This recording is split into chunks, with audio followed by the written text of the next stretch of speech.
Chapter 650. The space dolphins were all raised in the universe. Wuxia opened a long-distance teleportation door and searched with her divine sense. She grabbed a round guy from the other side of the teleportation door. The sky dolphin was very uncomfortable when it was suddenly caught underground from the starry sky. When it saw Thea, it let out a happy cry and rubbed its big head against her calf for a while. Damn it! She was a little reluctant. Thea gently patted the dolphin's big head and felt that she should have lent it to Robber for 2 years instead of giving it to him. Unfortunately, she had already said it. Mortals could regret it, but she, the goddess of trade, could not easily break the deal. She could only pat the dolphin's big head and point at Robber regretfully. The intelligence of the Earth's dolphins was not low, and this dolphin floating in the air was even smarter. When it realized that its owner was going to abandon it, its happy little face suddenly collapsed and it cried twice with ultrasonic sound that normal people could not hear. Fortunately, Robber also had some skills. He sent out the same ultrasonic sound as the dolphin, and the man and the dolphin communicated. The little dolphin was in a dilemma and finally swam to Robber according to Thea's idea. "Ha ha! You have gained the friendship of the only fierce man. I will help you in the next 2 years." Robber's big face was still ferocious, but he really liked dolphins. He rubbed his rough face hard against the little dolphin. The other party spat on his face, but he was not angry. Instead, he laughed. Moira saw that her daughter was a little disappointed, so she quickly changed the topic and whispered, "Won't this guy go back on his words?" Thea's disappointment came and went quickly. When she heard her mother's words, she said happily, "Robber's reputation is very good. He never goes back on his words. He will be our help in the next 2 years." Moira looked at the rough man who was teasing the little dolphin. From this angle, he did not look as fierce as before. The fear disappeared, and the politician's mind came out again. Can the Earth's dolphins also attract him? Thea thought for a moment. She remembered that Earth's dolphins also attracted him. It should be possible. Then it's easy. Moira nodded immediately. It was easy to deal with someone with a hobby. Didn't he like dolphins? Later, she would let her subordinates raise 180 dolphins. Such a super-powerful force would be tied to the Earth. Was there a more suitable business than this? Getting rid of a hidden danger in advance and turning an enemy into a friend was a good thing for everyone. Rob's conduct was completely different from that of a superhero. In addition, this fellow had a fierce look on his face and a repulsive appearance. Who would believe that he was a superhero? However, as the hidden card of the government and the Heaven's Eye Society, Berserk Wolf Luobo would be very competent. Even Amanda was wondering if she should send the guy who designed the prison cell to raise dolphins instead of going to Siberia. Seeing that Robert and the little dolphin were playing happily, they decided to continue their sightseeing trip. Thea didn't have a habit of spoiling him. She had already given away her cute pet, so she should at least hear something. "Rob, follow me." Her tone was similar to ordering a slave. Violent Wolf Robber's expression was furious at first, but then it gradually calmed down. In the end, he even revealed a self-satisfied smile. "You're the boss. I'll listen to you. I'll listen to you." F***CK. Seeing this scene, Amanda was even more convinced of the importance of vigorously developing marine aquaculture. "Grandson, when the time comes, I'll smash you to death with 1,000 dolphins. The designer of the Skies Eye Society's prison cell should be dragged out and shot." But the planner was still commendable. On the same floor, another cell was a few hundred meters away. There were several partitions in the middle and the path was very winding. Even if one of the prisoners escaped, the whole cell wouldn't be destroyed. Thea also asked Violent Wolf, "Do you know who else is on this floor?" He glanced at her and continued to tease the dolphin, shaking his head to show that he didn't know. The few of them walked into a cell that was filled with yellow light. Amanda pointed at a woman in green who was sleeping on her side and introduced, "Mr. President, the woman you're looking at now was captured after we sacrificed a lot of agents. Her technological weapons are very special." "Are you talking about that ball? Why didn't you confiscate her weapon?" Moira asked, pointing to an eyeball floating beside the woman that seemed to be magnified more than 10 times. This weapon is beyond our scope of understanding. It seems to have some kind of displacement ability. Even if we take it away and imprison it, it will automatically return to the woman. Her weapon can absorb the energy in the air and turn it into an energy beam to launch it. We accidentally found that it has a particularly poor resistance to yellow light, which led to the scene you see today. Amanda said it so casually that she didn't even mention the sacrifice of the agents in the process. Thea just looked and didn't speak. She also knew this guy who was locked up.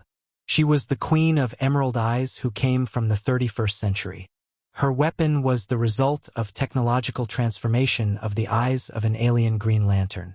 She didn't know what kind of black technology they used to add some green light ring functions in the eyeball, which was why it could emit green light beams and was afraid of yellow light. Moira glanced at Thea as if nothing had happened. Thea shook her head gently. This woman was different from Violent Wolf. She had no value. It was impossible for the big eyeball weapon to be popularized. If the Earth's army had a magically modified light ring, it would be a disaster. Even if the young lady now mastered almost 3 kinds of emotional spectrum, she had to say that once emotional energy was abused, the universe would explode in minutes. The Queen of Emerald Eyes also didn't have the experience of clearing her name, so let her continue to stay in prison. Amanda was also staring at her face. Seeing her shake her head, she felt relieved. She continued to take them to see the last prisoner. This cell was thicker and larger than the previous 2. From a distance, it looked like half of a mountain had been cut off and a small part in the middle was hollowed out to hold the prisoner. There were no electrical components, no mechanical devices, and the most important thing was that there was no light inside, not even a trace of light. "Sorry, Mr. President, we can only look at this prisoner." Amanda pointed to the thing that looked more like a boulder than a cell and said to them, "What a joke, Amanda. What do you want us to see?" The current Minister of Defense, General Ryan, who accompanied the tour, was very upset. The Ministry of Defense didn't know about these 3 prisoners. If Thea hadn't exposed them today, how long would they have been kept in the dark? "Mr. Minister," Amanda didn't lie. "This prisoner is really dangerous." Thea looked inside and was indeed shocked. She hurriedly stopped the old general who was about to argue with Amanda. This prisoner was very dangerous, at least to ordinary people. It was definitely the highest level of danger. She turned to Black Panther and asked, "I want to ask a question. This target seems to be beyond the limit of your ability. Can you tell me how you captured him?" Amanda sighed.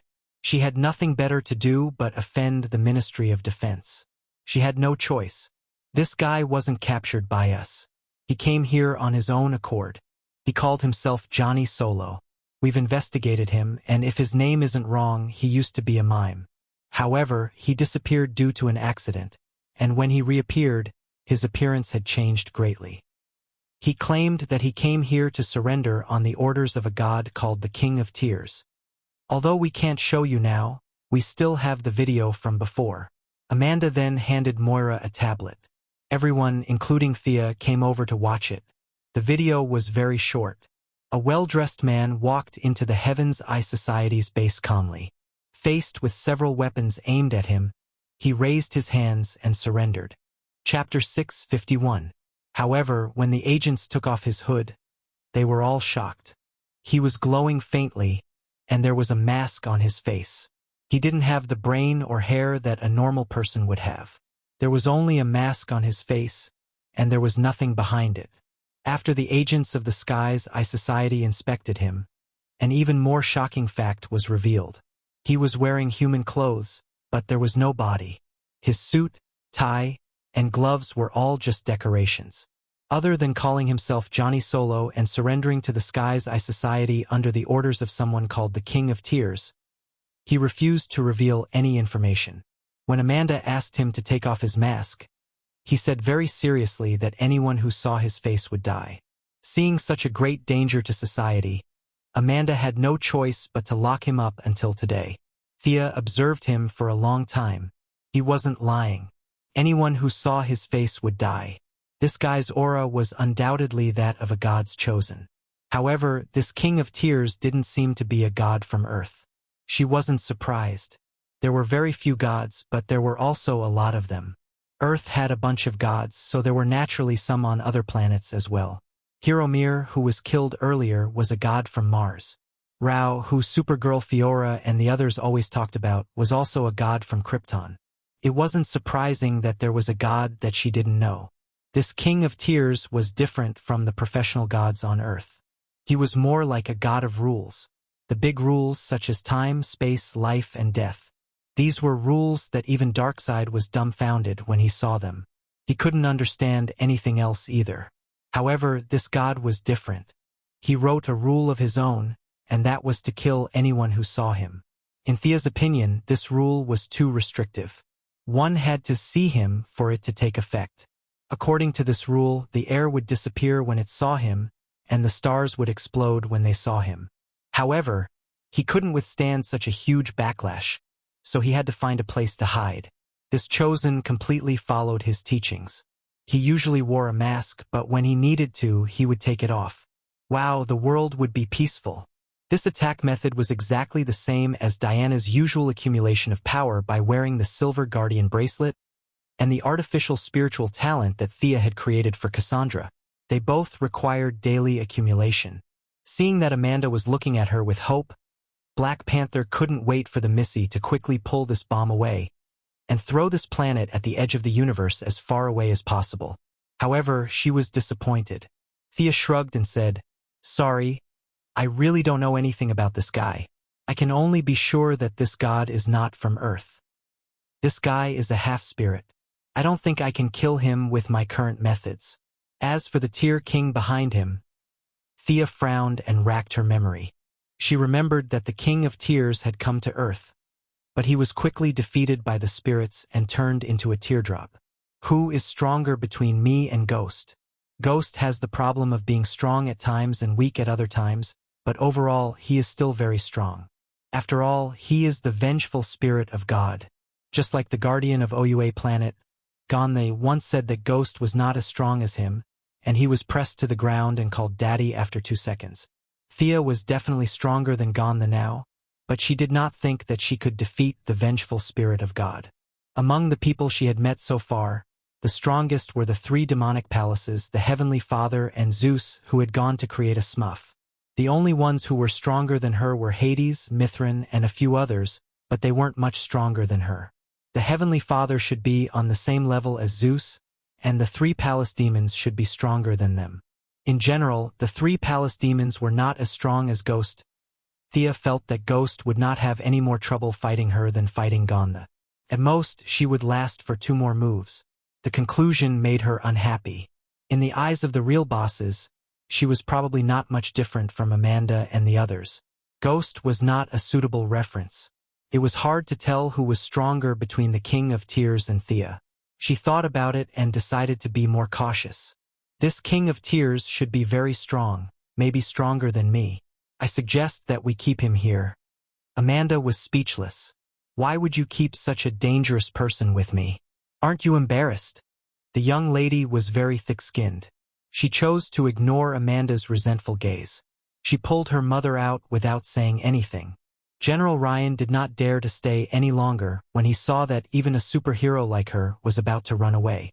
He hurriedly followed the team. Before everyone boarded the plane, Thea thought about it and taught Amanda a method. That guy has surpassed the definition of life and death. You can't kill him with your current methods, but you can restrain him. Amanda immediately listened carefully. He has the law of death when he sees someone's face. It's not difficult for you to deal with him. Set up a few more mirrors. The moment he takes off his mask, you can use the mirrors to reflect his face. Then he'll die? Amanda was very concerned about this bomb that could explode at any time. She asked hurriedly, I don't think he'll die. But according to our language, the most we can do is exile him out of the material world. As for where he'll go after that, I don't know. Thea was not lying. This Johnny Solo had been active for a long time. He was the enemy of the Justice Association. He was a villain who had been defeated many times. His physical body had been sacrificed to the King of Tears. It was a bit like a lich's phylactery. He was immune to any external damage. Unless the King of Tears was killed, this half-spirit could not be killed. After that, she gave Amanda a teleportation gem just in case. Then, the group left Belgrave prison. As for Violent Wolf Rob, he was directly sent to the Alien Administrative Committee. Fiora was one of the leaders after all, so she could not fight often. Now, with Firestorm and Violent Wolf, the Administrative Committee finally had something to show for it. In the dead of night, Thea returned to the underground of Belgrave prison. There were too many people during the day, so it was very inconvenient to do anything. Naturally, she returned to deal with this hidden danger. Since he was willing to walk into the trap, then she would let him continue to stay. She did not know the effect of the Eye of Obliteration on this guy who did not have a physical body, so she chose a safer method. That was the method that many heroes used to deal with the great Demon King. Seal him. The research of modern magic on seals could be said to have reached a peak. The young mistress, who had combined the strengths of ancient and modern magic, was one of the best. She drew a magic circle and created nodes. Finally, Thea connected the magic circle to the new creator star's magic net and used the magic net to power the seal. In order to prevent him from suddenly activating his power, Thea set up 2 seals. Even if one was broken, the other would immediately replace it. Chapter 652. According to Thea's calculations, Johnny Solo's ultimate ability only lasted for a short period of time. If he didn't accumulate 500 years worth of time, he wouldn't be able to break through the second seal. Of course, this was the most conservative calculation. If an ex-mime could understand the law of magic so easily, the current generation of sorcerers would have to kill themselves with a piece of tofu. Thea even maliciously thought that this guy might need 500 years to figure out the law of the enchantment. Another 500 years of accumulation? By the time he came out, the King of Tears had already turned into ashes. After solving the hidden danger as a nameless hero, Thea and Moira patrolled around the country for the next few days. It took them half a month to sort out all the relationships and get their work on the right track. It was hard to say whether the halo of being the first daughter or being a superhero was more dazzling, but she was now more eye-catching. She didn't deliberately avoid the attention of the outside world, but the intimate image of her and Diana was still unknowingly taken. Thanks to the fact that Diana's true identity was not exposed. Yes, that's right, the heroine's high-speed movement during the battle, coupled with her shoulder-length hair, armor, and greatsword, different from her usual ponytail and glasses, made these seriously face-blind media unable to recognize her. The romance of a superhero. This was a tabloid, and they directly used eye-catching headlines to attract attention. The first daughter's mysterious lover is a British aristocrat. This was not wrong. Diana was now a British citizen, because she had been in the front line of poverty eradication for many years, and she also had a knighthood awarded by the Queen. Those with the title of doctor must be addressed as doctor, and those with titles must be addressed as Your Excellency. Diana had to be addressed as Your Excellency Prince in official media reports. For a time, Britain and the United States were arguing because of their relationship. Britain looked down on the other side of the ocean, thinking that they were just nouveau riche, and their words were full of jealousy. So what if they were rich? Could they do whatever they wanted with money? At the same time, the other side looked down on them, thinking that they were just poor relatives, and at the same time they were also envious of the history of the old aristocrats. The ancestral land and old houses were not worth much, but when they bragged about William the Conqueror, it was much better than the few poor houses on the Mayflower. Because their relationship was exposed, the media on both sides of the ocean attacked each other, and the two parties were not aware of it, doing what they should do. What a joke! Moira entered the White House. Thea did not go there often, especially when Diana was around. She was lying in her mansion in the metropolis, holding a newly published comic in her hand. The content of the comic was a little evil. It was about her and Diana's story.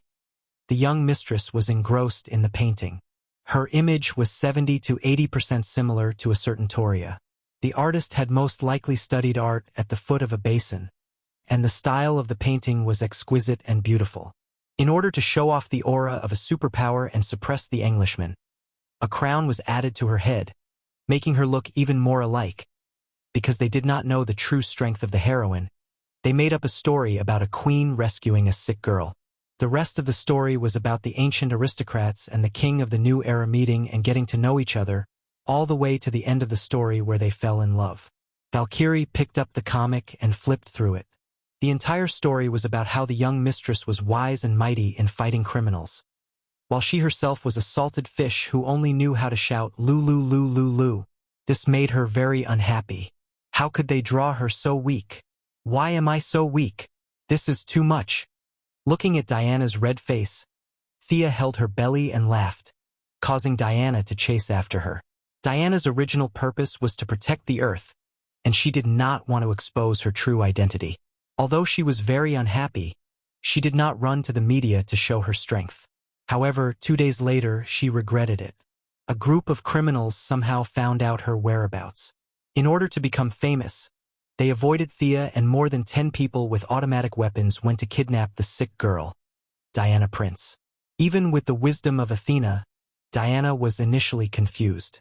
It took her a long time to realize that these people thought she was a pushover. Wonder Woman exploded and taught these ignorant criminals an unforgettable lesson. Are you still not going to reveal your true identity? Thea asked while holding back her laughter. Diana thought carefully for a long time, but still shook her head. Mother said that my duty was to silently protect the Earth and mankind. I should not be exposed. Seeing that she was unwilling, Thea did not force her. As long as this period of time passed, the media would naturally be too lazy to report it. Time passed slowly, and it was already March. Moira had been in office for 2 months. Last month, she personally landed on Mars. This was the first national leader to land on an alien planet. This alone was enough to be recorded in history. Thea and Diana's storm gradually subsided in the official media, but on some indescribable websites, the two had become a hot search term, with all kinds of pictures and comics. Some of the artists were really good, and Milady even registered an account just to follow the latest issue. In between her daily entertainment, she did not forget about her business. Technological products were slowly being transferred to civilian use. Although the military was dissatisfied, in the face of the huge financial group, their complaints were dispensable. Clean energy projects had always been the focus of the Quinn Group's development. Even during the time of Robert Sr., it was the group's main product. Now, Milady, who was full of black technology, had maximized this advantage. She did not need to control all the resources, nor did she have that much energy. Trade and wealth were not about accumulation, but about circulation. So, it was imperative to share some of the work and profits. In just a month, the Quinn Group continued to cooperate with financial groups from all over the world. Flying in the sky, running on the ground, swimming in the water, clothing, food, housing, transportation, all kinds of industries came to seek cooperation. Now, in her office was an old acquaintance, Lex Luthor's sister, Lena Luthor. This little girl was 2 years younger than Thea. She inherited the mess left by her brother early and worked hard in the business world. Luthor Enterprises, which had been eroded by many investors, now showed signs of revival. Although Thea was also one of these investors, it did not affect the relationship between the two. Especially after the little girl knew that she was a superhero, she even had a little admiration. Well, Lena, I've finished reading your plan. If you can understand the technology of the maglev car, then we can cooperate. After finalizing the intention of cooperation, the specific details could be discussed by the subordinates. Even if Luthor Enterprises was not as good as it used to be, with the scientific and technological achievements left behind before, it was still a behemoth. Could be revived by handling a few big projects. Lena was not like her evil-looking mother, nor was she as arrogant as her brother. It could be said that she was an anomaly in the Luthor family. Chapter 653. The two of them chatted for a while before Lena got up and left. When she pushed the door open, she bumped into another girl. The two of them didn't know each other, but the friendly Lena still greeted each other. The two of them nodded and brushed past each other. Thea then looked at the person at the door and was surprised. Kara? What's the matter? Little Supergirl, who had a lot on her mind, turned around and watched Lena walk away before she slowly walked into the office. She looked around for a long time, and Thea was confused. The young mistress did not know what she was up to. She sat calmly on the chair and waited. Today, little Supergirl came to visit in normal clothes. Whether it was the Martian hunter, Superman, or even her adoptive mother, they all asked her to keep a low profile. The consequence of keeping a low profile was that her taste in clothes was a mess. It was clearly a dress that cost thousands of dollars, but it smelled like dirt when she wore it. Sister Thea. Supergirl took off her glasses and looked around. When she saw that the environment was safe, she spoke in a low voice. The young mistress crossed her legs and waited for her to continue. Look at my ears. Supergirl clenched her fists and finally said a complete sentence. Thea looked at Supergirl, who lifted her hair and white earlobes. She was confused. What was she trying to show her? Little Supergirl seemed to know that her behavior was ridiculous. She explained embarrassedly. That, I don't have ear piercings. Thea saw her touching her ears and could not help but touch her own ears. Why was she telling her this all of a sudden? Hey, why don't you get it? The girl was a little anxious. I want to make a hole, but Earth's tools won't work. Damn. Thea finally realized what was going on. Who knew what she was trying to say? She just wanted to make an ear piercing. She did not expect the Kryptonian's body of steel to have such a problem. Looking at Supergirl's pitiful eyes, the young mistress scratched her head. Divine bodies did not have such a problem. They could control every muscle to make ear piercings automatically. She was like that, and so was Diana. But the Kryptonians did not know how to do it. She first contacted Fiora, who was working as the head of the Alien Merchant Alliance to develop the trade. At first, the female adjutant thought it was a big deal. When she heard that it was such a problem, she did not know whether to laugh or cry. However, she had pierced her ears on Krypton. At that time, she had not absorbed the yellow sun, and her body was only slightly stronger than that of the people on Earth. She did not have the problem that Kara was having now. When Kara left Krypton, he was only 12 years old. He was still young, so he missed the best opportunity. Right now, Fiora couldn't think of any good ideas. Thea then went to ask Superman. Clark didn't need to have his ears pierced, but how did he clean up the stubble on his face? Thea was just about to make a call to ask. Heat rays? After getting this answer, Thea was stunned for a moment. Presumably, in order to come up with this method, Superman must have spent a lot of time practicing. Thea put down the phone and said to Supergirl with uncertainty, try using heat rays, control the temperature, and use the refraction of the mirror.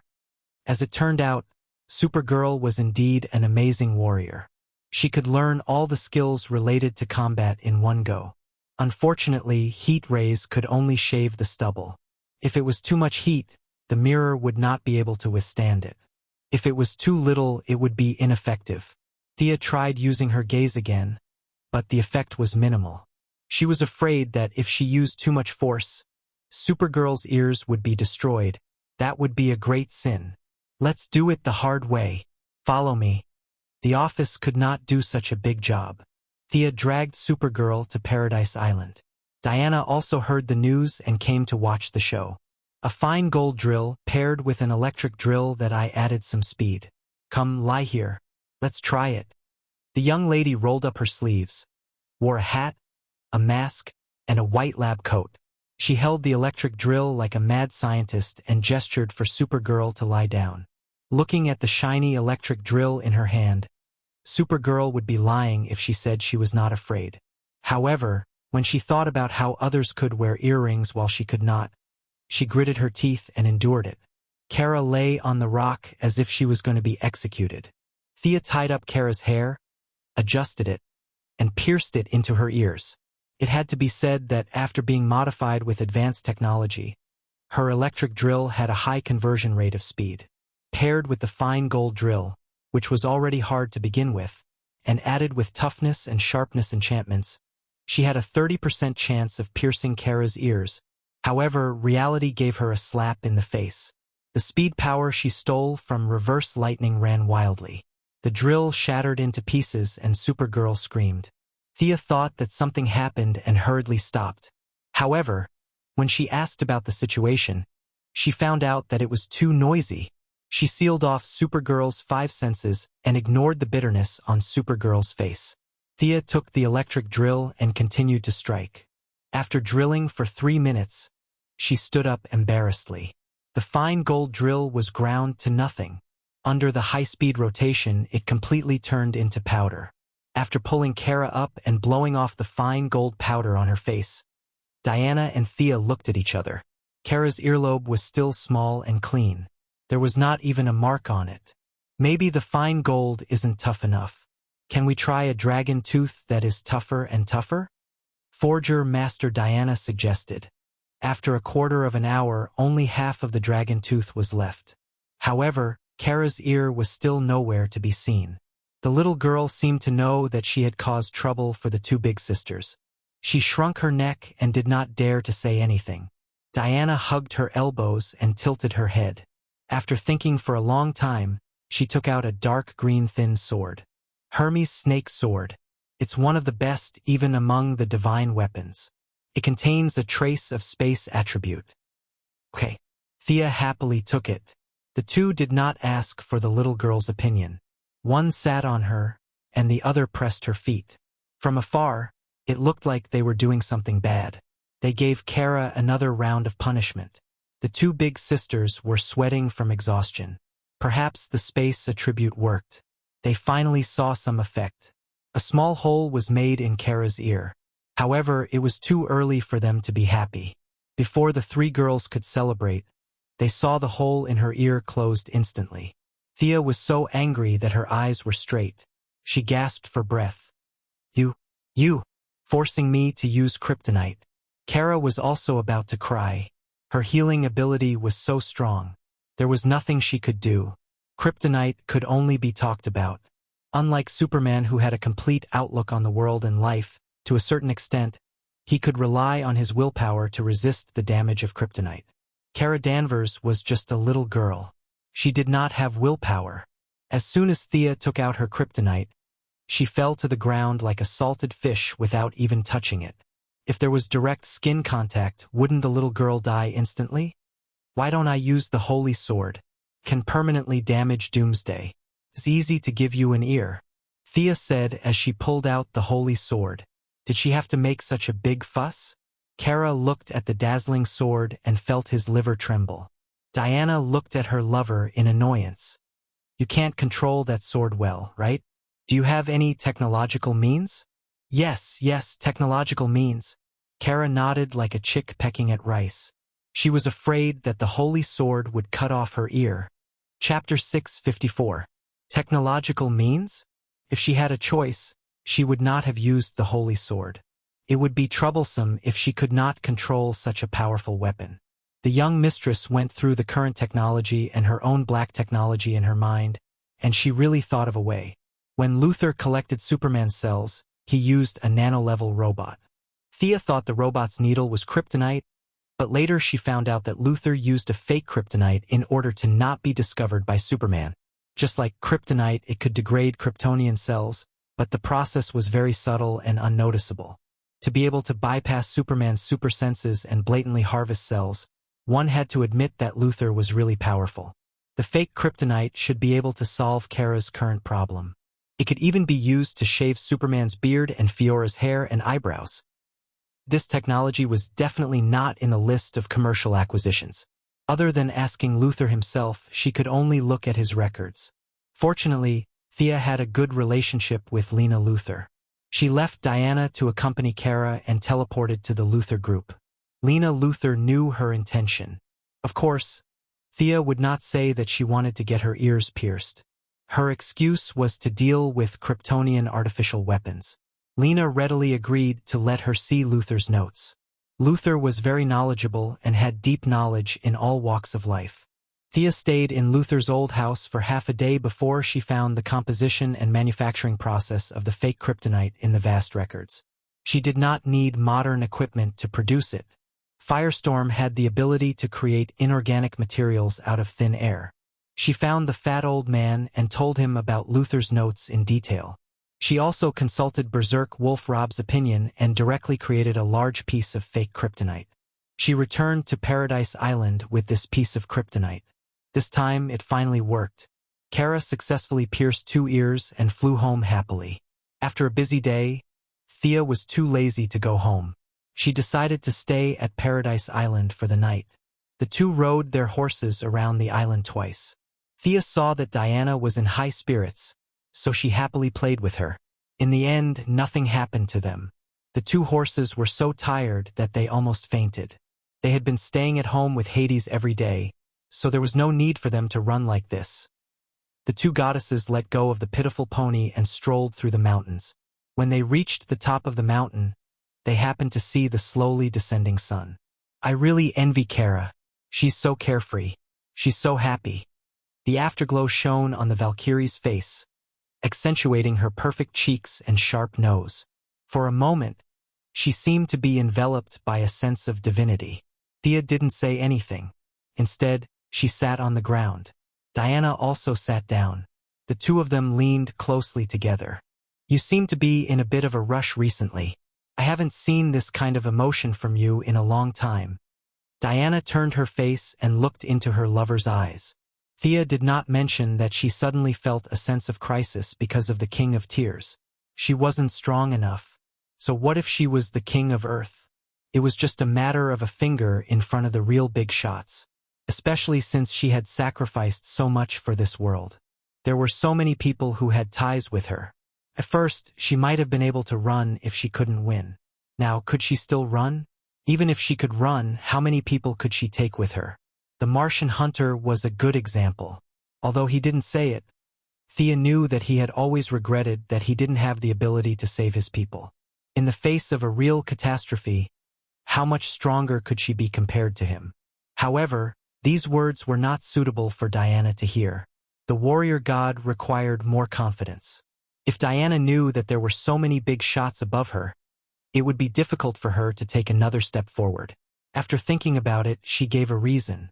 I've told you about the new Creator Star and the Apocalypse Star, right? Recently, both sides have been preparing intensely. The war could start at any time. This war might decide the ultimate fate of the multiverse. This topic was also very heavy. However, the war between good and evil was very much in line with Diana's wishes. She would not stop her lover from participating in such a war. She even hated herself for not reaching the final step. She had worked very hard and felt that she was only a step away. Don't give yourself pressure. There aren't many people in this universe who are stronger than you, right? I'm confident in you, Diana said with a smile at the corner of her mouth. Indeed, there aren't many who are stronger than me, Thea said energetically. Looking at Diana's red lips under the sunset, they were bright and dazzling. She couldn't help but kiss them. After staying on Paradise Island for 2 days, Thea felt that there was no need to give herself too much pressure. She had already reached the top of the world. If she was still as scared as a quail, how could an ordinary person live? She tried to reduce her working hours and increase her leisure time. This was her way to relieve her pressure. Following comics was a good method she had found during this period of time. Many comics artists had already made the story of her and Diana vivid and vivid. The content was evil and the style was bold. Even she, the subject of the story, was overwhelmed with emotions. On this day, while she was following the latest issue of the comic, the secretary walked in steadily. She hurriedly closed the website and pretended to be very serious. An unknown person sent a USB flash drive. My computer knowledge can't decipher the password, Miss Maisie said as she handed her a USB flash drive. Thea's attention was attracted.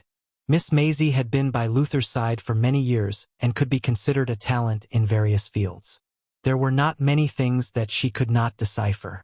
She inserted the USB flash drive into her computer and activated the artificial intelligence to crack it. The secretary casually reported her work and walked out calmly. Even with Gideon's strong abilities, it took him 3 minutes to crack the password on the USB flash drive. When she entered the USB flash drive, there was only a video file parked there. Seeing that Gideon did not send out an alarm signal, she opened the file directly. Harrison Wales, or rather, Reverse Lightning's thin face appeared in the video. Dr. Quinn's technology is really commendable.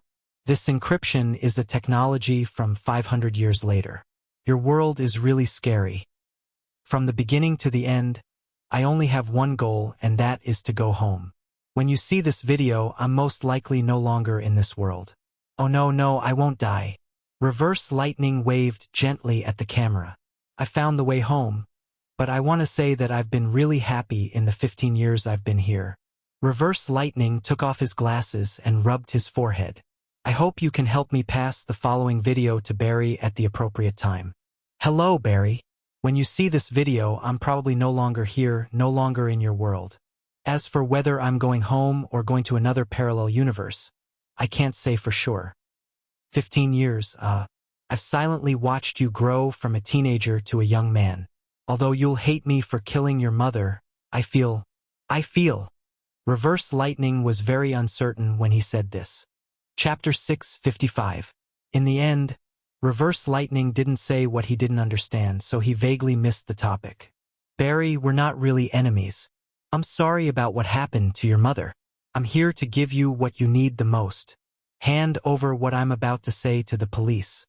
After Reverse Lightning finished speaking, he sat up straight and looked straight at the camera.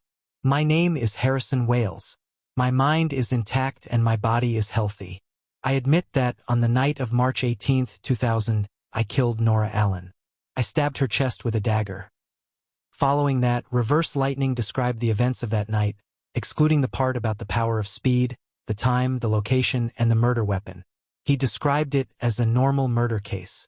Although this video couldn't bring Barry's mother back to life, it could clear Barry's father's name. Could be said that it was his final gift. Thea didn't hesitate and called the Advanced Technology Laboratory. What? Barry isn't here? Caitlin isn't here either? Psyker, who answered the phone, gave her a piece of bad news. When she asked further, she found out that the two had disappeared for 2 days and 3 nights. Psyker was now looking for them on the national network. Thea thought for a moment and still teleported to Central City. In this time, Barry was still young, but Caitlin was no longer a rookie under the training of Deathnell, Fiora, and the others. Whether it was fighting ability or superpower, she was steadily above average. Eliminating the possibility of them eloping, it was most likely that they ran into some big trouble and didn't even send a message back. Caitlin also had a light ring, but the light ring's call was like a stone sinking into the sea. There were only 2 explanations. She was either dead or had left this universe. Considering that Reverse Lightning had found a way to leave this world, these 2 couldn't have followed Reverse Lightning and then transmigrated, right? When Thea found Psyker, her thoughts were confirmed. The Lightning Squad discovered Reverse Lightning's whereabouts 3 days ago. Although Psyker swore that he was good at searching, Thea felt that Reverse Lightning's mind wasn't clear after recording the video, so he purposely exposed his tracks. It was supposed to be a showdown between the 2 of them, but Caitlin had always believed that Thea cared about Reverse Lightning's life, so she no longer held back. Wearing her yellow light ring, she gave chase. Psyker, on the other hand, didn't have the same speed. Unfortunately, he was left at home and stayed there for 2 days until Thea came looking for him. They're most likely no longer in this universe. Find the place where they last disappeared. I'll go take a look, Thea instructed the troubled Psyker. Then, she saw Psyker looking at her with his mouth wide open. Really? Are you sure there's a parallel space? Yes. Thea didn't say anything in her heart. Jean-Bois Cisco Ramon, when your superpower awakens, you can even travel through parallel universes as you wish. She did not know when this idiot's superpower would awaken, and there was no need to wait. The Mother Box could travel through all the parallel timelines, and Zeus Lightning Arrow could traverse the timelines. Thea's current means were extremely plentiful. As long as someone was still alive, she could find them. How do you need to get there? I mean, you can travel through parallel universes? Psyker looked at her with a curious expression. How would Miss Thea know how the Mother Box worked? The technological level of the new Creator Star and Apocalypse Star was countless years ahead of Earth. Batman even used steel bones. He had never heard of anyone who had researched and understood this thing. Psyker did not speak with a straight face. Only then did he remember that his good friend Barry and his big sister Caitlin were still missing. He patted his head and began to check their last traces. New Jersey. It's 35 kilometers from Pennsylvania in New Jersey. That's where the tracker in Barry's suit disappeared. When Thea confirmed the location and prepared to observe the scene, she saw Psyker staring at her with an aura that said, "If you don't take me there, I'll kill myself here." Miss Thea took a closer look. The cells in Psyker's body were extremely active. As long as there was a little stimulation from the outside world, he would break through his original shackles. Could be said that he was only one step away from becoming a shockwave. However, she could not explain this to him, so she changed her words. "I have a feeling that if you come with me, this journey will be very exciting for you. However, your previous life will completely leave you. Are you prepared?" Choice. Another choice. Giving others a choice was such a wonderful thing. Psyker did not understand the deeper meaning behind her words. He found it funny and said, "There will be danger? Traveling through parallel universes will turn me into a different life form? No, you're completely wrong. You have the potential to become a superhero. Do you know Psyker, Ramon? Your cells are very active now, and you're only one step away from complete formation. A little stimulation from the outside world, perhaps a bullet or a speeding car, will bring a new world to your eyes. Are you prepared for this?" Psyker wanted to say yes. In this day and age, other than people like Batman and Shiva, who would say no to superpowers? However, he understood his own feelings. He was far from prepared. Just a second before Thea was about to activate the teleportation, he finally made up his mind. "I'm not prepared, but Barry is my brother. I have to save him." His expression and words were sincere. Thea did not say anything more. At most, she would send him back if there was any danger. She watched as he turned around to pack his things. He took a big bag of toothbrushes and tissues and wished he could take a few tablets. "Do you think we're going out to play?" Thea threw away his messy things and handed him a pistol. Then, she dragged him along and activated the teleportation. The two of them arrived at the scene and followed the tracker's instructions. Even though it had been 2 days, the traces left behind by the lightning speed were still fresh in their minds. Occasionally, Caitlin's frost blast would be scattered all around them. Psyker raised his pistol and moved forward carefully. Seeing how careful he was, Thea wanted to laugh. However, in order to train him, she did not say that there were no enemies in a radius of a few miles. "We're here. The tracker should have reached here. The error should be about 100 meters." Psyker walked to the side of a small path and lowered his head to measure with his device for a long time before he said with certainty. After that, he stared at Thea intently. He wanted to see how the process of traveling through parallel universes worked. Thea used her heart to feel the surrounding aura. The aura was deep and powerful. She felt that it was good news. These guys did not travel through time. If she was not wrong, they had run into a parallel universe. She reached out and touched her earring. She compared the information stored in the mother box and matched the corresponding space coordinates. With a loud bang, an orange tunnel appeared in front of them. Chapter 656. Thea didn't know which part of Earth they were on. She dragged Psyker, whose mouth was wide open, and jumped in. She had planned to use her magic to protect Psyker. After all, there were no conditions set in the sonic tunnel. Theoretically, anyone could walk through it. However, even the weakest of the new gods was stronger than Psyker. She was afraid that he would explode and die. However, the outcome was gratifying. The sonic boom channel had directly facilitated Psyker's final step. His shockwave ability had completely awakened, and the sonic boom channel, which would have caused some damage to him, was now like a gentle breeze. Psyker Ramon had silently completed his metamorphosis without even realizing it. The two of them walked out of the tunnel. What greeted them was not the smiling faces of Barry and Caitlin, but several weapons spewing energy bullets. Before Psyker could react, Thea waved her hand and a light screen blocked the attack. "Who are you?" 6 or 7 men pointed their weapons at the two of them. Even though they had more people than Thea, they were still very nervous. They were all dressed in rags. Even the energy guns in their hands, the only thing that gave them courage, were about to run out of energy in Thea's eyes. She ignored these fugitives and looked around. Judging from their language, they were still on Earth. As for whether they were in the New Jersey of this universe, it was hard to tell. The cars on the side of the road were piled up messily. The roads were badly damaged, and debris could be seen everywhere. The guys in front of her had a strong smell of blood on them. It wasn't hard to tell that there was a war here. She just didn't know if it was a local war or a national one. Thea took out the light ring to contact Caitlin. Only then did she realize a serious problem. The light ring couldn't be used in this parallel universe. Without the yellow light to charge and transmit information, the light ring was a dead object. She scratched her head. She could only ask the passers-by in front of her. Is this the United States? The few of them remained silent. Let me change the question. What year is it? They suddenly looked nervous. By the way, do you have a superhero here? Superman? Thea realized that before she could finish her sentence. These people had turned around and ran away. This exhausted her patience. She spread her fingers, and a guy who seemed to be the leader of the group was caught by her magician's hand. Can't I talk to you nicely and answer my question? Why do you have such a big reaction when I mention Superman? Thea hovered in the air and looked down at the downtrodden man. The man's neck was grabbed by the hand of magic, and his limbs were trembling. He was obviously scared to death, but he still chose to keep silent.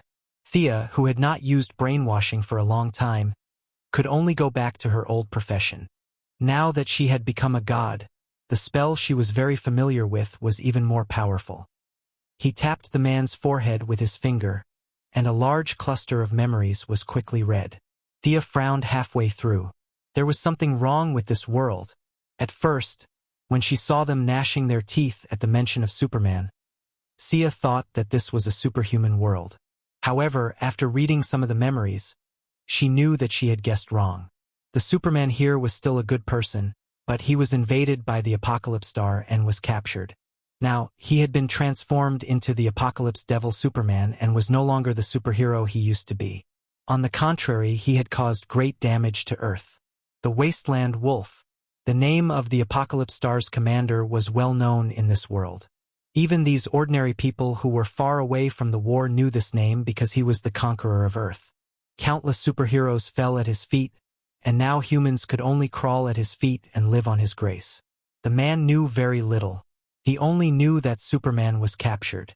As for Batman, he had heard of him, but he had no idea whether this person was alive or dead. With too little information, he could not analyze anything. Thea let the man go. The man quickly recovered from his dazed state. As if he had seen a ghost, he threw down the energy gun and stumbled into the distance. It's a pity that the Croydon compass is still in Barry's hands. Can you use the current methods to track Barry? She asked Psyker. Psyker did not know that he had awakened a superpower. His face was pale at the moment, but when he thought of his good friend's whereabouts, he forced himself to be alert. He turned on the tablet and tried to connect. Soon, he shook his head and said with a little frustration, I can't connect to the network here. Their code is different from ours. How troublesome. Thea felt a little sad about reverse lightning.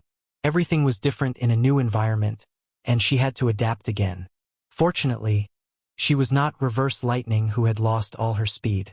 Finding someone was not a problem for her.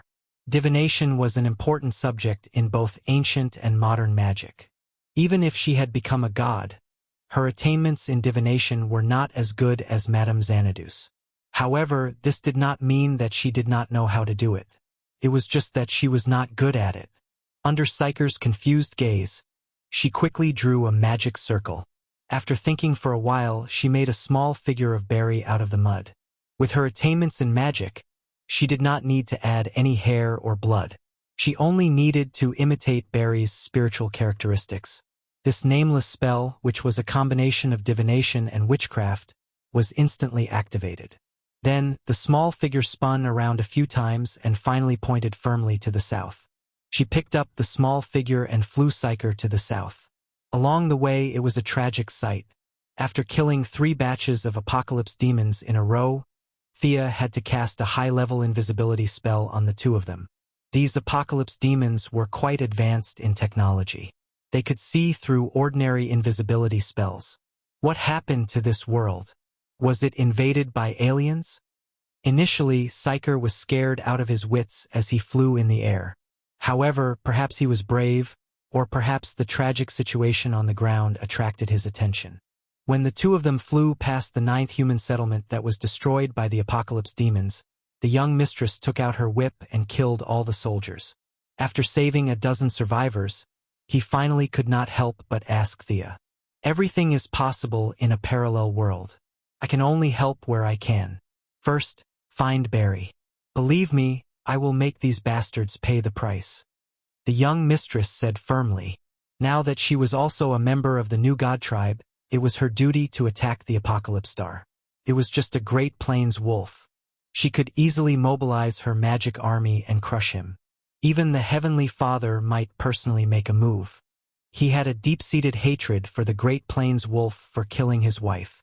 However, if the Heavenly Father made a move, the scale of the war would instantly expand. It was hard to say whether it was a blessing or a curse for the survivors of this planet. There's a reaction. Barry should be in this city. Thea finally got close to Barry according to the small figure's instructions. However, she slowed down. When she saw the signs by the roadside, she was still a little stunned. Chapter 657.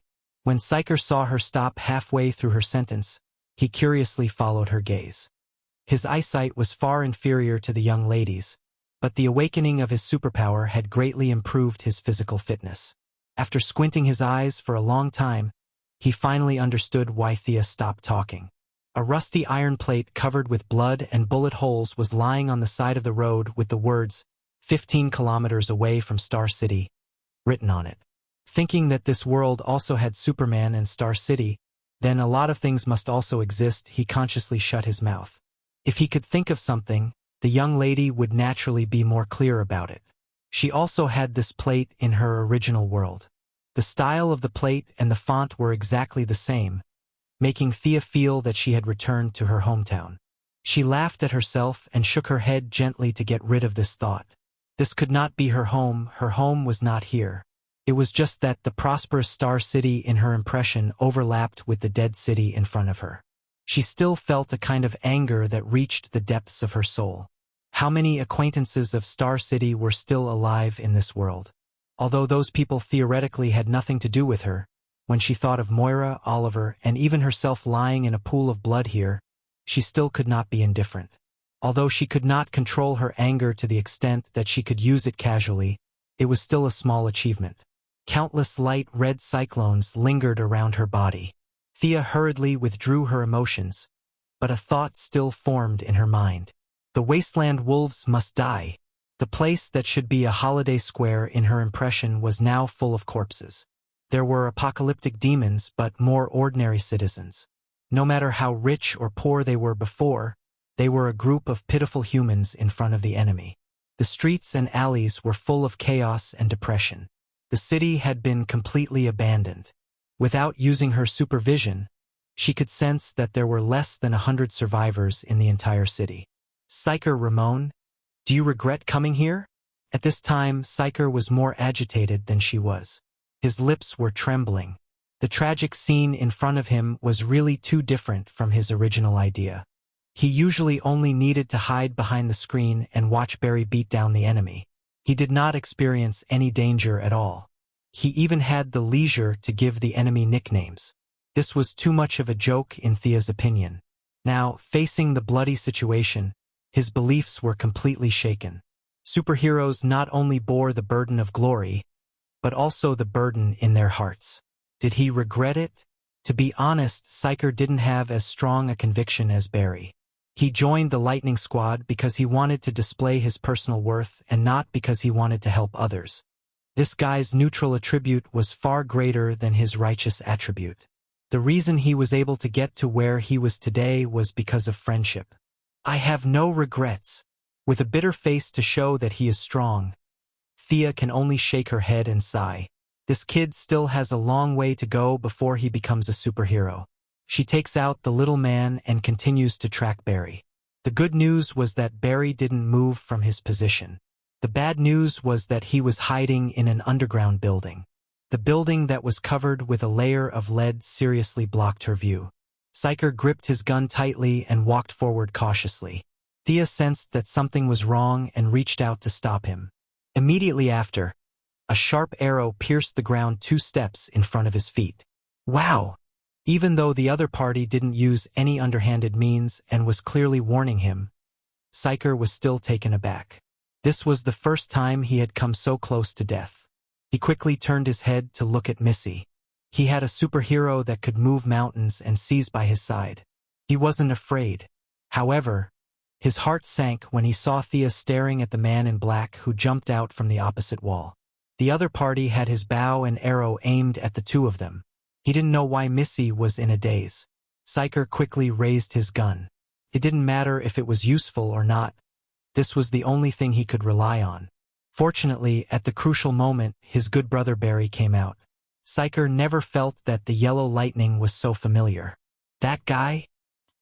He pointed at the man in black and asked Barry.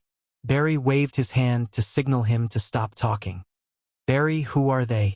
The man in black's voice was old and tired. However, his hand was steady and the arrow was aimed at the 2 of them. The Flash was a little embarrassed as he pointed at Psyker. This is my friend Psyker Ramon. We are together with Caitlin. As for this? He looked at Thea and didn't know what to say. I am Thea Quinn from another parallel universe. Hello, Robert Quinn. It would be a lie to say that Missy was emotionally stable. After all, she was still a little dazed when she saw a relative who had died 8 years ago standing in front of her. Fortunately, she was mentally prepared and quickly accepted the fact that the old man in front of her had nothing to do with her. The man in black was naturally old Robert of this world. He had met Barry and Caitlin before, and he had doubtfully learned about the parallel universe. Now that he had met his daughter from another universe, his emotions were no longer as calm as they were before. His voice trembled as he tried to pull the bowstring. Do you have any evidence? Thea didn't know whether to laugh or cry. What evidence could she take out? They were from 2 different universes. Their experiences were definitely different. Hey, trust me. She is indeed Robert Quinn's daughter in our universe. She is not an enemy. Little Flash quickly came to smooth things over. Thanks to his gentle aura and sunny image, old Robert put down his bow and arrow. A daughter from a parallel universe? Ridiculous. Old Robert walked out slowly. Thea couldn't help but give him a sidelong glance. Green robe, black eye patch, white beard, bow and arrow on his back. This was Green Arrow's outfit. As if sensing her confusion, Little Flash quickly explained for her. In this universe, Oliver died in a shipwreck. The current Green Arrow is old Robert. Wow! Psyker was just about to exclaim when Flash covered his mouth. It was best to just brush this matter aside and pretend that they didn't hear anything. Don't worry about me. This isn't my universe. Thea emphasized again. It was both for them and for herself. This isn't the place to talk. Let's go to our place. Old Robert kept looking at Thea's appearance. Although he could still see the outline of her face, the details were 100 times more exquisite than Thea's in this universe. Even though he was already past the age of appreciating beautiful women, he still felt that this Thea was unbelievably beautiful. She's not my daughter. When he saw Thea rise into the air without any equipment, this thought became even stronger. With Little Flash carrying Psyker, the 4 of them moved quickly. In an abandoned house, a hidden door opened and they went underground. The underground space wasn't big. There were only a few resting rooms. Food and medicine were piled up messily on the ground. There was also a faint smell of blood and chemicals in the air. Chapter 658. Psyker, Thea. Without the help of the lantern ring, Caitlin could control the ice to glide through the air, but it wasn't as fast. She was waiting anxiously in the room. Seeing that they were safe, she hurriedly hugged them both. It seemed that their voices were a little loud. 2 people walked out of the room, a man and a woman. The man was in his 50s and was very thin. He had a serious expression and wore black-rimmed glasses. The woman was a little chubby and looked like she was in her 20s. The woman seemed to be very concerned about her image. Even if she was forced to hide in the basement, she still did her best to tidy herself up. Psyker, who was hugging Caitlin, saw them from the corner of his eyes. He was shocked and hurriedly went to grab his weapon. Psyker, don't be rash. He's not the person you remember. Caitlin hurriedly pulled Psyker back. The commotion attracted the attention of Thea and old Robert, who looked gloomy on the other side. Even Thea was a little surprised. Harrison Wales? Or reverse lightning? Gray air swirled around his palm, and he was ready to cast a super large area deceleration spell. No, Thea. He's not the person you remember. He's the Harrison of this time and space. Little Lightning's expression was very bad, but he still stopped Thea. The young mistress looked carefully. There was indeed no divine speed reaction in his body. He didn't even have normal energy, let alone divine speed. He was just an ordinary person. Everyone's here. Let me introduce you. Little Lightning glanced at Caitlin. The current Caitlin was more human than the Frost Killer in the original time and space, but that was only for people who were familiar with her. He could only take on the task of introducing them. This is Psyker Ramon, my good brother. This is Thea Quinn, a superhero in our world. Little Lightning glanced at old Robert's expression and added, "She's the daughter of the president of our world. The president of our world is Ms. Moira Quinn." Little Flash racked his brains and tried to explain with simple and plain words. Fortunately, the people in the room were smart enough to understand. Only old Robert murmured, "Moira?" Then, Barry introduced the people in the current space-time. First, it was the white-haired old Robert who took off his hood. Uncle Robert Quinn. In this space-time, he is the Green Arrow. The father and daughter over there are Dr. Harrison Wales and his daughter, Jessie Wales. Thea rubbed her forehead. To be honest, she didn't like this world. Everything here was contrary to her inherent values. The only thing she could do was to mobilize an army to cut down the wasteland wolves, then chop them up and feed them to the dogs. However, in such a large-scale battle, it was impossible not to harm the innocent. This was also the reason why she couldn't make up her mind. Seeing that Barry still wanted to talk about the current situation, she raised her hand and interrupted the conversation. "Barry, Caitlin, where is Reverse Lightning? If you are done with your tracking, I will bring you back. You shouldn't be too involved with the parallel space-time." At the mention of Reverse Lightning, Barry glanced at Caitlin. He seemed to be in low spirits. Of course, ever since Sia saw him 10 minutes ago, he had been in low spirits. The world was full of despair.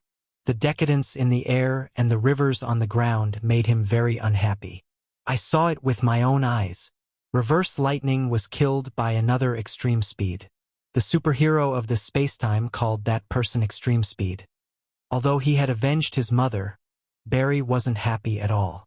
Instead, he was filled with deep sadness, especially when he thought of Reverse Lightning dying in front of him. The calmness and relief on his face before he died made him feel uncomfortable. Reverse Lightning was dead? Thea glanced at Caitlin. Caitlin nodded lightly to confirm the information. "I can't go back. Extreme Speed's goal is to kill all the Extreme Speed. He is my enemy. I have to kill him here." Barry's answer was very similar to a superhero's.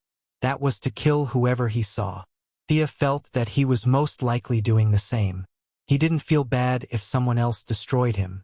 Instead of allowing Extreme Speed to peep around and cause trouble, it was better to kill him on this earth. "But my speed is far inferior to his. Extreme Speed has absorbed the power of Extreme Speed from several parallel spacetime Extreme Speed.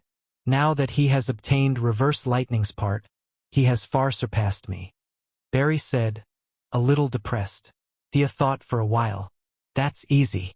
We can—" Before she could finish, a loud bang was heard. Old Robert slammed the table fiercely and looked at Thea fiercely. "You are not my daughter. My daughter will not ignore the tragedy in front of her to discuss how to deal with Extreme Speed. You are just a stranger who looks like her." Thea took a deep breath. She was extremely upset. Waves of aura overflowed from her body. The surrounding temperature dropped rapidly. The liquid in the container began to tremble slightly. The air seemed to have solidified. She was really wronged. Everything had to be done one by one. What was wrong with dealing with Extreme Speed first? She had no responsibility or obligation to this place. Why did Robert have to impose his will on her? "I don't need anyone to tell me what to do.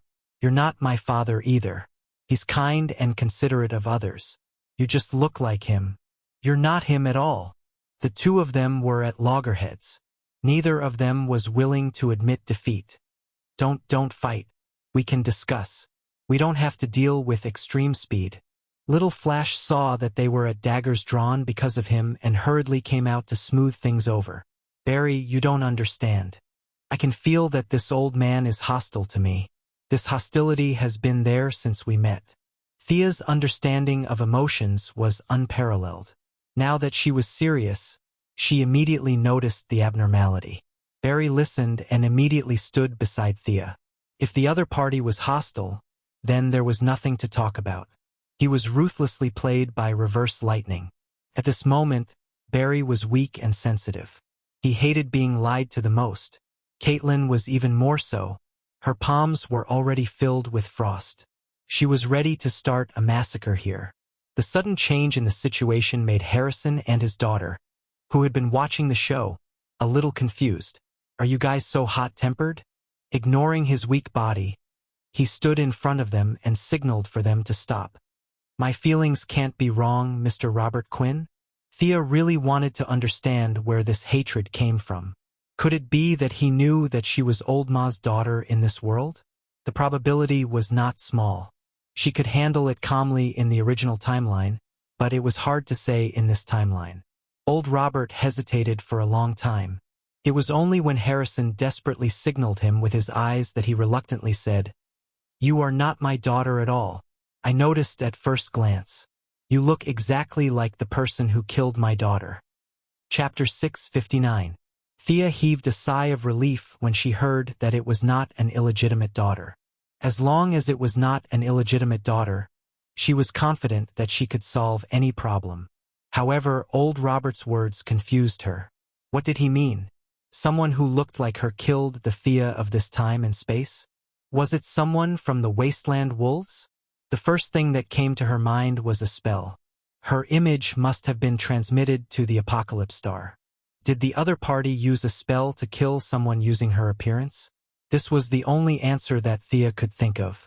Old Robert stared at Thea with bright eyes, not letting go of even the slightest change in her. He shook his head with certainty. It was a year before the Wasteland Wolves came to Earth.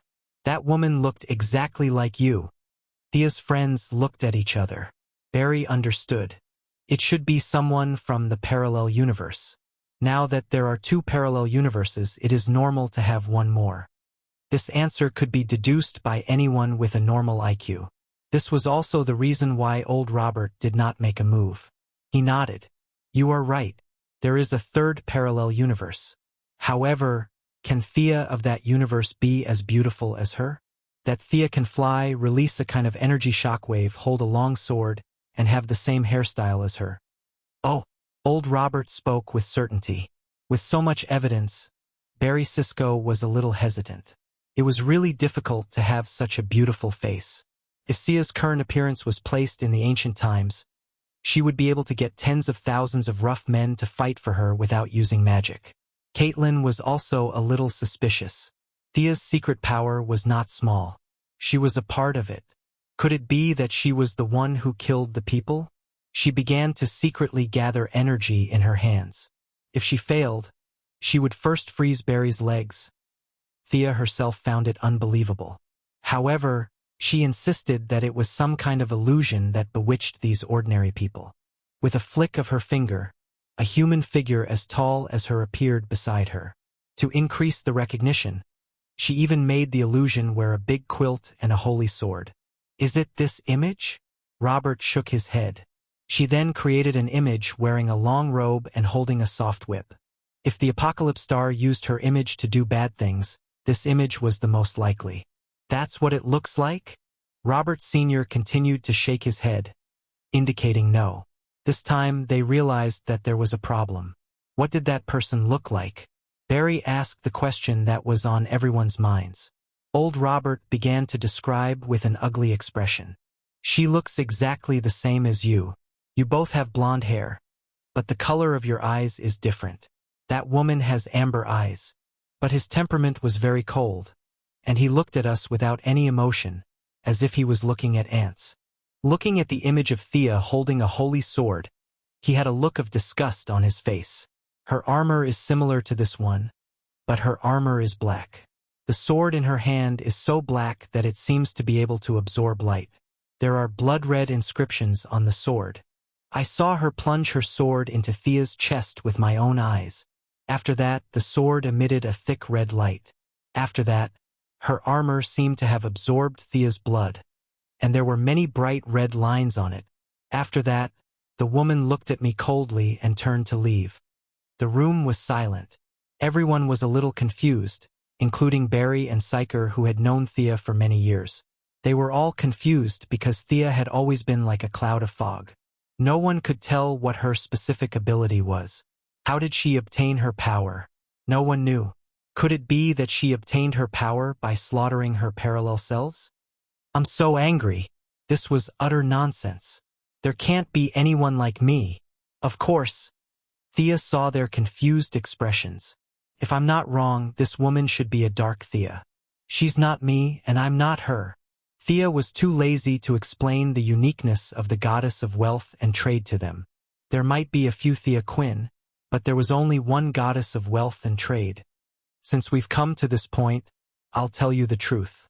This earth will not be ignored. The Wasteland Wolf and I are both members of the new god race.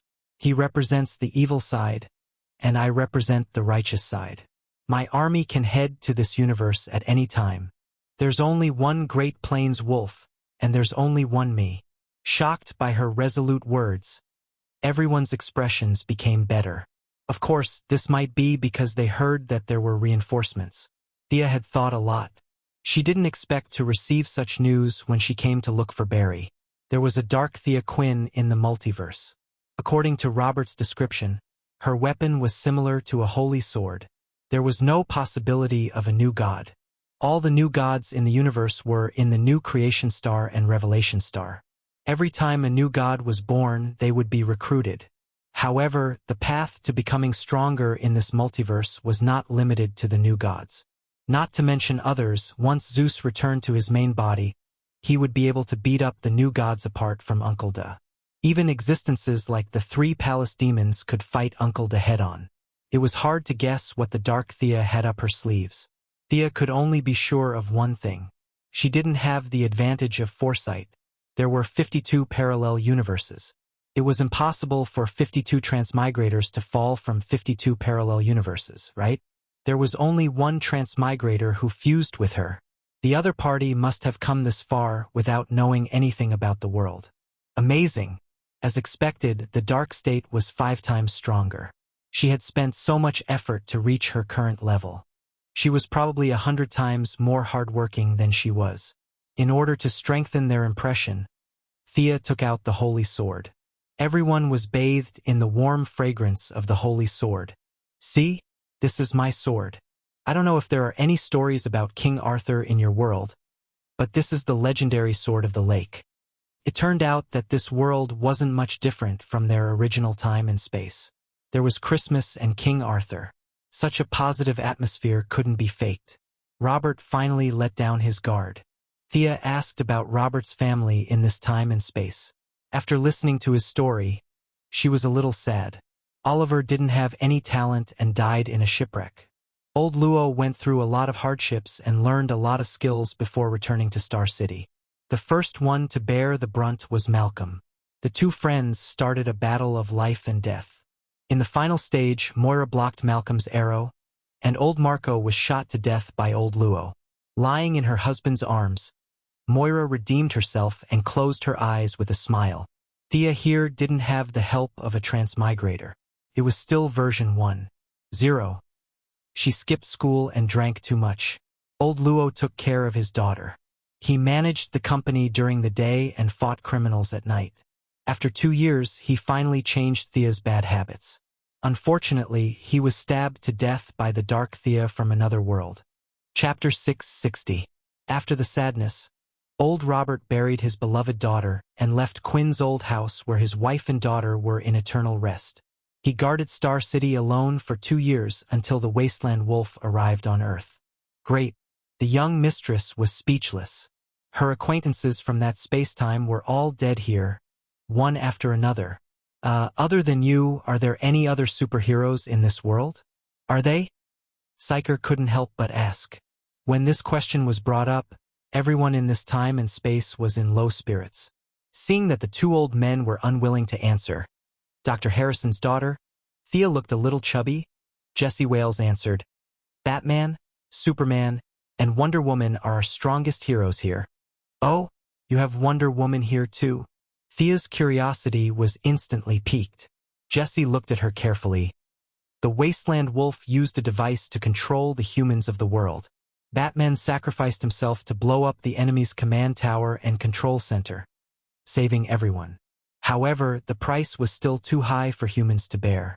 Superman was captured, Batman sacrificed himself, and I heard that Wonder Woman was killed by the Wasteland Wolf's sneak attack. The superheroes that protected the human world are no longer here. Whoosh! The temperature in the room had already returned to normal, but now it was visible to the naked eye that the temperature in the room had dropped by a lot. Thea asked in disbelief, What's the name of your Wonder Woman here? Jesse looked at his father and then at old Robert. The three of them shook their heads to show that they didn't know. Is it like this? Thea transformed into Diana, dressed in the same beginner god costume. Jesse was just about to nod when Barry quickly ran to Missy's side to comfort her. Your wife is living well at home. This has nothing to do with you, right? Even though Thea understood this, she still felt unhappy. Extremely unhappy. That bastard Wasteland Wolf, he actually killed Diana in this time and space. If I don't chop him into pieces, I won't be able to vent the hatred in my heart. He took a few deep breaths and tried his best to clear his mind before continuing to ask, Then, who is your current superhero leader? Jesse didn't know the answer to this question. Old Luo said tiredly, It's still Batman. It's just that the current Batman is his father, an old man who's even older than me. For his son, he put on his armor again. Sigh. Thea was actually a little sad to hear about Batman's death. Although he didn't have superpowers, from any point of view, Batman was enough to be called a great superhero. As a human, he did the best he could. Superman had been captured and turned into an enemy. Diana and Batman had both died in battle. No wonder the world was so miserable.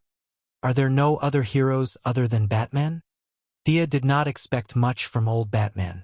His son could cheat, but he himself might not have the ability. Moreover, according to old Luo, old Batman was older than him. Wasn't he almost 70 years old? Jessie Fatter, this young lady whose original name was Jessie Wales. When she introduced herself, she said that her friends called her Jessie. Quick guessed. The young lady didn't see where she was, so perhaps it was more appropriate to call her Fatter.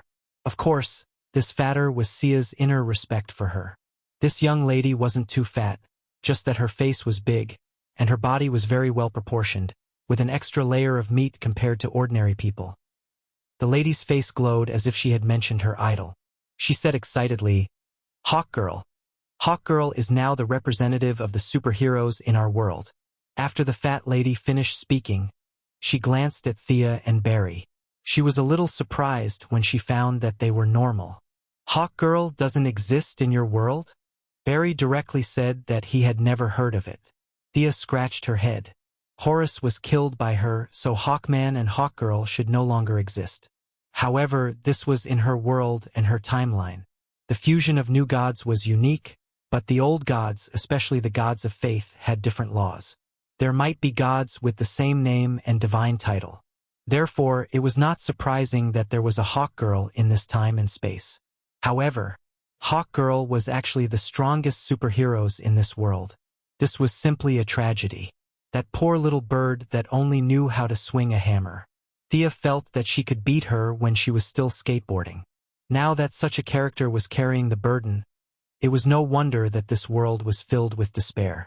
Jesse also introduced a few human superpowers who resisted the tyranny of the Wasteland Wolf. There was Sandman, Iron Captain, Atom Smasher, Dr. Light. They were all half-black and half-white characters. The main reason they rose up in revolt was that the Wasteland Wolf did not give them a way out. The situation was not optimistic. If they wanted to rely solely on these heroes of Earth to save this world that Thea named Earth 2 in her heart, unless a miracle happened. She felt that she was the representative of this miracle. Barry, here you go. She suddenly remembered the USB flash drive that Reverse Lightning had given her. Although he was dead, she should still let Barry take a look. The coding of this Earth was slightly different from that of their original Earth. Fortunately, Dr. Harrison was still an amazing scientist. He fiddled with it for a while and read the information of their original Earth. It was a magical feeling to see someone who looked exactly like her talking on the screen. Barry was only left with shock.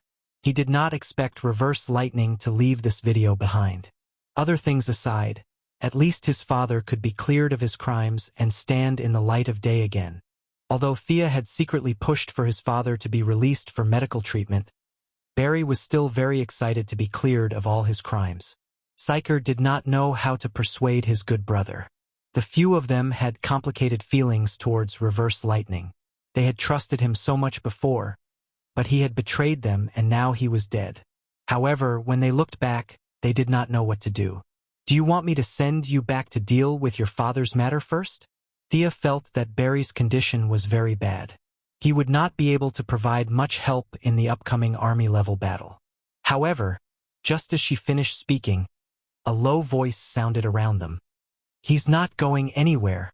Become my speed. A figure mixed with blue lightning approached quickly. The air was compressed violently as it carried irresistible kinetic energy. The enemy's target was Barry. Was this extreme speed? His speed was so fast that even Thea could not keep up with his movements. This guy's speed surpassed all the people and gods she had ever seen. Even Barry, the son of extreme speed, was not his opponent. However, attacking the enemy's weakness and pulling the opponent down to your level before defeating him was the value of magic. Time stop. Thea crushed the gem she carried with her and released a stored time stop. In the relative time stop, the difference between extreme speed and Barry could be seen. Barry's movements were very stiff. He could barely maintain a running movement. However, extreme speed was able to maintain a relatively high-speed movement. The difference between the two of them seemed to be a few levels. Sensing his own abnormality, extreme speed, who was wearing a black leather suit, turned his head to look at Thea. What are you looking at?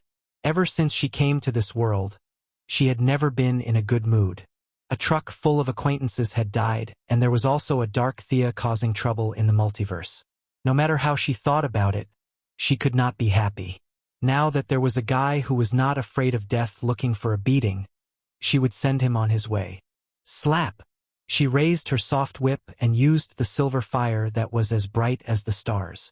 The tip of the whip brought out a little bit of meteors that danced around. Now, her silver fire was no longer a pure magic fire. Referring to the fire that she got from Poseidon, she added the fire of the water into the magic fire. The small flame collected by the goddess of the ocean, Amphitrite, spent a long time in the deepest part of the ocean and gradually accumulated it bit by bit. Chapter 661. Thea didn't understand the principle of fire in water. She could only explain it according to the indescribable theory of yin and yang conversion. Poseidon didn't like fire, even if the fire was produced in the sea. Thea, on the other hand, felt that it was a treasure. It could change from one extreme to another, which was very valuable for research. The light blue flames dancing in the sky were the result of her preliminary research. Originally, the silver flames could only burn things with energy. Now, the new flames could burn everything, and the water in the target's body could increase the intensity of the flames. Amidst the overflowing flames, there were also countless whip shadows. The wind pressure that was originally caused by the extreme speed of the whip changed, and the air became extremely hot and unbearable. The paper on the table began to emit crisp sounds, accompanied by fine smoke that ignited. Extreme speed looked at the flames in his sight. The few people in the room were still in a state of stillness. The flames reflected their red faces. His intuition told him that he couldn't take it head-on. Even if he was in the range of time stop, he could still maintain a relatively high speed. With his agile figure and still swift speed, he was confident that he could get rid of Thea and then reap the harvest of the extreme speed from another time and space. However, he underestimated Thea, or rather, he believed too much in what he saw with his eyes. Confusion, this was the characteristic of her divine power that Thea had discovered long ago. She mixed a lot of illusions in the air. That day, even Apollo was fooled by her, let alone the extreme speed of a mortal. After hitting 3 flames in the air, Extreme Speed realized that something was wrong. The initial temperature of the flames was not high, but there was a tendency to burn more and more. Whether it was slapping or wind pressure, it was ineffective against the flames. Instead, with his movements, the flames showed signs of expanding. What the hell? In the time that Extreme Speed was stunned, Thea's whip was already in front of him. This guy had 10 times more combat experience than Barry. He turned around and ran for more than 10 miles in one breath. Thea's magic range was not so large, and Extreme Speed soon found that he had recovered his original speed. Unfortunately, the flames on his body showed no signs of extinguishing. Extreme Speed's eyes changed slightly, and his body shook violently. A blue light flashed, and he ran directly through the thick wall at high speed. Amazing! Thea couldn't help but sigh. This guy had made the already buggy lightning speed even more buggy. Using its own vibration characteristics, it achieved a kind of atomic resonance with the wall, and then passed through it. His own flames definitely couldn't follow the vibrations, so he left them on the wall.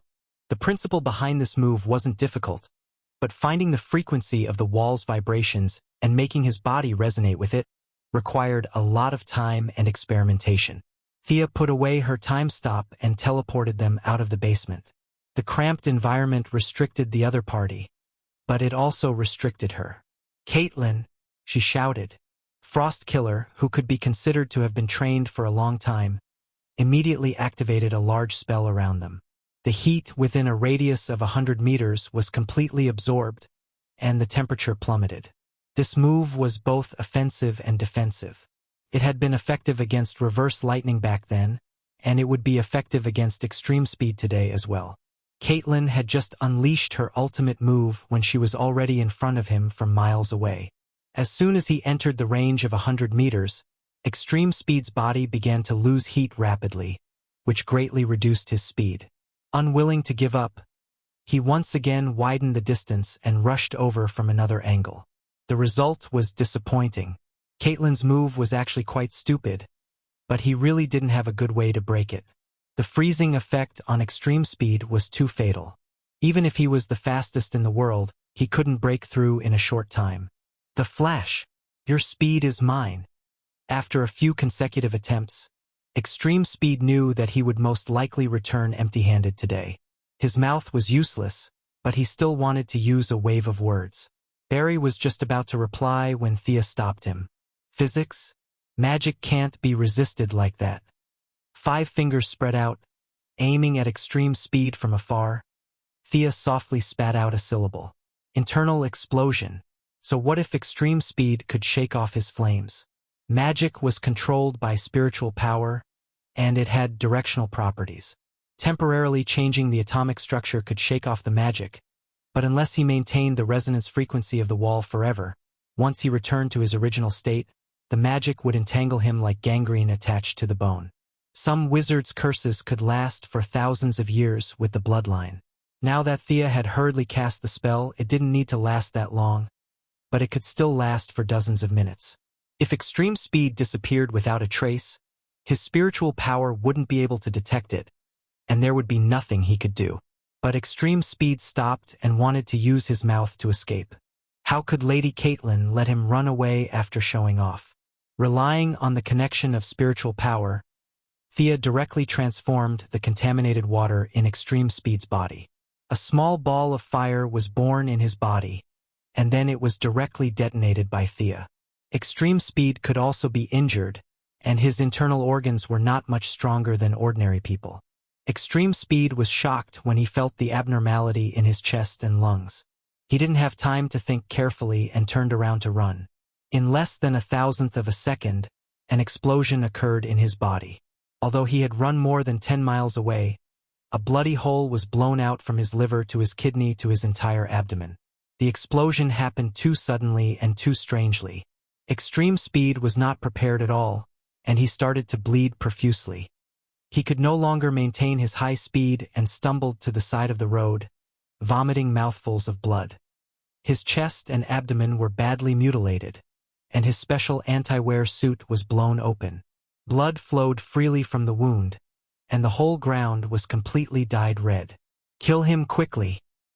He's an accomplice of the Great Plains Wolves," Dr. Harrison Wales shouted. When Barry was still thinking about whether to kill him or not, Thea nimbly flashed a few times and rushed up.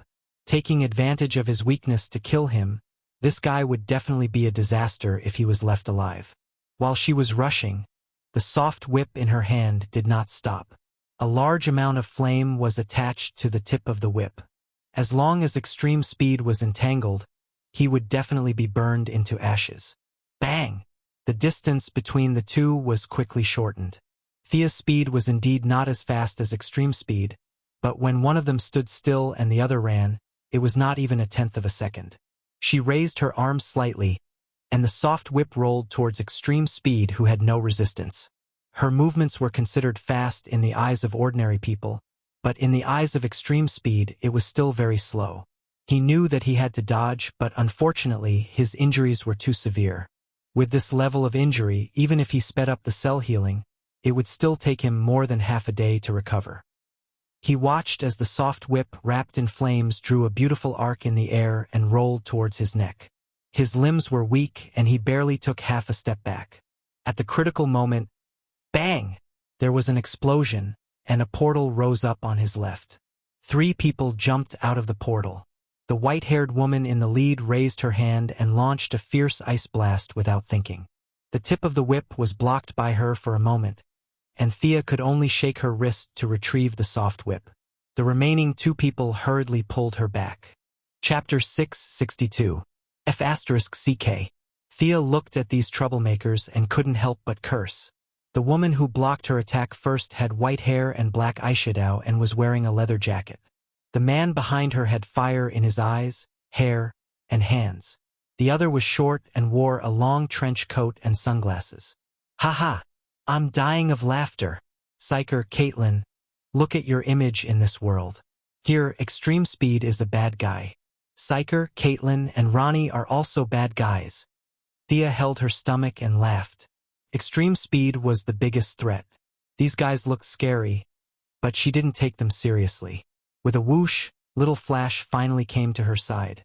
Looking at the familiar strangers in front of him, he was also a little confused. Extreme Speed didn't have time to talk nonsense with Mississippi. His hands moved quickly and wrapped around his wound. Only then did he stand up shakily and looked at Thea with hazy eyes. "What are you looking at? You guys are living so happily. You must have surrendered to the Wasteland Wolf, right? You even betrayed the world that gave birth to you. How dare you stand in front of me, a bunch of scum." Hearing her words, the expressions of the people opposite her were different. Extreme Speed's face was covered so tightly that she couldn't see their expressions. She only heard him snort in disdain. The evil version of Firestorm chose to ignore him. Psyker and Caitlin were a little unnatural, but they quickly recovered. "Be careful. This woman is very powerful. She seems to be a new god like the Wasteland Wolf." Extreme Speed whispered to the few of them. In the past, he didn't even care about these useless people. But now that he was seriously injured, he had to unite them. "Yo, looks like you have been to many universes. You are indeed knowledgeable. You even know about new gods. Barry, you go and deal with..." "Barry, be careful." Thea was just about to let Barry deal with the seriously injured Extreme Speed when she saw a blood-red blade appear out of thin air and stab towards Barry's back. Even though he was warned, Barry's lack of experience was exposed. He actually made a move to turn around. He quickly realized that something was wrong, but it was too late to dodge. Thea cursed under her breath and threw out a flame blast. At the same time, Barry also unleashed his potential and moved 2 steps to the left. Puff! With a muffled sound, a huge sword more than a meter long pierced through Barry from the back. Facing Thea's attack, the ambusher chose to retreat. He pulled out his great sword and Barry's blood flowed out. Thea hurriedly used greater healing on him and instantly checked his condition. The son of the god of speed had avoided a vital point at the critical moment. Although he was seriously injured, he was still worth saving. Caitlin, take them away first. Thea tossed Barry to the back and stared at the enemies that suddenly appeared. He wore a strangely shaped and majestic horned helmet. His eyes were scarlet and his face was covered in scars. He wore a full-body armor that was as black as ink on his body that was more than 2 meters tall. The most eye-catching thing about him was that his belt was decorated with the head of a roaring demon. Great Plains Wolf, you bastard! How dare you use your doppelganger to face me? Thea sneered. She looked at the new deity who was surrounded by a faint red aura. He held a great sword in his left hand and a great axe in his right. The new deity looked at her for a while. The goddess of trade? I've heard about you from Gracious. You don't know your limits. I've seen the evil that shrouded the multiverse. I've seen those great powers. For someone of your level, I only need my doppelganger to deal with you. Ha! She didn't know what he was really capable of. But this guy's bragging skills made her feel ashamed. After all, he was Kan Yoja's younger brother and Darkseid's uncle. Although he was weak, he had met people who could crush Thea. Cut the crap. You only know how to attack from behind. I'm going to avenge this universe, Batman and Diana, Thea said as she put on the god's hush armor. She brandished her holy sword and attacked. Carrying a resplendent light, the sacred sword felt her anger, and the sword's aura surged like the sea. The Great Plains Wolf put away his long sword and held his great axe with both hands. Countless souls of the dead lingered around the weapon. His aura was not weak either, and he met the holy sword head-on. Boom! There was a loud explosion at the point where the two of them met. The road that originally belonged to Star City was shattered by the shockwave. Many abandoned cars on the road were crushed into dust by the huge force. The evil quartet retreated a few hundred meters. On the other side, Caitlin was also treating Barry while commanding a few ordinary people to retreat. Both of them were not satisfied with the exchange of blows. The Great Plains Wolf felt that Thea's strength was beyond his expectations. Heidi was even more unhappy. She didn't use her full strength. Instead, she was estimating the strength of her opponent's main body. The result was not too optimistic. The fact that her opponent's doppelganger could exchange a few blows with her spoke volumes. The god's hush armor crazily transformed the thunder magic and added it to the holy sword. The sword was originally 1 meter long, but now it was surrounded by dense lightning. It was even longer than before. The Great Plains Wolf also began to accumulate power. A large number of souls of the dead were gathered on his great axe. There seemed to be wailing in the dark red light. These were the lives that died under his great axe. Now, they were used as sacrifices to increase his attack power. His great axe seemed to have endless power. Thea didn't take it head-on. Instead, she defended and attacked. She constantly used the magic on her holy sword to wear down the souls of the dead on his great axe.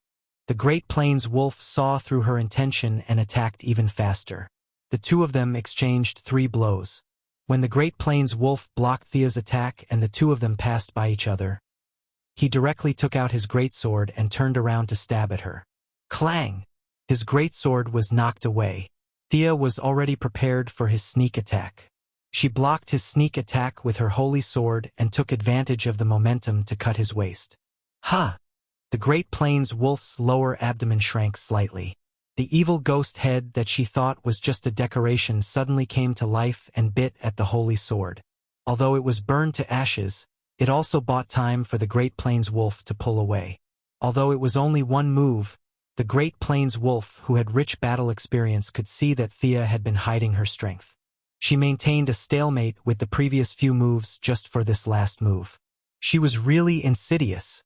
Thea was also a little regretful. She always thought that it was just a decoration. Who knew that this armor of hers had such a function? She wasted a good opportunity. Even if it was a clone, the main body would lose a part of its divine power if it was killed. She had been silently suppressing her strength in order to make the Great Plains Wolf think that she was just SOSO. Now that her plan was ruined, she didn't regret it anymore and attacked with all her strength. You bastards! Come at me together. Facing Thea, who was going all out, the Great Plains wolf didn't have the pride he had when he was bragging. He hurriedly shouted to the ground. Just now, Thea's move was fast and urgent. If he didn't have some trump cards, he would have been cut in half. The evil four people on the ground looked at each other. Didn't you have internal conflicts before? We thought that it was a one-on-one fight. You should have said so earlier if you could gang up on us. Chapter 663. Actually, the Great Plains wolf was in a dilemma. Who knew how a new god like Thea would appear in his territory? His main body had just returned to the Apocalypse Star, leaving behind only a clone to command the army. He also didn't want to expose himself and ask for help from the ants that he looked down on before. But facing Sia, who was at full power and whose strength, speed, and divine power suppressed him in all aspects, he really couldn't do anything. If he used his doppelganger against Sia's main body, he would basically die.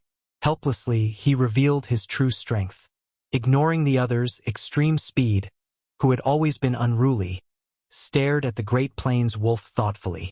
Even if he was heavily injured, his speed should still be extremely fast.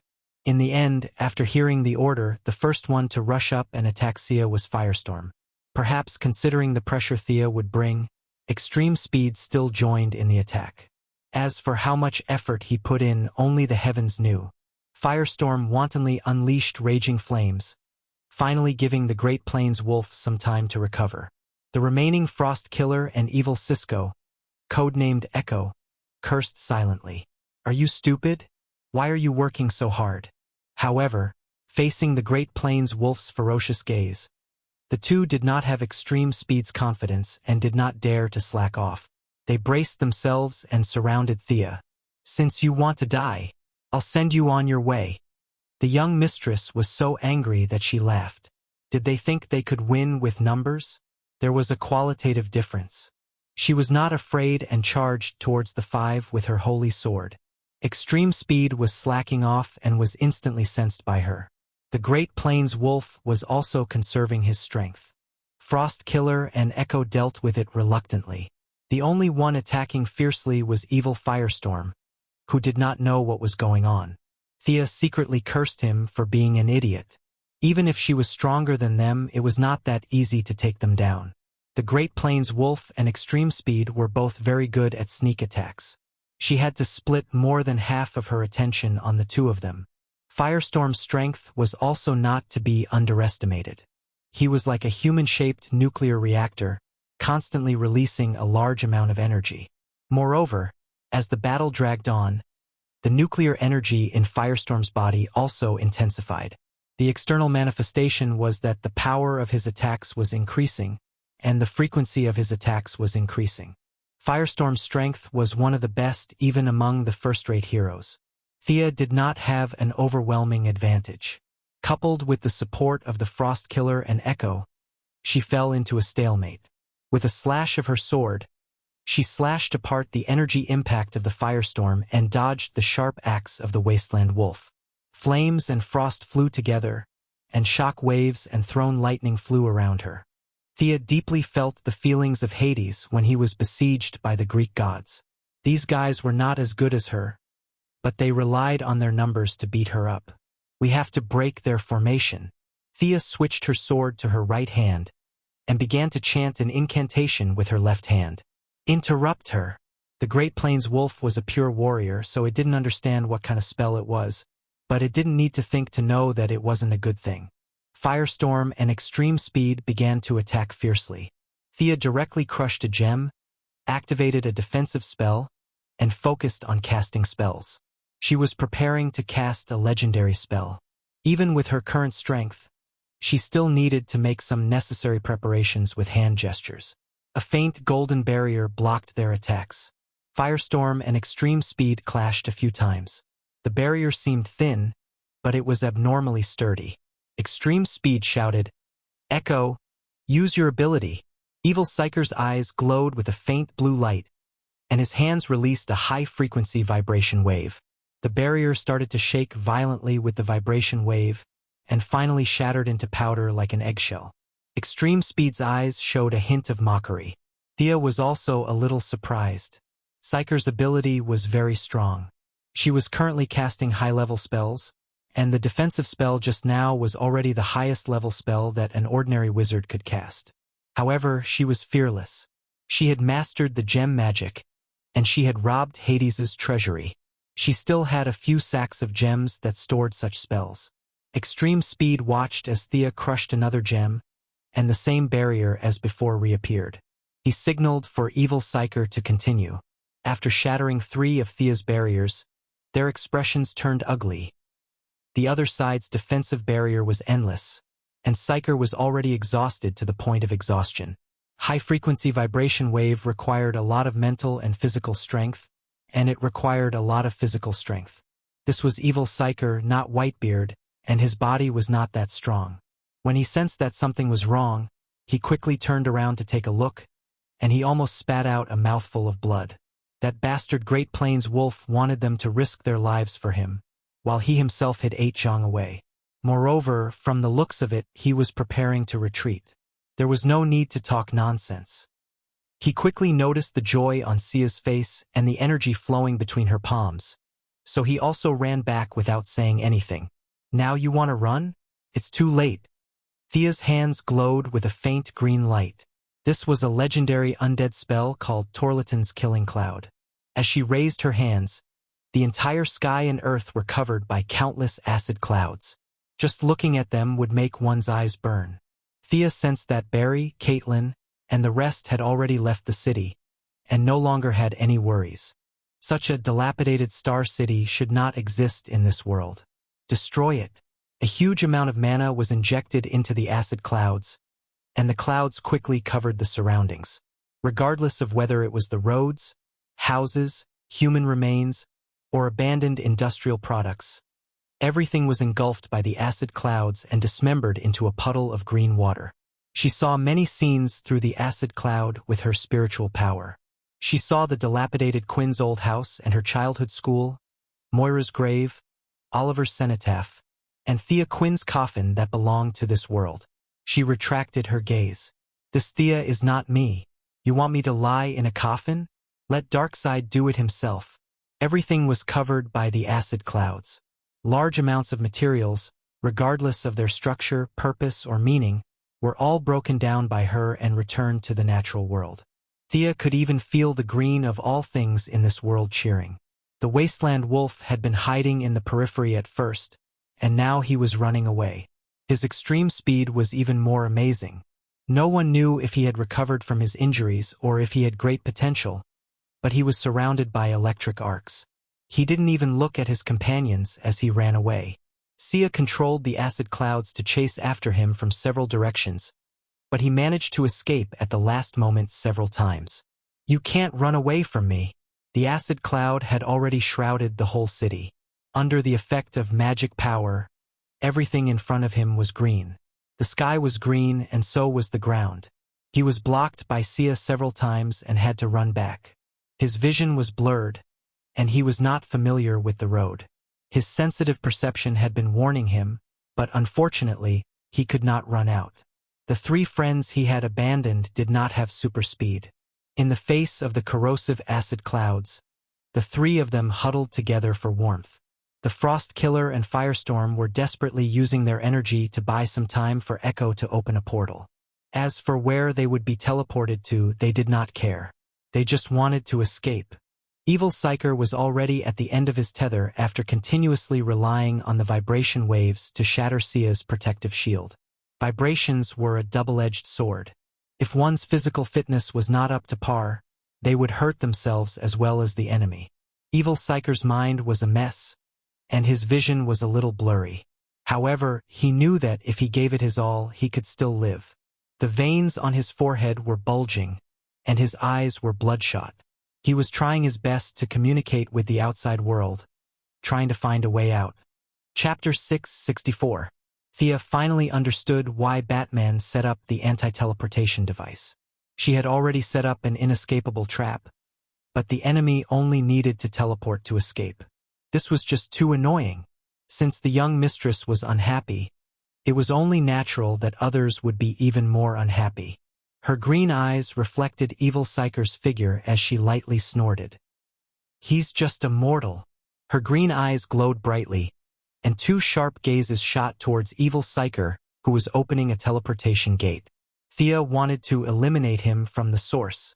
The three of them were trying their best to maintain the battle.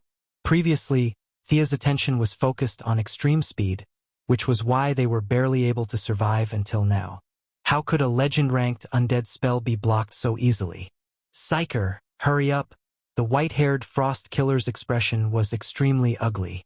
Initially, the attack wasn't that powerful, so they could still use some buildings to block it. Now that Thea was serious, buildings? Even steel would be corroded. The three of them didn't think that they could be tougher than steel. Evil Psyker had never felt that opening a teleportation gate was so difficult. He didn't understand that magic interfered greatly with teleportation, especially legend-ranked spells.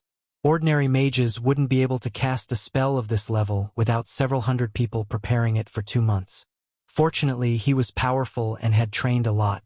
Under the layers of interference, he found the coordinates of the outside world with great difficulty. I found it. Unfortunately, before he could even finish his sentence, he was enveloped by an incomparably terrifying aura. His survival instincts and all sorts of subconscious warned him, but his body was too tired, and his opponent's attack was too fast. The last thing Evil Psyker saw was 2 rays of green light shooting out from the green mist and directly striking him. Then, his vision turned black and he was eliminated from the source. Sensing the abnormality, the evil Frost Killer and Firestorm were only left with confusion. Everything related to Evil Psyker had been erased from their memories. The two of them no longer remembered that they had such a companion. That was why they were puzzled. What were they doing here? Why didn't they run when facing the deadly poison mist? Instead, they chose to stay here and endure. The two of them were completely confused, but the poison mist wouldn't let them go. The thick and colorful mist directly enveloped the two of them, and when their energy ran out, it would be their time to die. After killing a living person, Thea didn't feel anything. She didn't have a headache like before. She knew that this was the result of the gods relying on their life rating to crush ordinary people. With a wave of her hand, the heavy fog suppressed the evil duo. Her gaze once again focused on extreme speed. Using the same trick, 2 more green lights shot out. Extreme Speed, who was sprinting at full speed, had extremely sharp reflexes. In terms of pure perception, he was more than 10 times sharper than Evil Psyker. He had noticed Thea's gaze the moment it got close. He definitely did not check the almanac before leaving the house today. What kind of strange things were these? 2 rays that could bend? He quickly realized that no matter how he moved to the side to dodge, the 2 rays of light were still chasing after him. Danger! Danger! Danger! His perception had been desperately transmitting this signal to him, so he could only keep running. Extreme Speed didn't know what this thing was, but because he had run a few laps in the fog, his nerves were a little sluggish. In his opinion, being hit by this ray was no different from being swallowed by the fog. Both were extremely dangerous, so running away was always the right choice. When the Great Plains wolf saw this from afar, all that was left was shock. What a joke! A green ray that can track? He had seen the moment when Psyker was killed. The Great Plains wolf was a new god with a unique trait, so the Eye of Obliteration could not erase his memory. He was very familiar with the fluctuations of this ability, which was why he was so shocked. How similar was this to Darkseid's Omega Ray? Both could erase traces of their existence, and both were extremely fast. The only difference was that Darkseid's ray was red, while this goddess's was green. He mumbled to himself for a while. He had been very confident in the battle between Darkseid and the Heavenly Father. After all, Darkseid was stronger than the Heavenly Father. Now, he was starting to lose confidence. If the Goddess of Wealth interfered at a critical moment in the battle between the 2 bosses, Darkseid might not win. After all, he was only slightly stronger than the Heavenly Father, not to the point where he could crush the Heavenly Father. The Great Plains wolf hid far away and pondered about the future. At this moment, Extreme Speed felt that he had no future left. His entire body hurt from running. He was already heavily injured, and now he was running like crazy. Thea controlled the thick fog in front of him to block his path, while the tracking rays chased after him from behind. Countless houses, corpses, and plants had been decomposed into some kind of green substance that covered the ground in layers. Extreme Speed could run on water, so the muddy environment did not affect him much. However, he knew that his escape route and range were rapidly shrinking. He could feel that the rays behind him were lethal. Several times he tried to find a wall, a person, or something of the same size that he could pass through. Unfortunately, Thea was prepared for this. She had swept the entire street clean. He knew that the Flash had dodged the Omega Ray, but trying to pass through an object to block the rays? Dream on. Extreme Speed racked his brains to think of a way to save himself. He ran on the spot and created an air wall. The poisonous cloud was indeed temporarily blocked, but the rays were still stubbornly pursuing him. This was the power of law, and it had nothing to do with air. Realizing that the tracking rays behind him were the most dangerous, he focused all his attention behind him. He threw lightning bolts behind him, but unfortunately, the rays were locked onto him. They were not afraid of any interference. Extreme Speed's wounds began to worsen. Large amounts of blood flowed out, and half of his body was dyed red. Dragging his heavily injured body and running non-stop for several minutes. His stamina was almost at its limit. If he did not use the poisonous fog or the obliterating rays, he would definitely die in 30 seconds. However, this person's character could be described as resolute. Even in the most dangerous situation, he did not give up and was still trying to find a way out. The entire city was covered by Thea's mental power. She had already foreseen the rapid doomsday. There was no need for careful calculations. The obliterating rays would catch up to the target in 12 seconds and he would disappear completely. Just as she was watching the rapid doomsday for a few seconds, something unexpected happened. A giant hand suddenly appeared on the battlefield. The giant hand directly blocked the tracking rays. Its 5 fingers closed and easily crushed the obliterating rays. Sia didn't even have time to react before she felt an invincible power directly teleporting her. In less than 1,000th of a second, she went from the muddy Star City to the majestic and solemn Snow Mountain. The change in the environment did not attract her attention. She stood at the top of the mountain and looked at the giant in front of her. He was wearing a green robe and a green hood. His face was hazy and she could not see his face. Thea gasped. A ghost. How did this guy appear? Chapter 665. Thea did not care why this big boss jumped out, but she was not afraid. The spirit was the spirit of God's anger and vengeance. His purpose was to follow the path of justice, and what she did today was absolutely righteous. The giant, who was taller than a mountain, was sizing her up. Thea was also comparing the difference between them, but the result was a little pessimistic. This guy was beyond her comprehension, just like the Heavenly Father and Darkseid, who she had never met before. Thea felt that if she persevered, she would be able to catch up to them one day. However, facing the spirit was like facing a high-dimensional life form. All the rules that she had mastered could be changed and modified at will. She controlled the rules while the spirit made the rules. They were not on the same level at all. As long as he wanted to, he could do anything. What was there to fight? This was a real boss, a real god. Why did you drag me here? I'm just following my path of justice. She had to clarify her position first. She was the righteous one. Don't do something stupid that will make your enemies happy, Milady said with a pounding heart. The giant's mouth opened slightly, and a voice entered Thea's heart. New gods should not participate in the war of that universe. The voice was dull and flat, like a machine. Thea frowned and thought, this guy was quite cunning. He did not talk about justice or evil. In fact, there were many loopholes in his words. However, Milady did not dare to argue. The one with the bigger fist was the right one. What about the Wasteland Wolf? He's also a new god. He's killing intelligent life forms without restraint. Are you not going to do anything about it? Milady was not acting. She was really unhappy with the Wasteland Wolf. This bastard had killed Diana in that world. She could not tolerate it. Perhaps the spirit boss had been deceived by her acting skills that were 70% real and 30% fake. Or perhaps the spirit boss didn't care at all. He was silent for a long time. You can't attack mortals. I don't care about the war of the new gods. His tone was stiff, and there was no room for negotiation. After saying that, the spirit took a step forward and disappeared into the white snow mountain. Thea only heaved a sigh of relief after the other party left. The pressure was too great. If she couldn't fight a mortal, then so be it. After all, the other party was a real big shot. Taking a closer look at his surroundings, he realized that this wasn't Earth 2 at all. Naturally, it wasn't Earth 1 either. On a whim, this big shot had directly pulled him to another parallel universe. Most likely, the other party also knew about their sonic boom channel, so they didn't care if they pulled them in or sent them away. Since you're done talking, you can go back by yourself. Thea found the coordinates of Earth 2 again, opened a passage, and flew back. After running around for half a day, he rushed back to Star City.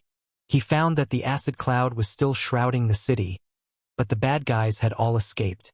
She didn't know that when she was teleported away, the wasteland wolf was scared silly. The original tracking ray had already made him terrified, and the sudden appearance of the giant hand and the irresistible teleportation made his liver tremble. The wasteland wolf might not have been very strong, but he had high standards.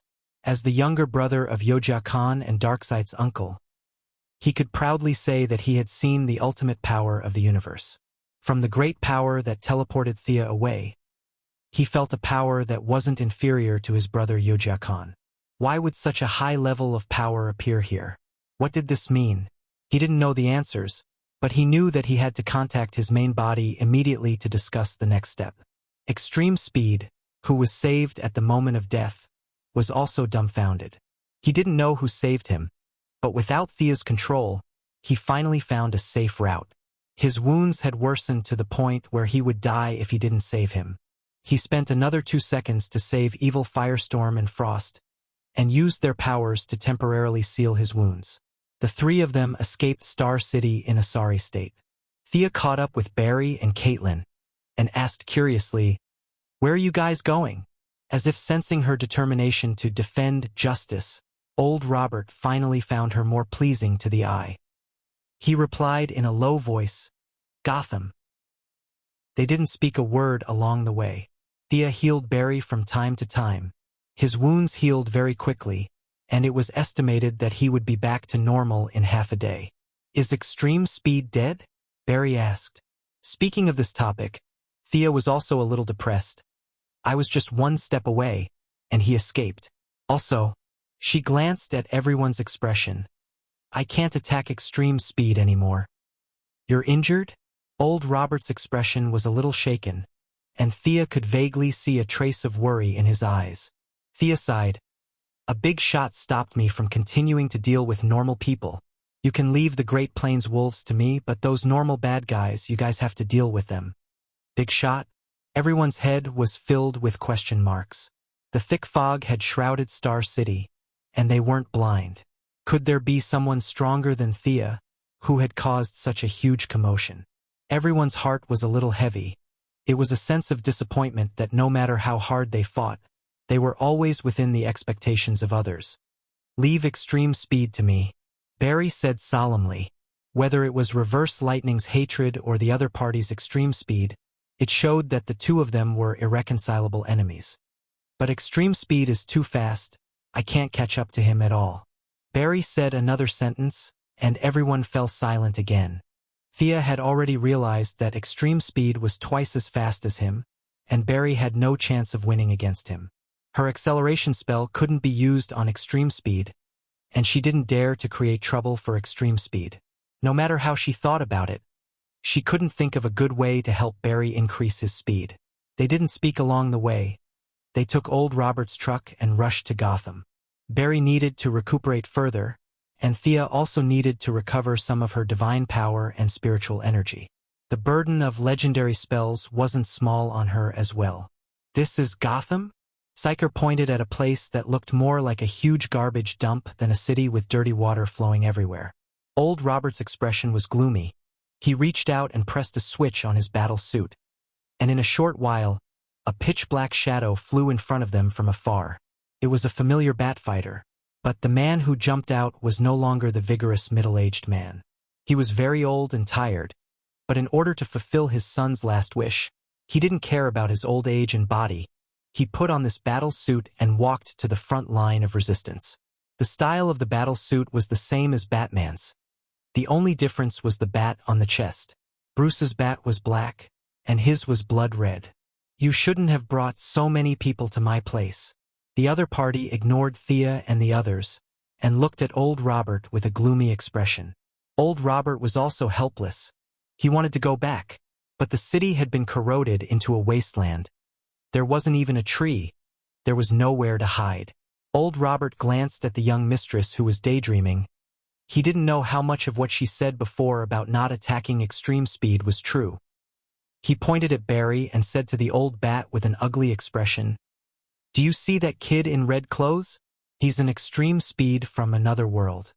He's injured, we need his power to fight against extreme speed, and we also need your medical equipment and experimental equipment." Chapter 666. Old Thomas glanced at the Flash, thought for a moment, then walked back to the bat and gestured for them to follow. Old Green Arrow was cursing in his heart. "Follow? Follow my ass. Didn't you see that I drove a truck here? You drove a plane for me to chase after you with a car?" Thea was speechless. The Quinn family and the Wayne family were the wealthiest families in the world. However, without her interference, her own Green Arrow would probably still be riding a small motorcycle and killing monsters. Old Luo's equipment was also terrible. She originally thought that there was a difference between Bruce and Oliver. Now that she saw Old Luo and Old Bat, she finally understood the root of the problem. The Quinn father and son were not good at transforming wealth into combat power. She gave Caitlin a look. A layer of ice formed under the car and carried the truck to catch up with the bat. "Wow!" Psyker was shocked. He originally thought that Caitlin's ability was limited. Now it seemed that her ability was great. He thought about his good brother Barry's speed and his sister Caitlin's ice ability. What about himself? He vaguely remembered that Thea had told him something about the last step. It was concise and anyone with a brain could understand it. He gently nudged Thea with his elbow. She looked at him in confusion. "You said that I have superpowers too?" Psyker asked carefully. "Yes." Thea was almost asleep. She did not understand why he suddenly asked this. "Am I going to have superpowers soon? What do you think my ability is?" Psyker was really envious of his two friends. This time and space did not reject superpowers. Barry and Caitlin also turned to look at him. She scratched her head. Did he not see Echo's ability before? Oh, right. She suddenly remembered that Echo had been erased. In theory, none of them had seen it before. However, it did not matter if others forgot. As long as she remembered it, Psyker's superpower had great potential. Everything had a vibration frequency. If it was developed, it would not be a problem for him to become a first-rate hero. If Psyker's physical fitness was improved, it would not be difficult for him to tear through the air like the Pirate King Whitebeard. Unfortunately, Psyker's physique could only allow him to unleash a few shockwaves. Even the evil version of Psyker had not been able to unleash this ability. Based on her memories, Thea projected the image of evil Psyker's battle onto the water mirror for everyone to see. "Me? This is me." Psyker saw the evil version of himself mixed in with the Speedy Frost, but he had no recollection of seeing this person before. Barry and Caitlin were also puzzled. Thea didn't know how to explain. "See this person? This is your ability. You can create vibration waves and travel between different worlds. Psyker, your ability is really strong." Looking at the evil version of himself, Psyker was speechless for a long time. Suddenly, he thought of something and touched his entire body. "You mean to say that my ability has already awakened?" Thea glanced at him in annoyance. This guy was too slow. "It's been awakened since you came to this world with me." She ignored Psyker, who was sitting in the car practicing his air-splitting palm. How could a superpower be so easy to master? Let's train properly when we reach the Batcave later. The few of them walked through the ruins of Gotham and finally stopped at the entrance of the subway. Old Batman led the way and the few of them got off the truck and walked in. Looking at the dazzling array of decorations in the cave, A few of them who had never entered the Bat Cave before couldn't help but ask Thea, "Is there any difference between the Bat Cave here and the one in our world?" Yes, in the eyes of the public, the Bat Cave was extremely mysterious. The lady who took pictures of herself with Batman and Superman to fool the voters was one of the few who had entered the Bat Cave in the eyes of the public. Thea looked around. There's not much difference. The giant coin over there was seized from the Two-Faced Man. As for the giant dinosaur in front, I heard that it was brought back from an adventure with Robin. This place was still different from the Bat Cave in the original spacetime. There were some that she had seen and some that she had not. You know him, right? Are you friends? Old Thomas walked in front and listened to Thea's introduction of a few of the collectibles. His attention was immediately attracted. It wasn't hard to guess who the he was talking about was. Thea nodded. He's a good friend. He's a great person. I taught his son for about 2 years. She didn't mention that Batman almost became her relative because of the ninja master. He has a son in your world? How's his son? Does he look like him? Thea recalled Damien's naughty face and found it funny. Stubborn, smart, tenacious. He's a very good child. Old Thomas was wearing a mask. A smile finally appeared on his tough face. Although it was quickly suppressed, Thea could still feel the old man's fatigue. Although it's a little rude, do you want to take a look at our world? His parents in our spacetime passed away that night. Thomas Wayne stopped in his tracks and quickly recovered. He shook his head firmly. My son is already dead. I don't need a replacement. I believe he doesn't need one either. Although the old man rejected Thea's suggestion, their relationship became much closer. When he found out that she was old Robert's daughter, he was finally moved. Although he didn't say it out loud, Thea could guess. He was probably thinking, how could that old man Robert have such a beautiful daughter? Are you kidding me? Old Thomas of this world was a doctor in his early years. He secretly worked with the Gotham Mafia to do some laundry detergent business. However, after that night of gunfire, he managed to survive. After that, he changed his name until his son died in battle. Only then did he put on his battle robe again and fight for mankind. For Bruce, his body was already old. He only relied on a medicine called Miraculous Element to maintain his physical strength.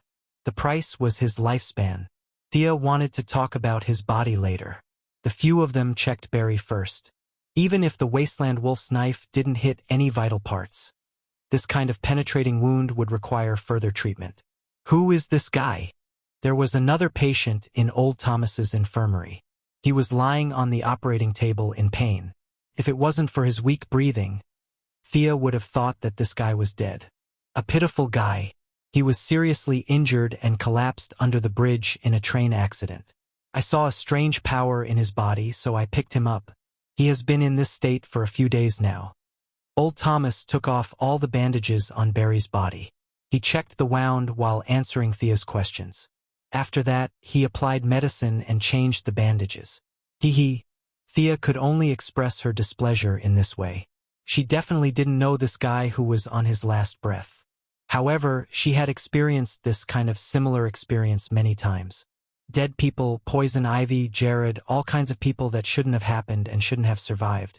Without exception, they were all lying in front of her in this state, waiting to be rescued. Chapter 667. This guy had a very faint green of all things in his body, which was the key substance that maintained his vitality. Thea asked Old Bat again, "Do you know this guy's name? Is he a righteous man?" Old Bat bandaged Barry's wound very seriously. His IQ was also off the charts as he asked, "What do you mean? Can you save him?" "His name is Alan Scott. From the information I have, he is a good man." Milady could only use he to express her helplessness. Alan Scott, she had an impression of this name. He was a Green Lantern who used the green of all things as an energy source.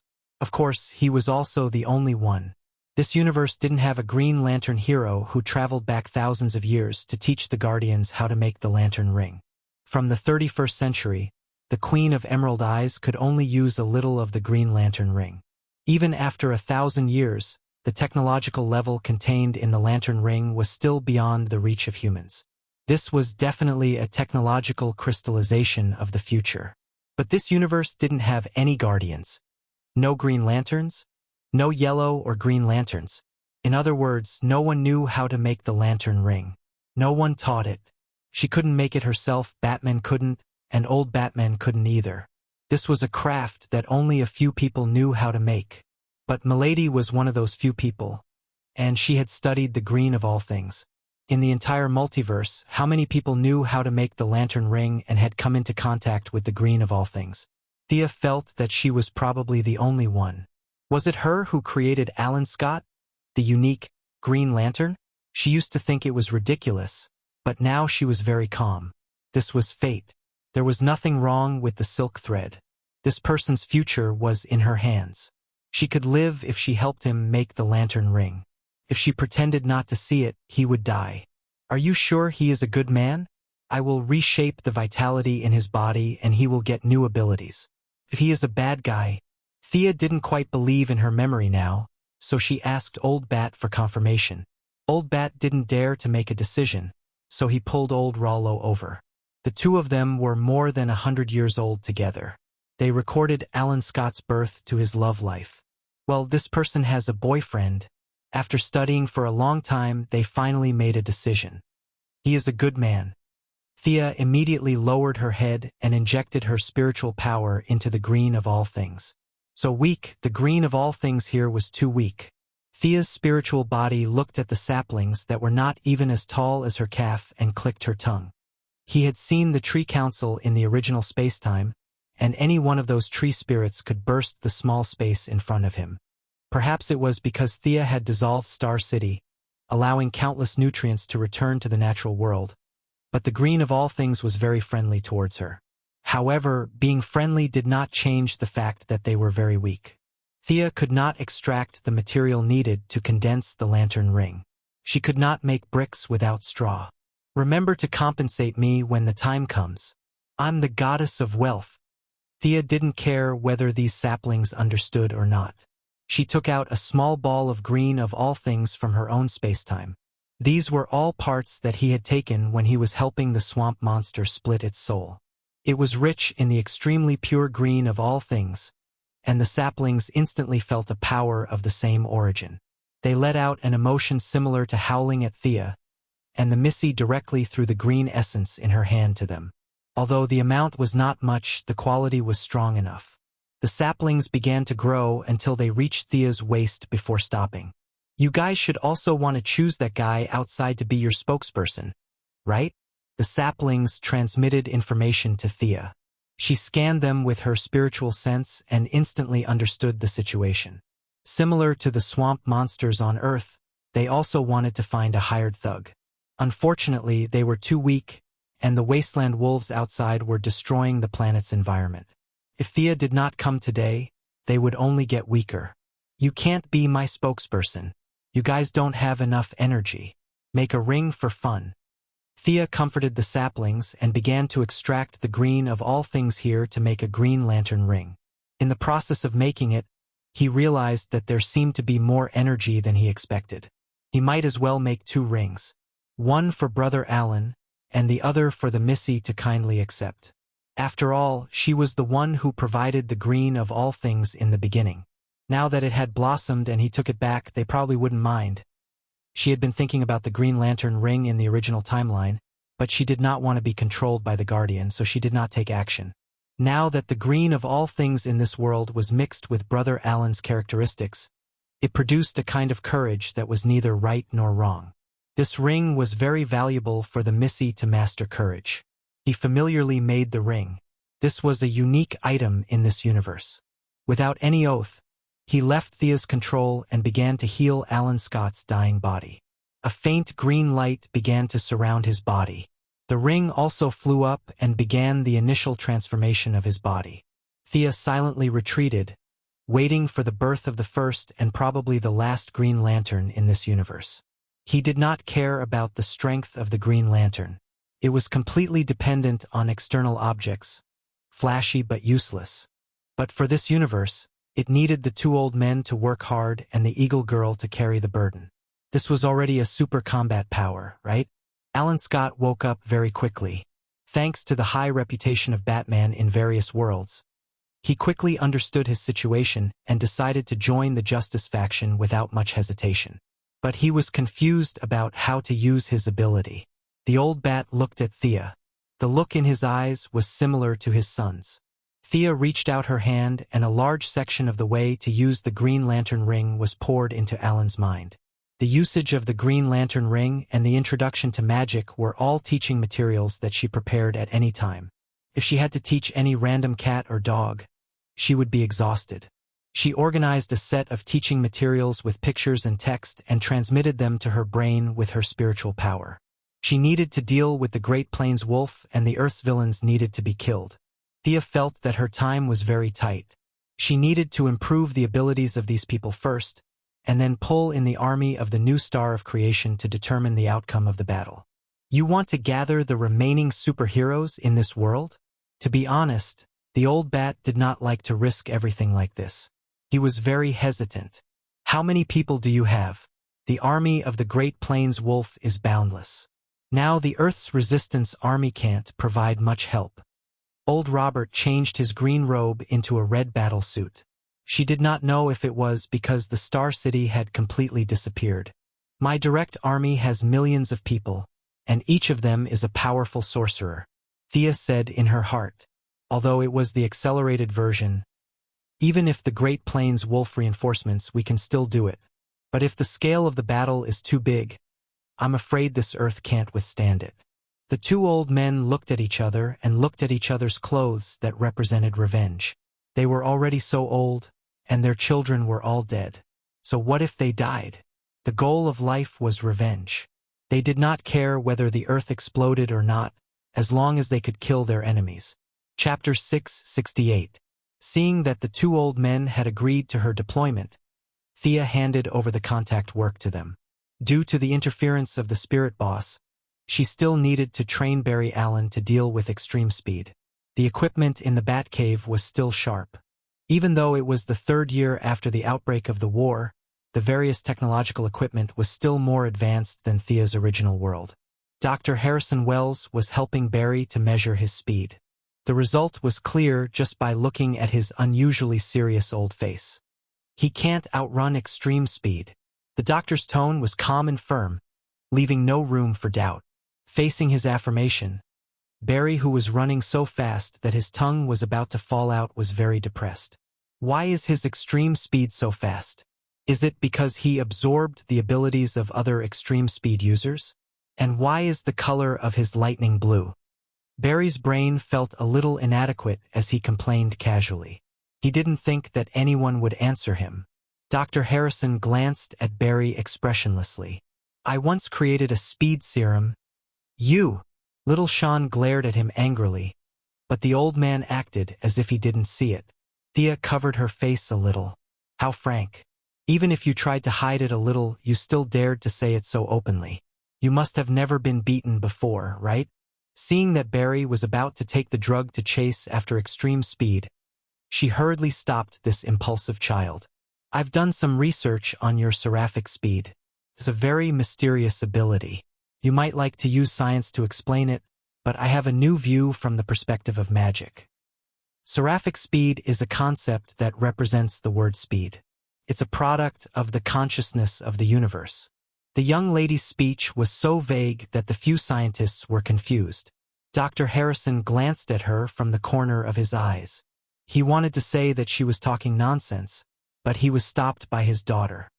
If you can't use scientific methods to increase your speed, you can try my method. Thea stretched out her hand and displayed a three-dimensional version of the Earth in the air. Speed is something that every single one of us can't live without. Walking, eating, everything's movement contains speed. My method is to take a small part of the speed from everything and add it to Barry's body. This way, he can suppress his extreme speed and kill him. It was such an unimaginable process, but the few scientific guys didn't really understand. However, Barry's kindness made him think of a problem. Would it be harmful to ordinary people? Thea had actually thought of this problem when she was creating the ring from the green of all things. Grafting a part of it in a short period of time could completely crush the speed of taking potions. She calculated in her mind. In theory, it's harmless. It's just that everyone's speed will be slowed down by a few seconds after you intercept their speed. This part of the speed is just an additional addition. I can only lend it to you temporarily. Seeing that they had agreed to this method, Thea began to calculate the nodes and make collection devices. This kind of magic and scientific method was very rare for them. By the evening, they had made a total of 10 devices. Harrison still didn't quite believe in this kind of thing that had no scientific basis. Thea calmly let him set up the experiment on the spot. The device that covered the entire Gotham and the eastern United States was placed in the Batcave. Thea signaled Barry to run a few steps to warm up. When Barry reached top speed, she pressed the switch on the device. For a moment, other than Thea, everyone in the Batcave felt a little slow. Barry, on the other hand, was slightly faster. Wow, they were all knowledgeable people. They all understood that at this kind of high speed, the price to pay for every bit of improvement was abnormally high. Just by looking at the speed of the potions that made them dizzy, they knew how difficult it was to increase their speed. As for whether this method could be used to increase their speed, she didn't know. After all, there was a limit to the speed that the human body could withstand. Extreme speed wasn't something that could be increased in a day. Barry needed time to adapt and find the limit that his body could withstand. Only then could he calculate the final result. Thea told Barry the location of the 10 nodes and let him install them himself. Looking at Psyker's training, this joker felt a little anxious. However, his talent in combat was inversely proportional to his talent in research. The stronger his research ability was, the weaker his combat ability was. Expecting him to tear the sky apart, cause earthquakes and create tsunamis, it was better to develop in a sinister direction. Using 4 tails to achieve 1,000 caddies. The ability didn't lie in how powerful it was, but in how it was used in the right place. At least, this was the only request that Psyker had. Psyker, you're an outstanding scientist. The young mistress spoke leisurely. Psyker's expression was a little strange. He wasn't retarded.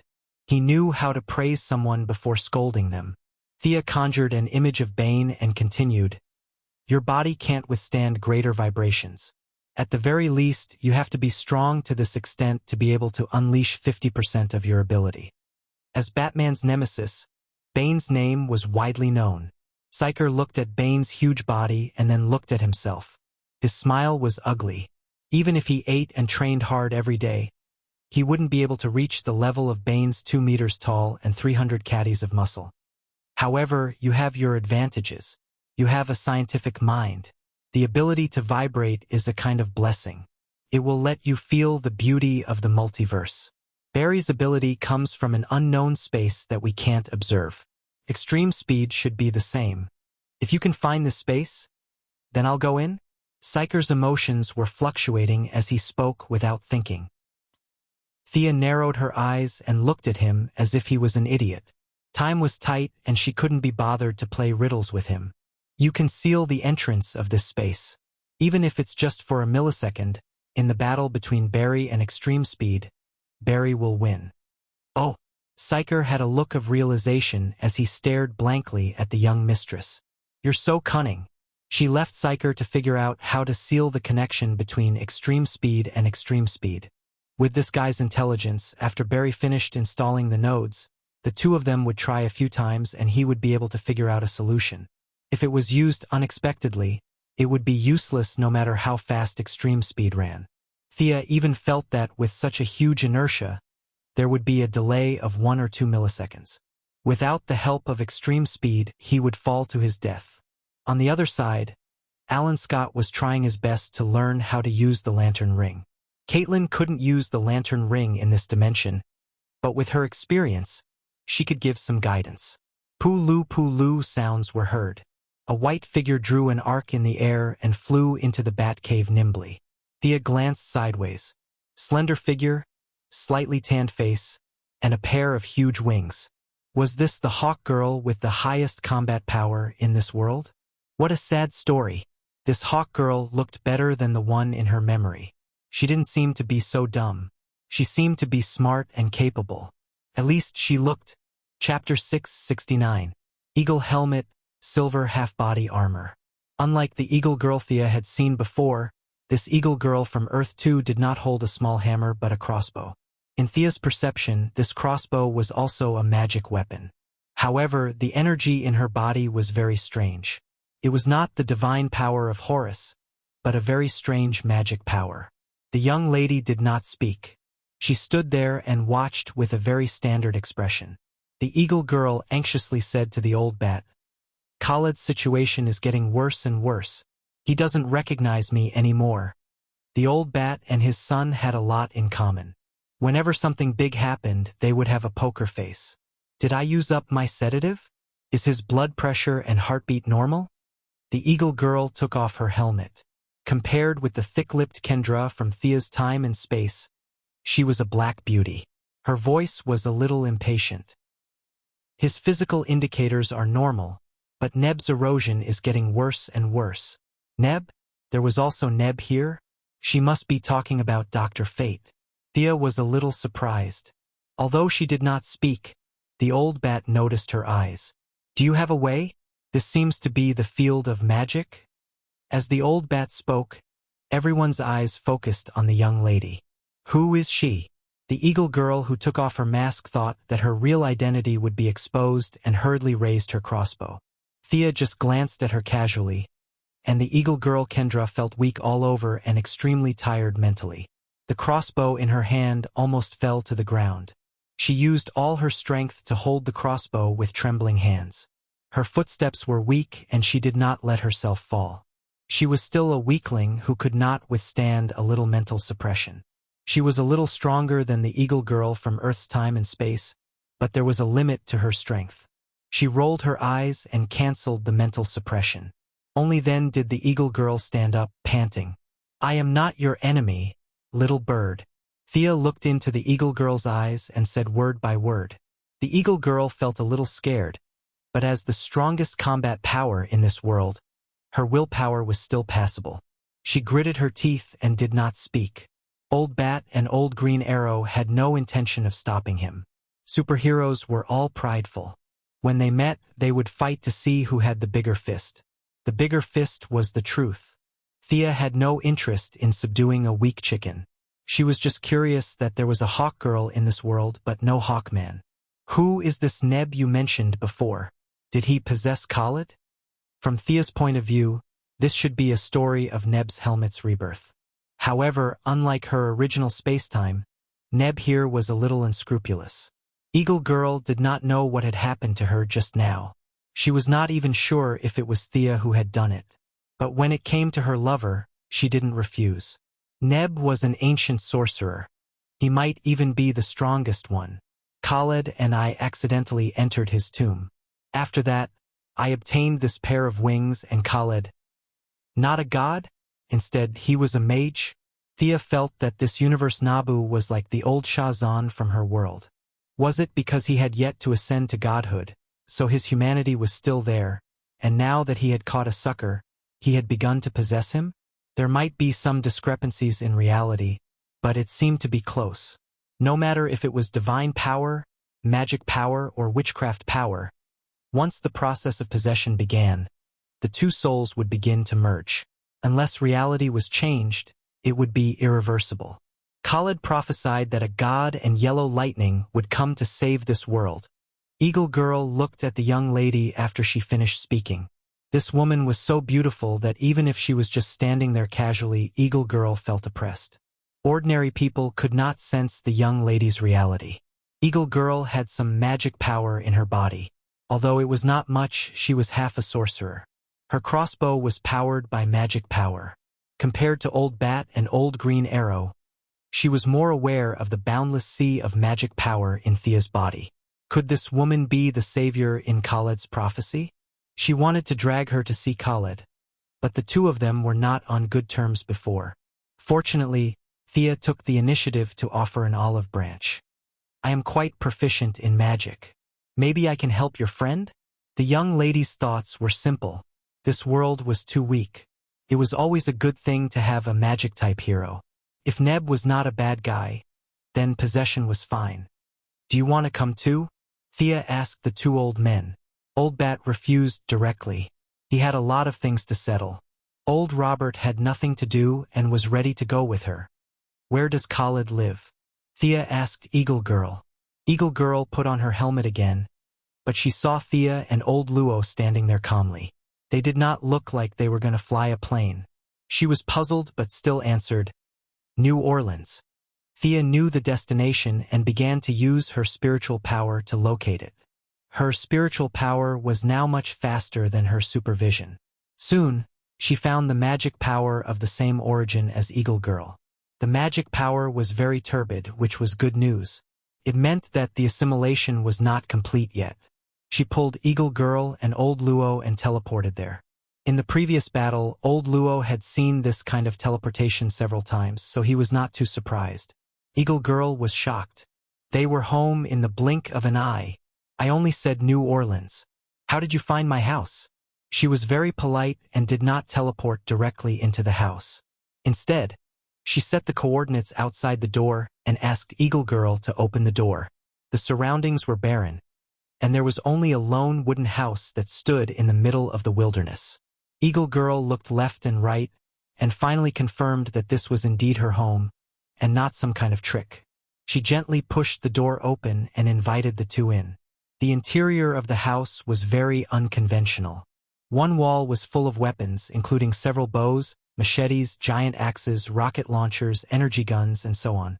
On the other side, there were all kinds of ancient books on the bookshelves. Thea had seen Dr. Savannah's study. She quickly saw that the books here contained all kinds of mythological knowledge, secret information, and forbidden knowledge. The owner of these books must have been an archaeologist. A pale-skinned man was sitting on the sofa in front of the floor-to-ceiling window. He had his head down and was thinking about something. He ignored them. Eagle Girl hurriedly ran over and shouted a few times. Unfortunately, the man's eyes were unfocused and did not respond. Let me see. This seems to be a trace of Egyptian magic. Speaking of which, you have Egypt here, right? Thea's hands glowed as she began to search for the man's original consciousness in the spiritual world. Eagle Girl was confused. What did she mean by "we have Egypt here"? She turned to look at Old Robert. Old Robert finally realized that he had not explained Thea's background. He explained it in a low voice. Is this your daughter from a parallel universe? Eagle Girl only felt that it was ridiculous, but her concern for her lover made her give up the idea of getting to the bottom of it. She focused on Thea's rescue. The young lady did not disappoint her. After a short search, she found Khalid's original consciousness. Chapter 670. A bare-chested man with a scarf wrapped around his head and a cloth belt around his waist was sitting in midair in Khalid's mind. The unlucky Khalid was lying face down on the ground. Mysterious words kept coming out of the man's mouth, and the spiritual world that was supposed to be high-rise buildings was being transformed into desert oases and pyramids by him. Thea knew at a glance that it was Nabu, and he had also noticed her. His strength was not bad, but he was not a god. He was just a powerful mage who had lost his body. He might have been a peak demigod when he was alive, but now he did not even have a third of his strength. However, Thea did not hit him right away. She was a righteous person, so she had to say a few words first to ensure that she was standing on the moral high ground. You should be a part of Nabu's consciousness. Why do you want to take over this human's body? Thea could see that this guy was not simply taking over the body, mainly because Nabu was dead, and his main consciousness had disappeared. The guy in front of her could at most be called a remnant consciousness, and he was using the remnant magic to carry out a spiritual transformation ritual. Transforming the body to adapt to Nabu's magic, the person after the ritual would be considered to have taken over Nabu's remnant Khalid. This is Nabu's last wish. This world needs his power, and as long as I complete the transformation, this human will obtain unimaginable magic. The other party had a good temper, but of course it was also possible that he felt that he could not beat Thea, so he told her his purpose without hiding anything. Seeing that they could communicate, Thea did not want to use force. But this person's ritual was too overbearing, and he did not even ask for her opinion. Forcing her on the horse, she had to be willing, even if she was unwilling. Does this Khalid know what you think? Is he willing to fight for this world? Have you considered this question? Looking at Nabu's confused face, Thea knew that he had not considered it. Perhaps in the eyes of these ancient people, there was no doubt about it. Contributing to the world, dying in battle for humanity was probably a matter of course. Some radical people at first claimed that they were the descendant of some god, and in the end they believed it was all because of this kind of thinking. It was definitely a good thing for modern people to be knowledgeable, but there were too few who were brave enough to contribute and take responsibility. There was no need to mention the sense of reverence. He respected his leader because of his job. Once there were no benefits involved, the leader was nothing. The lack of reverence was probably one of the reasons why the gods of faith were on their way to the end. Now, this Neb was taking things for granted. He was using the same method he used on the ancient people to convert modern people and forcefully change Khalid's mental world. Thea felt that when he was done, this brother would not be far from turning evil. I know you're not a bad person, and you don't want to do bad things. But if you continue, are you sure it won't backfire? Let me talk to Khalid and have him cooperate with you and accept your power. What do you think? After Thea finished speaking, she used her divination to extract a few fragments from the possible future. There were a total of 10 images, and in each image, Khalid was wearing a Nabu helmet. However, the results were not optimistic. For out of the 10 futures ended up walking down the path of the antagonist. Perhaps it was because they didn't approve of the future's transformation, or perhaps it was because of the evil corruption that followed, but all of them fell. The power that should have been used to save the world was taken to the extreme. All right, I'll follow your orders, respected goddess. Neb's mental power retreated. Thea pulled the unconscious Khalid up. This guy was really unlucky. A quarter of the transformation. She had no good way to deal with this irreversible process. She could only wake him up first. She reached out and touched Khalid's forehead, reconnecting his consciousness and body that was cut off. Suddenly returning to his body, Khalid felt dizzy and fell off the sofa with a plop. The hawk girl hurriedly helped him up. After a long time, Khalid, who was breathing heavily, finally saw his anxious lover. All the muscles in his body were trembling. It took him a lot of effort to sit back on the sofa. Mr. Khalid, I don't have any conflicts with your world. As a middleman, I talk to Neb in your body. He's not a bad person, but his methods are simple and crude. He thinks highly of you and thinks that you're qualified to receive Neb's magic. With this magic, you can help this world. Thea said indifferently, but looking at Khalid's expression, she knew that he didn't take her words seriously. I don't know you, stranger. I won't accept anything from Nebraska. That thing wants to eat me. Do you know that? He wants to eat me. Khalid, who was a little agitated, yelled at Thea. The young lady was a little speechless. This Neb really didn't know how to do things. He forced a deal the moment he came up, and forcefully turned a good thing into a bad thing. Now they were enemies. But it wasn't her habit to let others spit on her. She didn't spoil him at all. She silently cast a spell to freeze Khalid, who was waving his hands to argue with her. This guy was an idiot.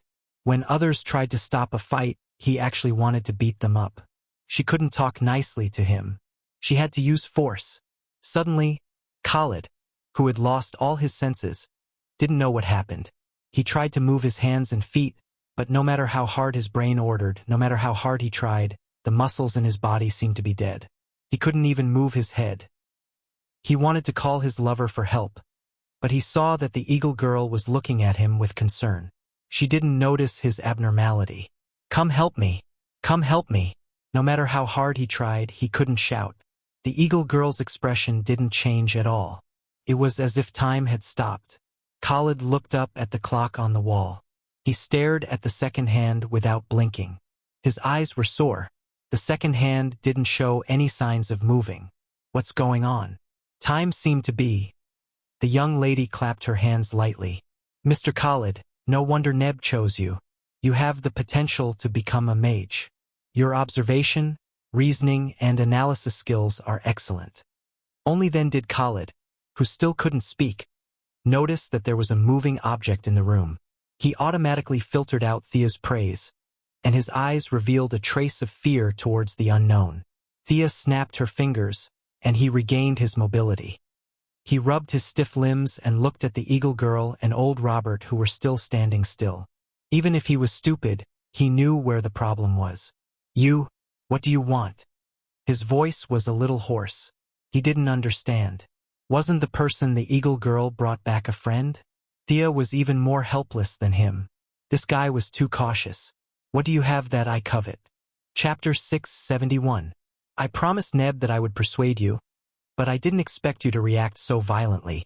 So I had to use this method to help you calm down. I'm not a bad person, and neither is Nebraska. Thea spread her hands to show her innocence. I'm not violent, you guys forced me to do this. Khaled couldn't say anything no matter how dissatisfied he was. He could only say that his emotions had calmed down. Could you stop this supernatural power? The flow of time around them returned to normal, as if the world was filled with color again. Khaled was relieved. Looking at the smiling Thea, he didn't dare to make a fuss anymore. She straightened her expression and tried to appear more serious. The Wasteland Wolf is tormenting this universe. Due to certain rules, I can only deal with the Wasteland Wolf. You guys have to deal with the Earth villains around him. You can ask the old man beside me about this. After saying that, she pointed at old Robert. Old Robert nodded immediately, indicating that this was true. I know you're not satisfied with Neb's way of doing things, and you even have some bad thoughts, but I want to say that if you can stay true to yourself, even if Neb is an evil god, you should have the confidence to use this power in the right way. Her words were resolute and in line with mainstream values. Khaled's expression improved a little. I'm not from this world. I'm just a passerby here. In the future, this universe and this Earth need the power to protect it. Mr. Khaled, the opportunity is right in front of you. You shouldn't hesitate, whether it's for Earth or your lover. After saying that, Thea pointed at the Hawk Girl.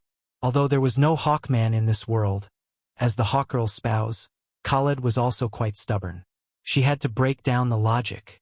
As she expected, when she mentioned his wife, Khaled's spirit finally recovered. However, he still hadn't made up his mind. Thea also forgot who advised him in the original timeline. She could only wait for him to make a decision. The Hawk Girl began to comfort him. She kept saying that she wouldn't blame him no matter what he chose and that she would support him no matter what. Old Robert's attention was on the crossbow in the room, and he excitedly gestured. Thea casually flipped through the books in the house, but after a while, she lost interest. The legends of the two worlds were different, and there were not many things that could be used as reference. As she watched, she realized that she was getting sleepy. In the past, she would have gotten off work and gone home to spar with the Valkyrie. Now was not the right time. He was so busy that not even a day had passed yet. In the morning, he came out to look for Barry. After that, he fought against the Great Plains Wolf. After that, the acid cloud flattened Star City. After that, he was scared to death by the Spectre boss. In the end, he even had to train those heroes personally. He even helped them make a ring. Now, he even had to mediate their conflict. There were so many things to do today that just thinking about it made him feel extremely vexed. The young lady covered her mouth with her hand and yawned beautifully. Just as she was about to fall asleep, Khaled finally made up his mind. I want to inherit Neb's helmet. This is my destiny. You're not asleep, are you? Khaled almost burst into tears. I made such a big life decision at such a crucial moment. Did you hear me? Sia was a deity. She regained her composure in less than a tenth of a second. She smiled as if nothing had happened, indicating that she had been very clear-headed the whole time. She had relied on her adamantine drill and the lightning-speed electric drill to pierce through her skin. Khaled still did not dare to argue with her. I abandoned the helmet. I don't know where it went. It's okay. The helmet is just a manifestation. It represents Neb's spirit. Now that Neb is still in your body, it means that the helmet is not lost. Thea was actually very sleepy. She forced herself to stay awake and explain to him. No matter what, she had to get some benefits from Nebraska, otherwise, it would be a waste of her effort. Is that so? Khaled's face was full of question marks. Thea wanted to go back and rest. It would be best to solve the current problem quickly. She reached out her spiritual power and negotiated with Neb in his body briefly before retreating. Mr. Khaled, the helmet has returned to Neb's resting place. You have to be firm in your belief to obtain all of Neb's power. Neb's things are all stored in a subspace. Let me bring you there. After the young lady finished speaking, she did not ask for their opinion and teleported the three of them over in a sky-blue ripple. The sky was gray and the ground was stiff. The surroundings were either strange rocks that looked like beasts or withered old trees that could make children cry. The air was faintly discernible and there were howls of agony. The few of them looked at their surroundings. Even Thea could not help but focus her attention. The intensity of the negative energy here was beyond her imagination. Did Neb lie to her? Was he actually a necromancer? In this place, if 100 corpses were buried, 70 to 80 skeleton soldiers would stand up the next day. The negative energy here was too strong. However, she quickly gave up on the idea. Not far from her line of sight, there was a tall tower that reached the sky. That was the only light in this world. It was the wizard tower that Neb had described. The Tower of Destiny. The tower was surrounded by a dense power of order. Using the wizard tower to suppress this space? Was there something extremely evil buried in this subspace? She pointed at the tower in the distance and gestured for them to follow. Halfway through, Khaled suddenly fell to the ground, causing the young lady to be shocked. His face was covered in dirt from the fall, and he got up. Ignoring his sorry state, he shouted loudly, "The enemy of the sorcerers, the 1,000-year fate, the Red Apocalypse is coming." Thea was stunned by his words. This guy seemed to have some kind of prophecy ability. A quarter of the modifications made him even more paranoid. However, an enemy that he thought was unstoppable was not necessary in the eyes of the young lady. However, after the incident with the spirits, Thea was much more cautious. Her 5 fingers that were as white as jade moved quickly and casually. A mysterious and indescribable magic circle was spread out.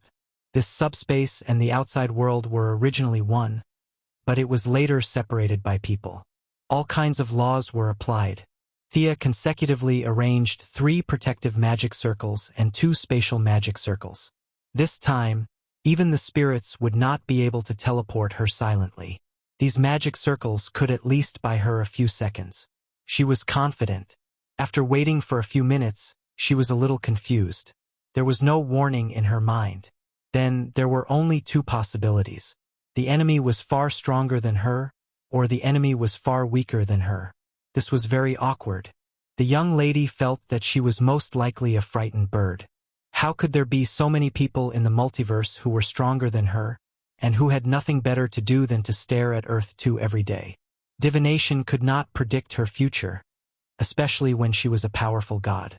She was in a dilemma and could only wait. Chapter 672. First, it was Khaled's warning, and then it was Sia's formation, as if she was facing a great enemy. The remaining Old Luo and Hawk Girl were influenced by the 2 of them. They each took out their weapons and were carefully on guard.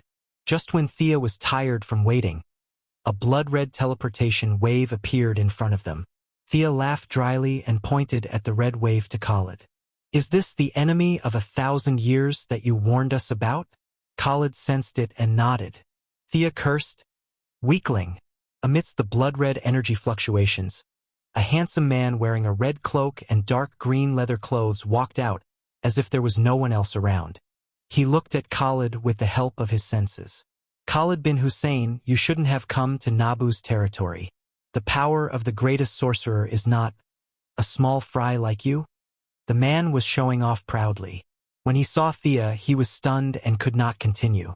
"Is this a human?" The magical power was so turbulent that it was almost tangible. Even if he was just standing there, waves of pure magical power were running automatically according to a special rhythm. His body was absorbing the magical power around him unconsciously. The handsome man felt that the magical power in his body was about to leave his body. He was so scared that he took a step back. "Why did you stop? Continue?" Missy looked at this guy curiously. To be honest, this guy was not weak. He was much stronger than Mr. E, Daddy Midnight, and the others on Earth. In the Magic Legion of the new creation planet, there were only about 180 people who were stronger than him. The handsome man's heart was in a mess. Could it be an illusion? That was his first reaction, but he quickly tossed that thought to the back of his mind. Nonsense.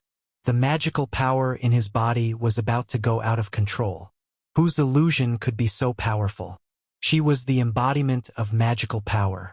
Is she really human? Even the strongest sorcerer Nabu he had ever seen could not compare to this woman. The handsome man felt his face was burning. The handsome man almost wanted to teleport and escape. However, no matter how hard he tried, it was as if he had thrown his magic power into the void. He repeatedly exerted his strength as if he was constipated. The teleportation that he used to be able to attack and retreat with ease could not be activated at all. At this point, he was completely convinced that this was not some kind of illusion. The other party's attainment in magic had already crushed his. The difference in their levels of understanding was too great. In fact, he had really wronged Thea. The young lady could indeed confine space. The reason why the handsome man was so terrified now was because Thea had already fixed the space here in order to guard against the enemy of 1,000 years that Khaled had mentioned. It was possible to teleport in, but what about leaving? Several advanced spells were being cast at the same time. Thea found it difficult to cast them herself. "What's your name? What are you doing here?" Eldest young miss asked calmly. Although she was wearing casual clothes that did not match the empty and silent environment, the handsome man did not dare to ignore her. He bowed respectfully and said, "Master, I'm Votan. I'm here to—" When it came to the purpose of his visit, he was a little hesitant. He was here to intercept, but how could he say it without causing any misunderstandings? Fortunately, Thea helped him out. "You have a conflict with this Neb?" The handsome man nodded immediately. "That's right. I thirsted for his knowledge and skills, but he defeated me." Thea looked at him deeply, as if she had seen through him. "You're very persistent and passionate about knowledge. I won't make things difficult for you. You may leave." With that, eldest young miss stepped lightly on the ground with her left foot. An invisible wave spread out, and the confines of the teleportation were lifted. The handsome man wanted to run, but the question that had been in his heart for 1,000 years made him hesitate for a moment. He gathered his courage and asked, "Master, can you please give me some pointers? Why am I inferior to Neb?" Thea felt that there were too few people with magic in this world. It would be a pity if even one of them died, so she did not intend to make things difficult for him. Now that she heard his question, she smiled. She sized up Votan with her electrifying eyes. "Your body is very normal, but your soul can no longer bear the burden. You've thought of using magic to extend your life, right? You don't have to deny it. Many people have done so. It's just that your attainment has not reached that level, so you found another way to use magic to carry on your memory. Am I right?" The handsome man's face was ashen. It was not a good feeling to be seen through, but he still nodded. "Master, you're right." Thea asked again, "Do you know why many masters in ancient times who had more magic power than you chose to die instead of using this method to extend their memory?" The handsome man vaguely knew the answer, but he still asked with a glimmer of hope, "Why? The soul can't bear such a huge amount of memory. You relied on the accumulation of several lifetimes to try to find the true mystery of magic. It's a good idea, but this is not the right path. Every time you reincarnate, the burden on your soul will double. Although your knowledge will increase, your affinity with magic will deteriorate because of your soul. This is your current problem." To prove her words, Thea pointed at the Hawk Girl. "I've seen her in another universe. She has reincarnated 206 times, and her strength is weaker each time. There's a limit to a human soul. Let's talk about your old acquaintance, Nabu. In some worlds, he eventually became a god, but in this world, he also chose to die, leaving only a simple remnant of his consciousness. It can be said that the Nabu of this time and space is dead. Do you understand? You're on the wrong path." Thea's words were not only directed at Votan, but also at Khaled, who was behind her. "Let's go." After saying that, she walked toward the distant tower with the bearing of a master. The few of them followed, leaving only the handsome man who looked dazed. "You've really seen me? I've been reincarnated more than 200 times?" The hawk girl saw that Missy had fooled the menacing enemy of 1,000 years with a few words and started to use honorifics. Thea looked at her strangely. Yes, anything is possible in the multiverse. The few of them did not continue talking and walked forward slowly. Old Robert came to her side and whispered, "That guy is still following behind us." Thea had already noticed. Wotan's heart was dead, and he did not know what to do. He was now following behind them in a daze. Thea shook her head, indicating that she did not need to care about him. Most of her attention was already attracted by the giant tower in front of her, and an unimaginable power was suppressed here. What kind of terrifying power was that? It was pure and true evil. Perhaps it shouldn't even be described as evil. Evil was a little narrow in front of such great power. Sia's mutated vision was filled with indescribable shadows. Nabu used his own wizard tower and gathered at least half of the power of order in this world to suppress this shadow. That's right. Thea felt that this was an insignificant shadow. Perhaps it was the shadow that the original owner did not care about, and it had wandered into this world. After that, it was accidentally discovered by Nabu. This wizard, who had a bright future, gave up the chance to become a god and absorbed more than half of the power of order in this world to suppress the shadow. The result was that the power of order was out of balance, and the wasteland wolves took advantage of it. The superheroes were defeated, and evil gained the upper hand. Thea felt that her guess was not far from the truth. But what was this shadow? In her opinion, it was not inferior to the specter she saw that day. It was even purer and of a higher level. Oh my God! Thea's heart was in turmoil. She almost screamed out loud. The natives might not know, but she knew that there was a power that could compete with God. A ferocious beast. It was the most primitive shadow that existed before everything began. Chapter 673. What is she looking at? Khalid asked his lover, the Eagle Girl. The Eagle Girl did not know what Thea was looking at, but she pouted and pointed at Wotan, who was handsome to the point of being a sissy, implying that this guy might know. The enemy of 1,000 years, because of Thea's suppression, seemed like nonsense now. Khalid did not know that after he put on the Nabu helmet, he would have a fierce fight with Wotan. Now, one of them was confused and the other was anxious, standing side by side like brothers in distress. Do you know what she is looking at? They waited for another half an hour, and seeing that Thea had no intention of entering the tower and was just standing there in a daze, Khalid had to ask Wotan. In his opinion, these people who played with magic were all mysterious. Maybe they knew something? The cross-dresser Wotan looked at him with contempt. The power that he had been chasing for his whole life could be easily obtained by this guy, but with Thea present, he did not dare to say anything. He sneered. Master must be observing the secrets of this tower. He looked around and saw that everyone's gazes were focused on him. He felt a little better. His knowledge was still useful. In my research, many ancient wise mages recorded a divine tower filled with disharmony and chaos in their notes. In many ancient myths and legends, it has many names, such as the Land of Broken Souls, the Tower of Heaven, the Giant Stone Tower, the Mad Ark, and so on. Some scholars also extracted a name from ancient literature, the Giant Beast. They did not know the meaning behind it, so they forcefully explained that it was a place where God suppressed evil. Wotan laughed after saying that. God? He himself had been around longer than God had been around. Thea looked on coldly.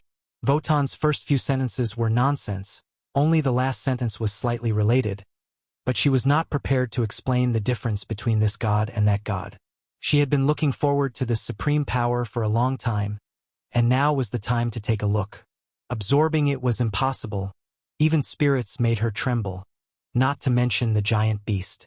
Fortunately, this was only a trace of power left behind by the giant beast after it was projected into the material world, so she had to see it no matter what. Let's go in and take a look. The young mistress had already seen through the structure of the mage tower. She pulled a few people, including Wotan, into the mage tower. The square-shaped mage tower soared straight into the clouds, giving off an extraordinary aura. From the outside, it was already several hundred meters tall. Inside, it felt even more spacious. Passageways, courtyards, spiral staircases, pillars, all kinds of buildings seemed to have been casually built by a child. They were piled up in a way that defied the laws of physics. There was a spiral staircase on top of the pillar, and beside the staircase was a courtyard. At the bottom of the courtyard stood a stone statue. There were all kinds of grotesque and variegated sculptures. Even without looking at the symbols, Thea knew that these were her old friends in Egypt. For example, the eye symbol represented Horus. There were also some symbols, such as Seth, which symbolized change, and Mihit, which symbolized destruction. Many of the Egyptian gods had left their divine power here to suppress the pure and deep shadow. Thea felt very uncomfortable when she entered this place. The divine power here was repelling her. After sensing for a while, he pointed to the right and said to Khalid, "Follow this path and you will obtain Neb's power. Don't hesitate, don't be afraid, accept the gift. And I will help you block the enemy." As soon as her voice fell, a huge figure leaped lightly and landed in front of them. Its entire body was surrounded by black smoke, and one could faintly see some dark red muscles. It had a ram's head, bright red eyes, and huge sharp teeth. It was at least 10 meters long and 5 meters tall, and it was looking at them on all fours. "Go!" Thea shouted angrily, and a chain of light wrapped around the demon. The demon groaned, and corrosive saliva dripped to the ground, forming a few deep pits. Seeing that they still wanted to help, old Robert had already pulled out his arrow. Thea was speechless. This was the bad thing about being a hero of justice. Couldn't they see that she wanted to talk to this demon alone? "Can't hurt me. As long as you get the helmet, you will complete the mission. Go. The path ahead will be weightless, but if you follow the path, you will definitely reach the end." Thea's acting skills were on full display, and she finally managed to trick them into going to get the helmet. The demon struggled with all its might, and the chain kept breaking. Thea was anxious, but she could not break free from the chain no matter how hard she tried. As the demon roared, they followed her instructions to get the helmet. When they were completely out of sight, Thea's expression returned to normal. She looked gloomily at the cross-dresser, Wotan, who had not moved at all. This handsome man's legs were a little weak in front of the demon. The young lady could easily deal with it, but it did not mean that he could do the same. However, he did not take a single step back. There were smart people everywhere. Thea was a little helpless. In fact, old Robert should have noticed something, but he wisely did not say anything. This Wotan was also very smart. Thea asked tentatively, "Aren't you afraid?" These words had a double meaning, and one could interpret them however they wanted. How could the handsome Wotan not be afraid? He was scared to death. At first, when he saw Thea struggling to maintain the chain, and the demon struggling as if the chain would break any second, he had some guesses, but he was not very sure. However, now that the few idlers had left, and the young lady's chain instantly tied the demon up like a kitten, how could he not know that there was a problem here? "I can die in order to seek knowledge." These words were said very firmly, with a spirit of sacrifice for the truth. Thea nodded. To be honest, she was a little unhappy. The moment she saw this demon, she knew that half of her plan had failed. The purest and deepest shadow that had drifted into this universe had been contaminated. Perhaps it was the chaos attracted by the power of order, or perhaps it was the various bad habits of humans, but this shadow had developed intelligence. It gave birth to this demon in the purest and deepest shadow. It seemed to have gained the ability to walk freely, but the power above the rules had been directly crippled. It could be said that it had nothing to do with the giant beasts. Although this demon's combat power was very high, Thea still felt that it was a pity. After mixing with this world's debris, it had lost its pureness, and its value had shrunk by tens of thousands of times. As for tracing it back to its origin, the young lady only thought about it.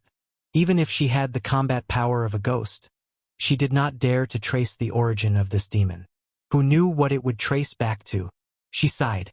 Facing Wotan's eyes that were filled with curiosity, she told him part of the truth. "If I'm not wrong, this guy is the giant beast described in your ancient books. I originally thought that it would be something else, but now..." She then shook her head with a look of pity. Chapter 674. Wotan looked at the demon. He was not stupid. Something that could be valued by a mage of Thea's level must be extraordinary. However, he also knew that he was too far away from that level. There was no point in worrying about it.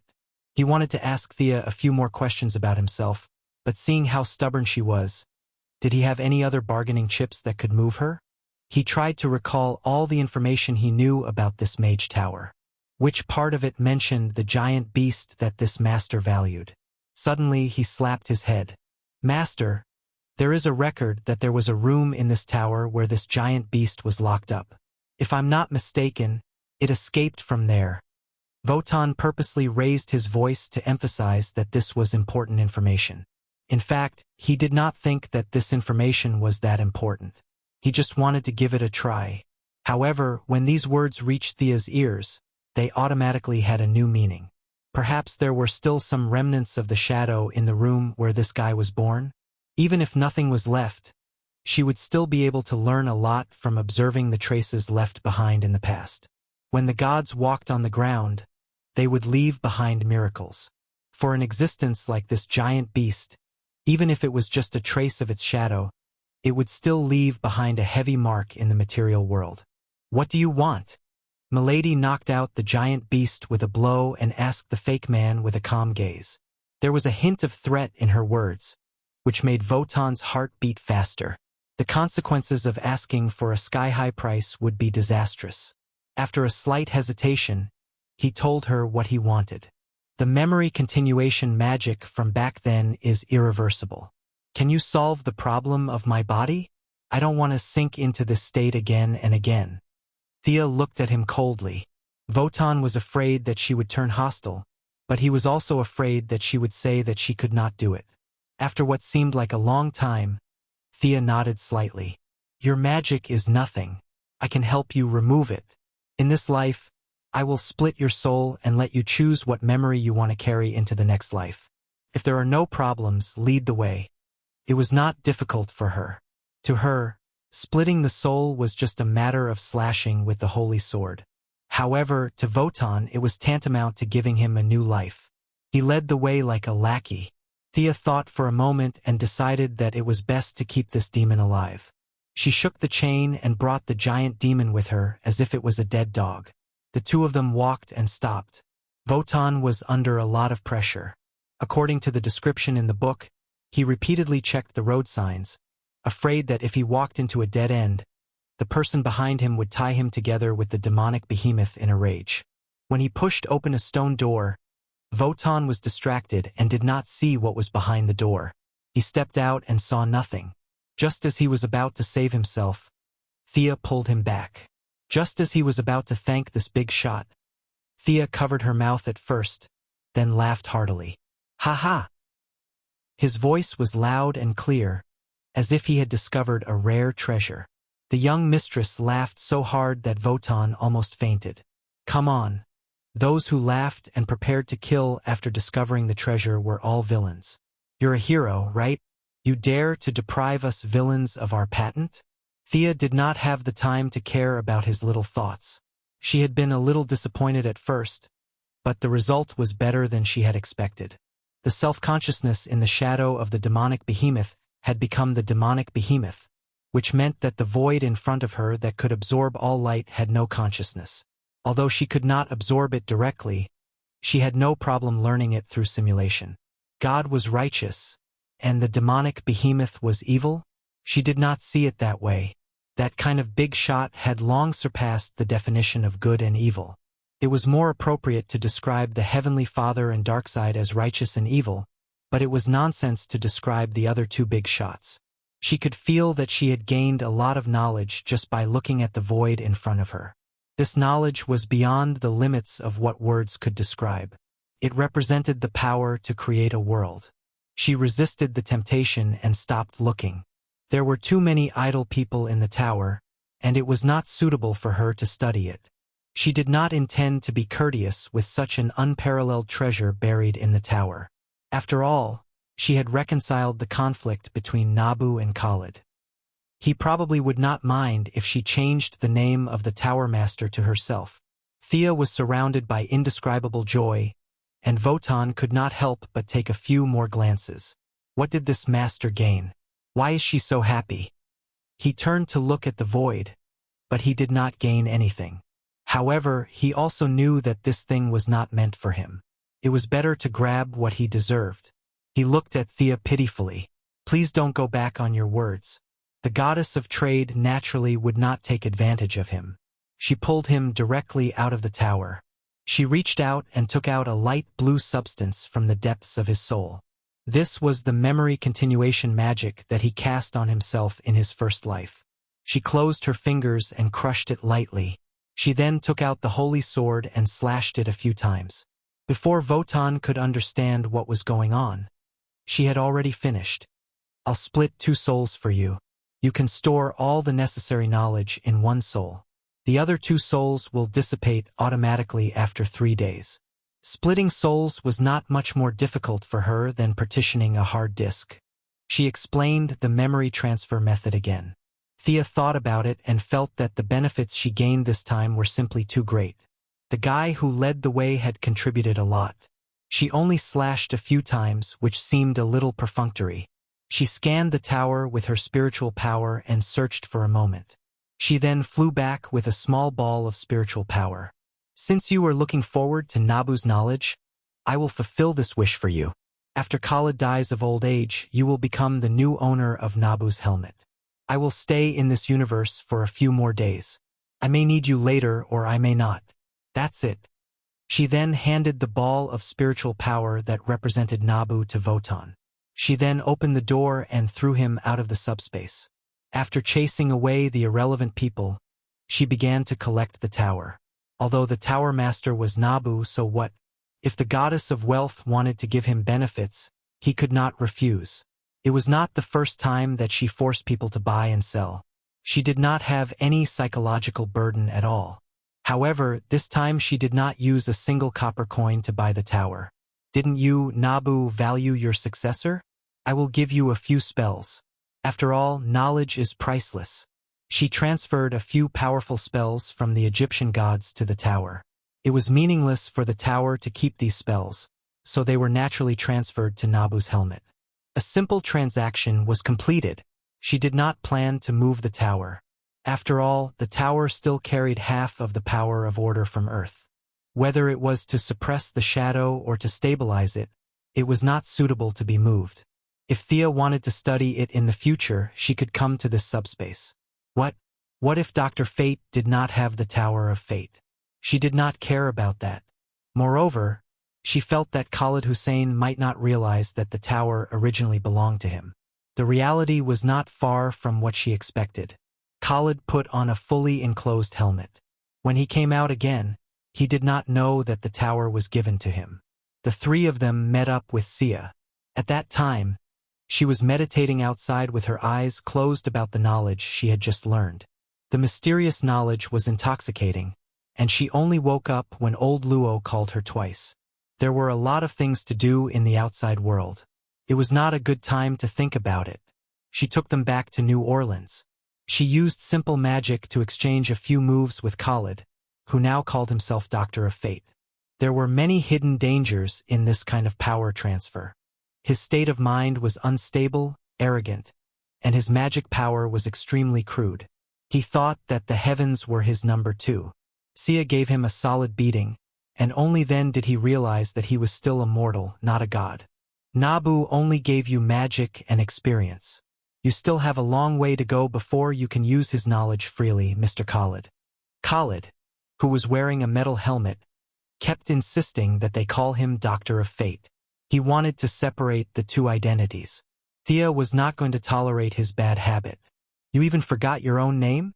I have to teach you a lesson for your true master. After a round of beating, Khalid Hussein finally remembered his name. He was no longer so stubborn about others calling him Doctor of Fate. Leaving Hawkgirl to help Khalid familiarize himself with his new ability, Thea took old Robert back to the Batcave. Looking at Psyker, Caitlin had a strange expression. After asking, she found out that Barry Allen had picked up a handsome guy when he installed the intercept node. Chapter 675. Jay Garrick, a very energetic young man. At the same time, he was also the fastest person in this world. His speed came from an old acquaintance, the Greek god Hermes. The Hermes here had the power of speed and was also a good god. He was seriously injured in the battle with the Great Plains Wolf, and before he died, he passed his power of speed to Jay Garrick, who was passing by. Barry met his peers when he was running. After that, in order to strengthen the power of justice, he brought him back. A slightly large silver helmet that looked like a pot lid was placed on his head. There were 2 golden wings on both sides of the helmet. He was wearing a red tights and there was a huge yellow lightning bolt drawn on his chest. At this moment, Jay Garrick still couldn't fully understand his own ability. Barry was explaining it to him out of kindness. This guy? Thea's gaze was a little strange. She remembered that Jay Garrick was a sock puppet of extreme speed. However, in order to separate from his original body, of course, in Thea's opinion, it was most likely that he was confused by drugs. Extreme speed created a time remnant to pretend to be Jay Garrick. After that, he realized that he could not control the other party and killed the time remnant in the end.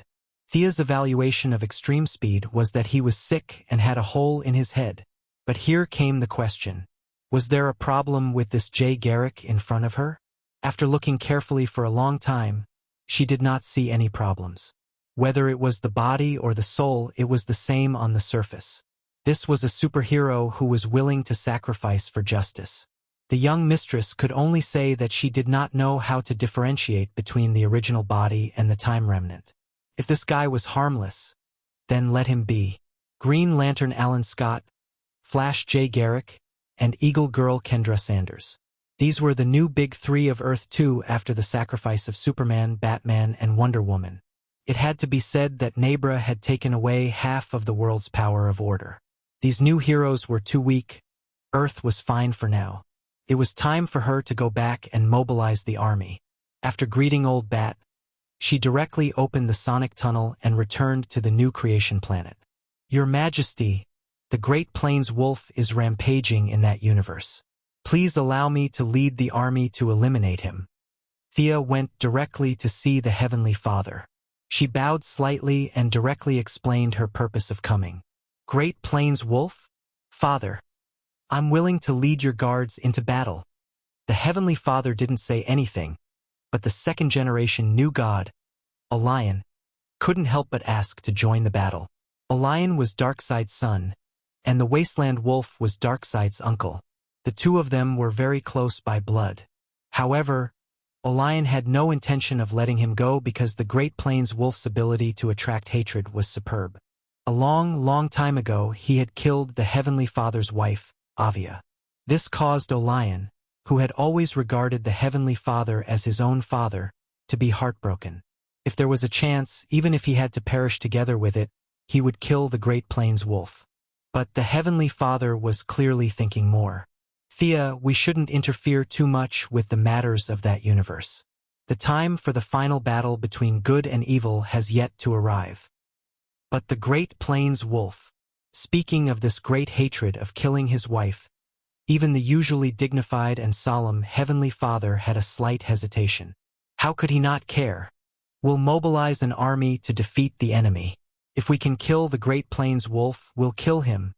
In the end, the Heavenly Father still couldn't control his emotions. Thea immediately nodded. This was similar to how the spirit had told her not to directly participate in the battle between mortals. Perhaps the Heavenly Father and Uncle Da had some kind of connection with the higher-ups? Soon, the new gods of the new creation planet were gathered. When they heard that they were going to kill the Great Plains Wolf, they were all excited. They weren't fools.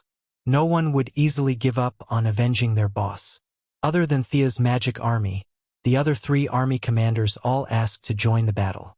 The Heavenly Father's General of Love, Wuxia, even took out his sledgehammer and waved it on the spot. He couldn't wait to fight the Great Plains Wolf for 500 rounds. The Heavenly Father was very pleased. Everyone treated his hatred as a collective hatred. What did this mean about him? It meant that he had done a good job of working together. But if all 4 armies were to be deployed, it would be no different from a final battle. The Heavenly Father turned to ask Mitron. The god of knowledge, who sat in his chair and flew around every day, had dealings with both sides. He would answer anyone who asked him a question, but generally speaking, he still spent more time with the Heavenly Father. How many troops from the Apocalypse Star have been mobilized? The Great Plains Wolf's direct subordinates have all been mobilized. Desard has also been mobilized. Mitron answered all the questions without any intention of hiding anything. The Heavenly Father fell silent. He knew his old rival too well. Mitron wanted to test the waters before the official battle. Darkseid had sent out his left and right hands, and the Heavenly Father couldn't show any weakness. But in order to have a backup plan, he wouldn't send out all his elites. Orion, take my guards and Goddess Thea's magic army. The two gods bowed and walked out of the door together. Thea's army had already gathered at the first moment, and the Heavenly Father's guards were the best of the best. It looked like each of them was holding a spear, but in fact it wasn't just a melee weapon. They could also shoot lasers. Becca, how are the preparations? Thea asked her assistant. The blonde lady, Becca, was a demigod who was proficient in both magic and martial arts. She would become Orion's wife in the future, and even now, she had shown extraordinary leadership skills. Thea's clone on the planet of creation was only in charge of the general direction, and almost all the details were handled by Becca. Commander, we can set off at any time, Becca replied with a dignified aura. Thea sized up her subordinates. After more than a year, the magic army size was still maintained at 1,000,000, but the quality was much higher than before. They had a staff in each hand and a robe in the other. 100 captains, all armed to the teeth, had rings that amplified magic power, necklaces that enhanced energy, robes that were embroidered with the sun, moon, and stars, and staffs that could shorten the chanting of spells. All this equipment had been created by Thea's clone and the god of blacksmithing, Hayate, over half a year. It could be said that the strength of these 100 people was similar to that of the trap, Voton. Any one of them could take over a planet and dominate it. They could be said to be the small group of people who had the highest affinity with magic among the hundreds of millions of people in the new god race. More than 10 of them could successfully cast a high-level spell like Time Stop. Although they weren't as proficient as Thea, and still required a large amount of chanting, hand gestures, and casting materials, it was already very rare. The rest of the captains were also mid-level mages, and could be said to be the supporting force of the army. The large group quickly arrived at the square in an orderly manner. The Heavenly Father's guards led by Orion had already been there for a while, and the second generation of the gods was very polite and signaled Thea to take command. Our goal this time is only one, and that is to take the head of the Great Plains Wolf, to avenge the Heavenly Queen. Thea explained the mission concisely. Chapter 676. Hearing that they were going to kill the Great Plains Wolves, not only did her magic army start to get excited, even the Heavenly Father's personal guards led by Orion could not control their emotions. They originally thought that it was just a daily killing, but they never thought that it would be such a glorious mission. Revenge for Queen Avia. That was everyone's thought. The members of the magic army all ran back home. They wanted to take out their best equipment to fight the Great Plains Wolves.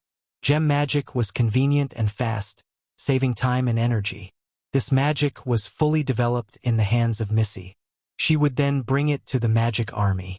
Mage Sargon would probably be able to rest in peace. Now, all kinds of rare gems had become a strategic resource for the magic army, on the same level as adamantine and mithril. Once they engaged in battle with the enemy, tens of thousands of gems would be thrown out. The scene would be spectacular and magnificent. It was completely indescribable. Low-level mages who threw out gems that sealed high-level magic in battle could basically turn the tide of the battle. Now that they heard that they were going to fight the Great Plains Wolves, everyone took out their treasures and swore to give the enemy a good beating. It took some time to regroup. Boiling blood was not enough to describe the fanaticism of this group of people. Many of the soldiers only hated themselves for not learning more magic and practicing more martial arts. Justice will prevail.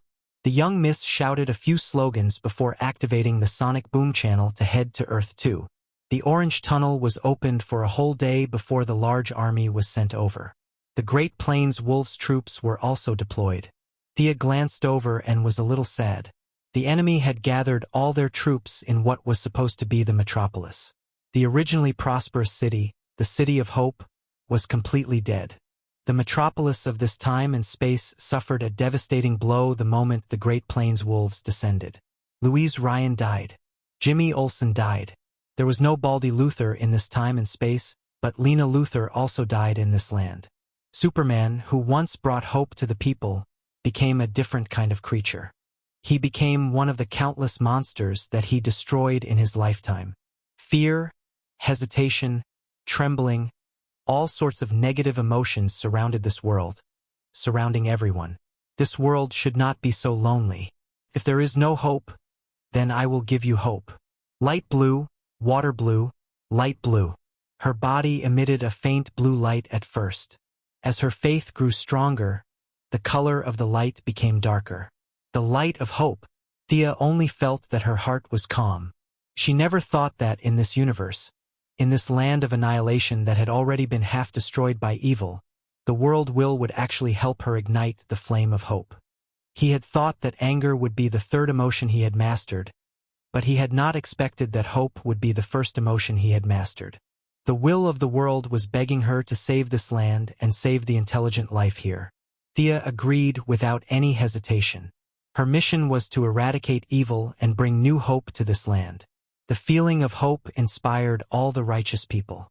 Orion and Becca did not know what Sia had done, but their beliefs were firm, and their combat power was rising. This was not fake. The remaining soldiers were even more affected. They felt as if their bodies were filled with energy, and the combat power of the entire army seemed to have increased by 20%. This was the power of hope. We should charge over while our morale is still high. Orion, the second-generation god, suggested excitedly as he felt the divine power in his body rising. Thea closed her eyes and felt the emotions of hope. She was not moved by his suggestion at all. Are you kidding me? This is a magic army, not a cavalry army. Do you think we are all Gandalf? Charge over with a sword and a staff? Damn. He secretly tagged Orion as he stared into the distance with rapt attention. A cold and vicious gaze met her eyes. It was the wasteland wolf, the god of hatred. This guy's strength had at least doubled since the last time they met, and he had personally come to Earth. Thea secretly estimated the strength of the two of them. She felt that the other party was stronger than her. After all, he was the younger brother of Yoja Khan and Darkseid's uncle.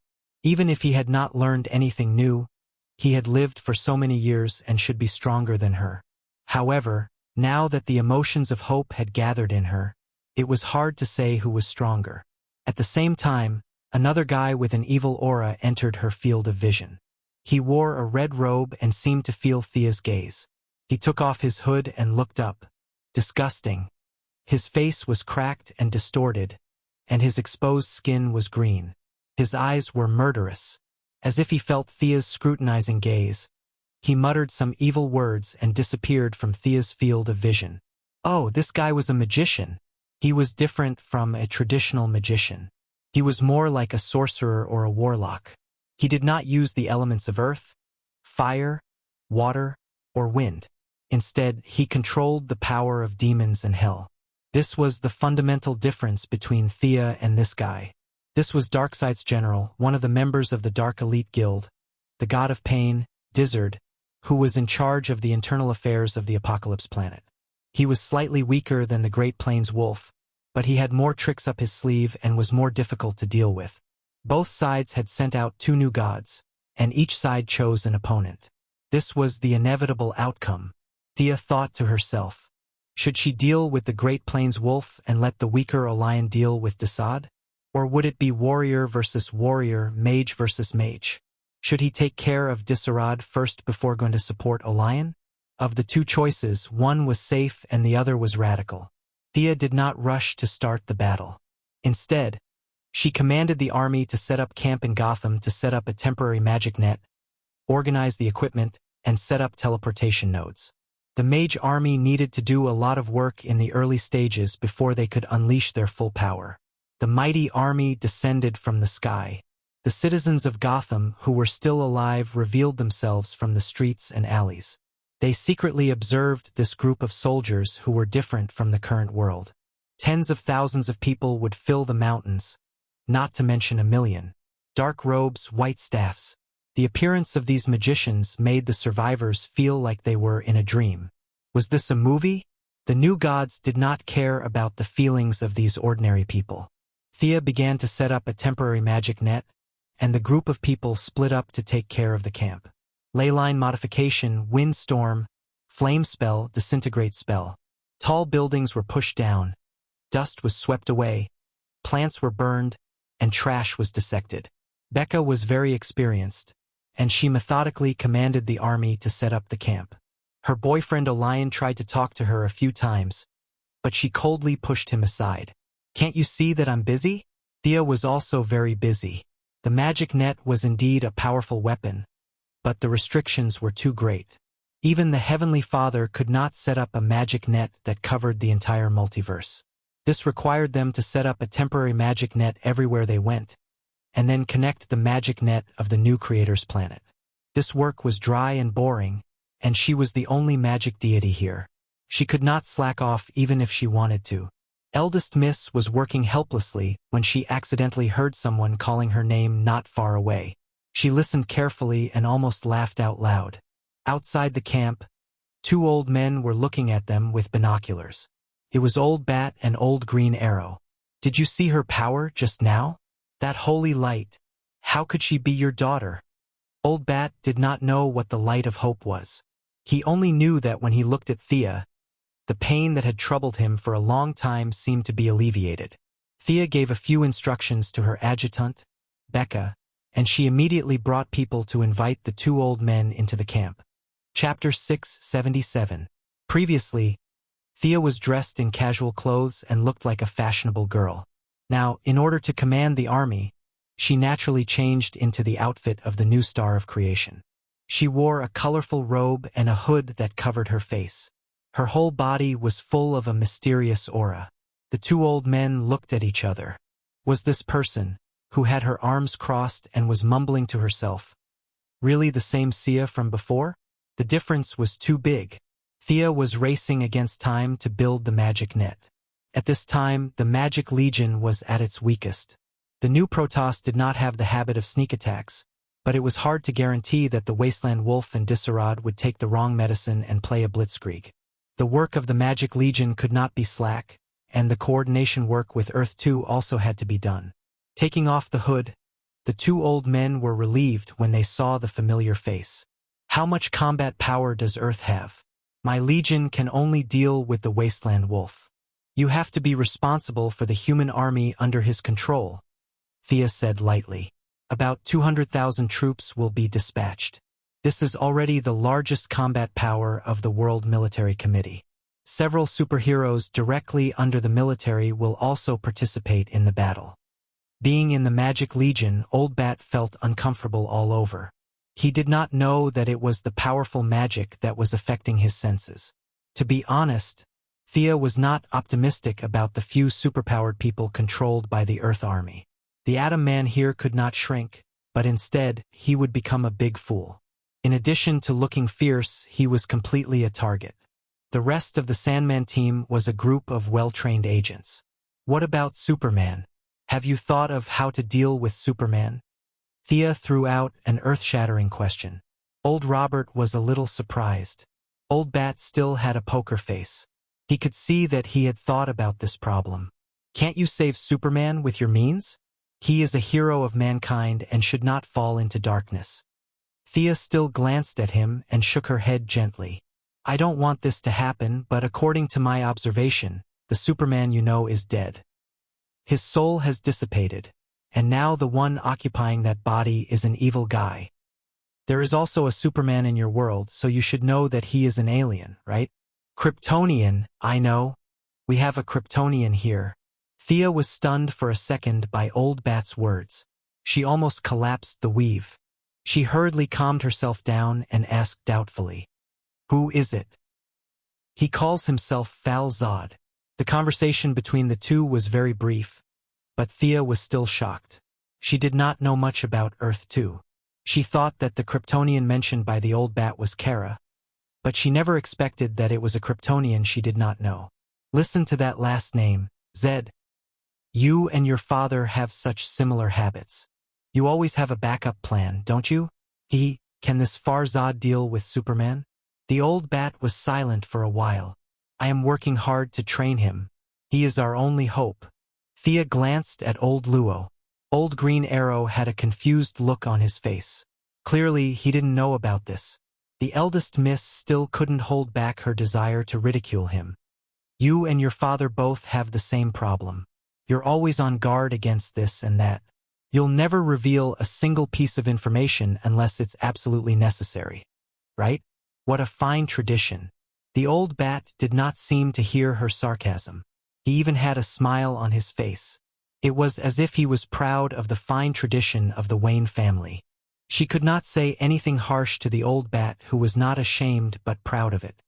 Hey, give me a moment. Let me finish my work. Take me to see Falzad. Also, Thea thought of something and said to the old bat, your body is overdrawing your life force. Follow my adjutant to treat it. It's not possible to restore you to your original state, but you can at least recover some of your losses. An hour later, the old bat who had been treated led Thea to Arkham. Arkham in this dimension was also notorious. Following the old bat through the tunnel, Thea finally saw Farzad in a bedroom deep underground after going back and forth for 7 or 8 rounds. F***CK. This guy is black. Originally, Thea thought that Zod and Fiora were together in this dimension.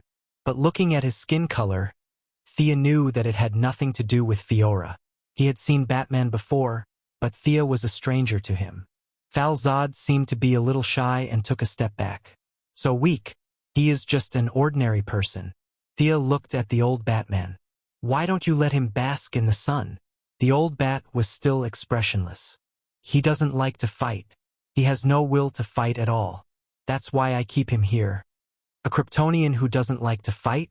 Or is he Zod's son? Thea could only respond to the malice of the world with a chuckle. Why are you so cowardly? Kryptonian. What is your initial gene mix type? Teacher? Artist? Scholar? The young lady's time was precious. Seeing a precious combat force being wasted because of her own reasons, she felt distressed. She did not care what the old bat thought and asked directly in standard Kryptonian. The old bat glanced at her indifferently and did not speak. The Kryptonian guy, who was not sophisticated at all, just stared blankly. Looking at his submissive temperament, Thea was angry. She seemed to understand the old bat's intention. This was not a secret weapon. It was a last resort. She did not have much hope for this Kryptonian. The Magic Legion could not attack Superman, so she had to use the old method. Is there kryptonite in your universe? The old bat and the black guy asked at the same time. What is kryptonite? Is that so? General Zod was not here. Earthlings had never come into contact with kryptonite at all. Thea took out a piece of kryptonite. Before she could do anything, the black guy fell to the ground with a thud. His face was full of pain. She handed the palm-sized kryptonite to the old bat. You have seen how to use it. It can degrade Kryptonian cells. This is for you. Also, let this guy bask in the sun. We will start the general attack in 3 days. Thea then teleported away, leaving the old bat staring at the black guy with the kryptonite in his hand. Perhaps the Wasteland Wolves did not intend to launch a sneak attack at all, or perhaps the two bosses liked to fight head-on. The Wasteland Wolves were stationed in the metropolis, while Thea was camped in Gotham. Both sides minded their own business and made their final preparations. This was not a game. The Magic Legion could not only use magic, but they could also deal with close combat. The robes of high-level mages were stronger than armor. Ordinary mages could not do that. They had to give up some magic, put on armor, and pick up weapons. The teams were assigned tasks according to their characteristics. They mastered several spells that targeted the Apocalypse Demon Army. Thea was also making the final arrangements. In order to prevent Darkseid from interfering with the magic net, she set up a few more layers of insurance. Even if the Lord of Darkness came personally, they would be able to resist for a few minutes. The old bat said something to Forzad. The Kryptonian, who was suspected to be trained as a scholar, finally walked out of the house and began to absorb the yellow energy of this world. The Earth Resistance Army was also marching to Gotham. The army that was also under the control of the Wasteland Wolves was also quickly gathering. The war seemed to be at hand. Thea left a clone in the outside world to deal with the chores. Her real body had already entered the Tower of Fate to understand the pure shadow. Unlike the kind grandmother, who was born as a commoner on planet Apocalypse, Thea relied on her own efforts to rise from an ordinary person to a new god. Chapter 678. No matter how weak the Wasteland Wolf was, he was still Yoja Khan's younger brother and Darkseid's uncle. He had a high starting point and had lived for a long time. The accumulation of divine power would be terrifying. Thea did not think that she could win against him. She still needed to make more preparations. Ordinary people could still learn a few more spells or sharpen their swords when they had nothing to do. She could not. She had already reached such a high level that it was almost impossible for her to take another step. Just look at the Wasteland Wolf, who has ascended to godhood for countless years, and now he is hiding in the basement and practicing hard with a big axe that he can't endure. It can be seen that he is not confident in dealing with Sia, who has ascended to godhood for less than 2 years, nor does he have a way to improve. After tens of thousands of years, Thea could only improve her skills and equipment. Other than that, she estimated that the increase in divine power was only about 10%. The laws of the world favored the gods but also restricted them. They were not allowed to grow without restraint. Both the old and the new gods were within this framework. However, the pure shadow gave her a chance. The laws could not restrict it. Thea came down to take a look whenever she had time. She did not make things difficult for the behemoth demon. She set up an endless loop of dreams. Go in and destroy everything. Just don't disturb me. What can I learn from it? Thea thought as she lay on her side. The shadow seemed to be transmitting some kind of profound theory, but she was confused when she tried to read it. This thing's level was too high. Her decoder's version was too low. She could not read it at all. That was the only way she could comfort herself. She did not know how to deal with this kind of power that did not follow the laws. There was a mountain of treasure in front of her, but she could only return empty-handed every time. The sense of loss made her feel frustrated. Fortunately, she was a casual person. She did not feel too depressed when she saw that she could not directly understand it. She started to use a roundabout strategy. She used the few laws she knew to compare them with the mysterious power of the shadow. The first thing she tried was naturally trade and wealth. The result was very touching. Sia felt that the two big bosses, God and Ferocious Beast, did not need trade, nor did they need wealth. There was no sign of her deity position and shadow working together. Next, the only thing she could use was the emotion spectrum. Without the help of the lantern ring, she had mastered 3.5 of the 7 emotions, which was considered a small accomplishment. Fear? Were the two big shots afraid? They could scare the parallax monsters with a single glance. Giving up on this? Pity? Thea smiled bitterly. She needed pity, but they didn't. Anger was an emotion that was only a small success. She didn't want to embarrass herself by using it. In the end, she used hope with some hope. She didn't know if it was the will of this world that gave her hope that opened a backdoor for her, or if it was the big boss that pitted her and gave her some hope. Yep, it was literally hope. When the blue light that represented hope came into contact with the shadow, Thea's ecstatic gaze finally changed a little. A deep and dark vision surrounded her. She was surrounded by a space that was as dark as ink. Her supervision was ineffective, and her mental power was ineffective. She tried to feel her surroundings with her hands. In the illusion, she felt like a long time had passed. When she woke up, she realized that she was back in the city. Where is this? Did something just teleport me? Based on her understanding of magic, she didn't think so. Her body didn't enter here. Was it her soul? Thea, come here. While she was in a daze, she heard someone calling her name. She looked over and saw a young woman with a few freckles on her face waving at her. She seemed to know her, but she couldn't remember her name. Coming! Before she could answer, A girl wearing a dark blue jacket, a white shirt, a black tie, and a plaid pleated skirt quickly walked over. The freckled girl took out a small bag of indescribable items from her bag. The girl who had her back facing Thea quickly put them into her backpack and handed the freckled girl a small bundle of dollars. "Let me see my past? What's the point?" Thea had already seen it. The girl who had her back facing her had long brown hair and was wearing a school uniform. She walked with her head held high and looked indifferent. Wasn't that her? She just didn't know which time and space Thea 1.0 was from. Thanks to the many movies and TV series, many stories had this kind of plot. As long as she followed this rebellious Thea, everything would come to light. Thea went to school as usual. Looking at the younger version of herself wearing a school uniform and listening to the teacher in boredom, she felt like she was invisible. The next day was ordinary. No matter which time and space Thea was in, she seemed to be affected by the news of her father and brother's death. This Thea was in a daze for the whole day and played crazily after school. Fortunately, Thea was strict and didn't do anything unsightly. What do I want to see? Thea had to ask herself this question. Of course, she didn't expect anyone to answer her. If a man in black with the words "Giant Beast" written on his forehead popped up, that would be terrifying. Time flew by. Thea was like a bystander, following the rebellious Thea 1.0 around every day like a shadow. 5 years passed in a flash. When she followed the rebellious version of herself out of the door and saw a middle-aged man with gray hair in the distance, she finally confirmed that this was Thea from Earth 2, the poor guy who was stabbed to death by the evil Thea. The middle-aged man outside the door was old Robert, who had just returned from his studies. After that, time passed even faster.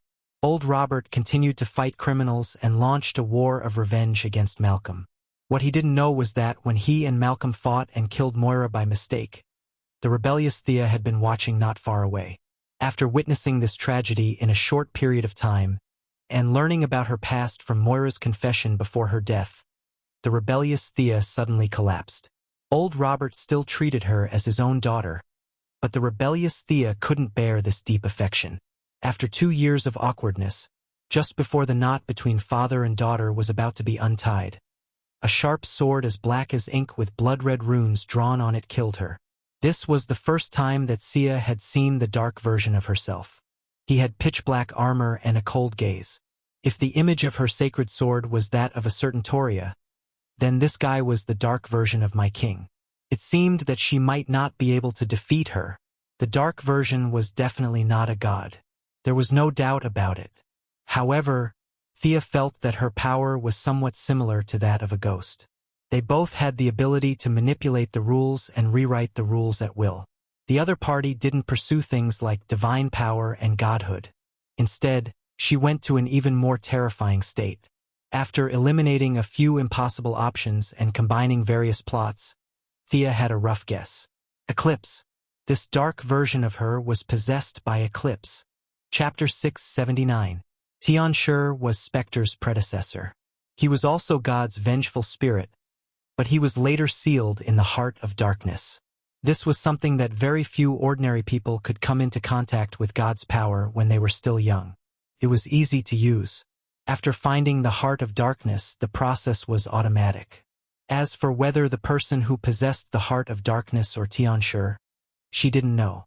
Other than that, Thea really couldn't imagine that an ordinary person who didn't understand the plot could reach a place higher and further than her. She laughed self-deprecatingly. How ironic. She was on the side of justice, trying to understand the shadow of the giant beast to fight against the dark version of herself who had obtained God's power. The dark version of herself came and went quickly. She glanced at old Robert, who was shooting arrows crazily, and stepped out of a light screen, disappearing on the spot. Thea also felt that this kind of teleportation was familiar. Spectre teleported her like this too. Old Robert hugged Thea's body with tears streaming down his face and soon fainted. Thea couldn't do anything now. Everything had already happened. She was just a spectator. She vaguely understood some things, but she still needed to verify it. Old Robert was a good person. A light blue, almost transparent figure appeared beside her. Thea felt a little bit of the power of hope from it, but more of a completely unfamiliar power. The light blue figure showed a gentle smile. Let's get to know each other. I'm Thea Quinn. Thea had a strange expression. She shook hands with her other soul. The other soul could actually see her. I was too stubborn and ignorant before. I let old Robert down. Right, there's a voice in the dark telling me that you're also Thea Quinn. How is that possible? Is it just the same name? The light blue figure seemed to be very talkative. Even though she just died, she wasn't too sad. She chatted with Thea curiously. Not only do we have the same name, my father is Robert, my mother is Moira, and my brother is Oliver. The difference between us is just a little bit of coincidence. Seeing that Thea didn't believe her, she tapped on her soul and transmitted a part of her memory. With a little modification, she accidentally found out about her past, joined a company, learned martial arts, and so on. She showed it all to Thea. Oh my God, I never knew I had this kind of orientation. And you're with Wonder Woman. Thea patted her shoulder and said excitedly. Her focus was obviously different from the others. She was only interested in the battles at the beginning, and she only became interested when they arrived at Paradise Island. This made Thea speechless. This funny and gossipy person was definitely not her. However, seeing that she was laughing happily, the eldest young miss was also happy.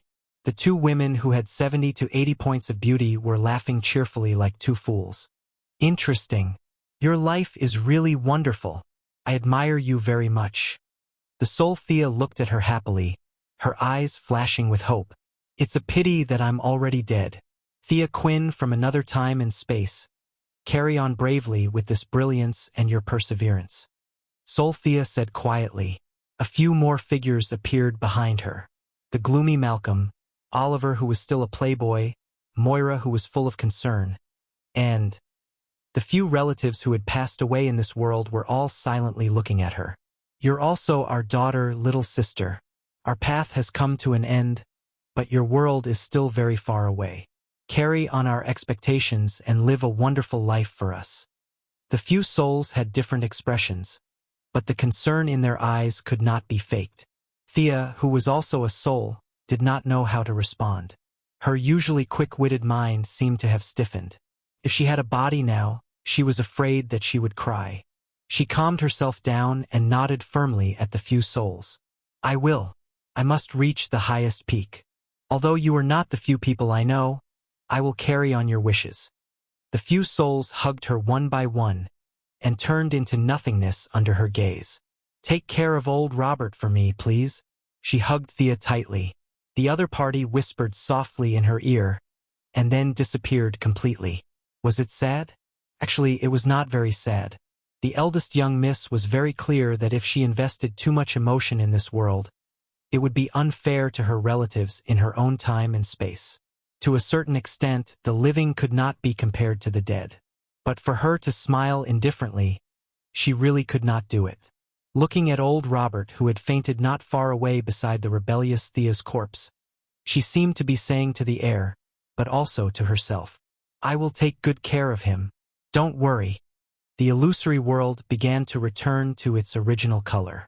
Thea's consciousness returned to her body and found that she was still in a reclining position. The shadow still seemed to be eternal, quietly hovering in front of her eyes. There was an additional power in her body. Although the attributes were different, Thea immediately recognized this familiar power. It was the source, a newly born source that needed to be nurtured slowly. Unlike Diana, the long-legged goddess divine power mainly came from the blessings of the Greek gods. She only had the part that she was born with as the daughter of Zeus, so her nurturing process would be very slow and time-consuming. Thea was a god herself. Her divine power had been purified several times, and it completely belonged to her. Although the divine power of trade and wealth did not completely match the new source, since this source had found her, it meant that there must be something in common. Thea patiently communicated with each other and tried to pour divine power into the source to complete the nurturing process as soon as possible. The conversion rate was not high, which meant that it had something to do with her original godhood. But the connection was not big. Optimistically, it would take a month to completely fuse. At first, Thea thought that this new source was related to the original godhood through language deception, but she soon discovered that this was not the case. This new source was grander and deeper into the laws, and according to the common understanding, it was not very bright. Without staying in the subspace for too long, Thea returned to Earth 2 and focused on deciphering the new source. After spending an entire day, the new source had grown by less than 5%, but her godhood was already foreseeable. When the results came out, she was a little stunned. Her talent tree seemed to be a little crooked. The name of this source was Soul. The connection between soul and the trait of wealth was not big, but forcefully deciphering it could be somewhat related. Thea felt that this was because she had observed the shadow of the ferocious beast. The entire world had helped Thea with the help of Soul. To be honest, Soul was definitely not bright, but it was definitely not evil. It was very much in line with her path of neutrality. The depth of the soul determined that this origin energy was equivalent to 2 or 3 times that of a normal origin energy source. Once he absorbed all of it, he would have no problem beating the Great Plains Wolf. Perhaps by then, he would be the 3rd most powerful being under Darkseid. However, nurturing the new source would take some time. After that, she would still need to familiarize herself with it. It was impossible to fight in 3 days. Delaying it to a month was imperative.